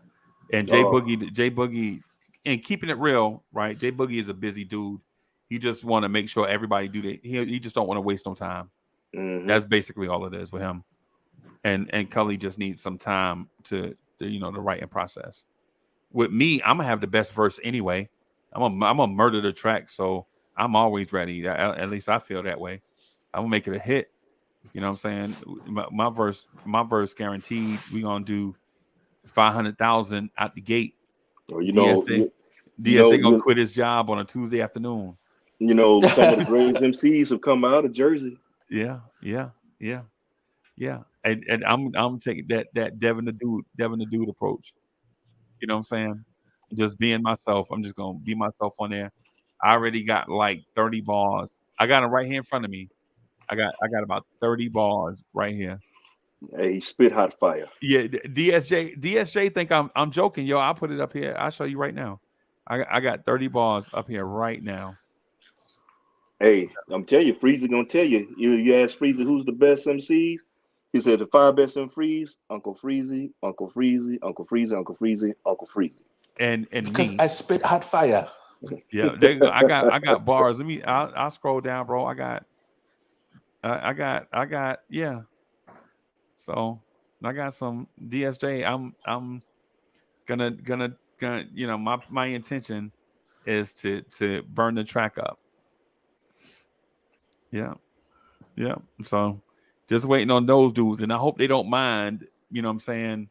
Playing back to your Freeze. You gonna come out like Nas did when he jumped out with the main source. Yeah, but I gotta go last. I gotta close the track because if I open it, then everybody gonna stop listening. So I gotta close it. You know what I'm saying? Yeah. No disrespect to Cully and J Boogie. J Boogie, I respect with all my heart. J Boogie, I feel like is a legend, and Cully is an up and comer. But once you put Uncle Freezy on the track, ain't no going back. A pound of bars. Uncle Freezy Productions, aka Pound of Beats. Bim.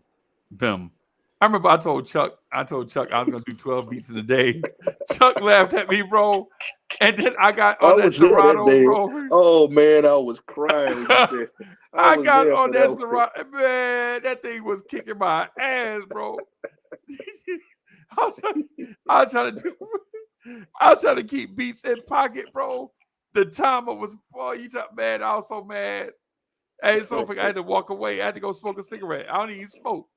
Hey, so would you able to break out Newports or Cool? Yeah, I don't know. I just ripped the pack open.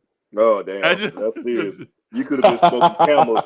You could have been smoking Camels for all we know. I could have been. What's the cheap ones you get from the random gas station? The ones with the eagle on the American Eagle. Yeah, they're like $2.18 a pack. Yeah, I could have been smoking them, bro. Yeah, all unfiltered. Oh my god, no filter on them, just straight to the head. Straight to the head. Hey, get you. Oh my god. But anyway, thank y'all everybody for rocking with us. We're gonna get out of here. Again, another great night, man. The conversation was dope. I always learn something. I appreciate the fact that y'all be open and willing to go into y'all bag to help the conversation. You know what I'm saying? Vibesters, I hope y'all got something out of this. It was very fun for me. Oh yeah, you know shout out to one person, Damon, for popping in on us. Even Damon showed up. Yeah, man. Yeah, Damon was, you know what I'm saying, rocking and rolling with us for a little while. He had some great thoughts and contributed a lot too. I'm gonna get out of here, y'all. It's midnight on the East Coast. So you know what the fat guys gotta do at midnight. Eat. Yeah, I'm right there with you. Skinny fat guy about to put it down. Probably go ahead and make me the biggest sandwich. I'm gonna make me the biggest Quentin Grimes you ever saw. Well, hey, I got some ribs from my man. And just shout out real quick. I got if you for you YouTubers, check out the meat stall. He's on YouTube. Okay. My man Rick, we call him Rick Ross. Okay. You know, he was on the boat with it, but the meat stall, check him out. He's always cooking up something, give you some ideas. Check my man out. You think he'll come rock on vibes and stuff with us if we invite him? Who, my man Rick? Yeah. Yeah. Hell yeah. Okay. Yeah, I'll reach out to him. You know, he got the meat stall. I'll reach out to him, man. Yeah, let's do that, man. That way we can feature somebody and then we can have like a general conversation, man. Have some fun. Yeah, he's from South Carolina, as a matter of fact. He's out here with me. We won't ship together. That's my dog. Where he from? I can't remember exactly where he's from. Is he from Hemingway? I couldn't tell you, Freeze. I couldn't tell you. You mind asking when you talk to him? Yeah, I asked him when I talked to him. Matter of fact, because I picked up on, I was running around today. He did some ribs up, and I had to get me some. Okay. So, check him out, the Meat Stall. Matter of fact, YouTube has that Grill Master Champ show on there. Right. His homeboy, who I met, he's the one who he's on there. He actually won it. I met him. Okay. And he's mean. He's mean on the grill. Oh Okay. my Lord. Yeah, man. He's Maybe for real, we can man. talk. Maybe we could talk to him, man. Chop it up, man. Make some new friends. Yeah. Yeah, Hey, for man. sure. Y'all up for making new friends? Yeah, Of course. always, man. Yeah, like I said, this is my people's, man. We served together. This is one of my brothers in arms, man, and good people, man. Honestly, Yeah, I stopped good screaming stranger danger about 18 years ago. So Stranger danger. Yeah. Yeah, man. Yeah, Yeah, I'll I'm hook it up always with up him, for man. making new friends, man. So if we can get him on, man, that'll be dope. Yeah, I'll get in touch with my man Rick and see what's up. And I got a huge surprise for you, bro. For Soulfinger, I got a huge surprise for you. I can't say what it is on the air, but as soon as we close this, I'll tell you. It's gonna make your day. Okay, Right? for sure. It's gonna make your day. So, but Vibe says, thank y'all for coming and hanging out with us again. It was a dope joint. I don't know why BT didn't jump up here. I guess BT is either on a date or just busy. But you know what I'm saying? Next week we definitely got to get BT up here so he can rock and roll with us. Thank y'all everybody for coming and hanging out with us. Peace.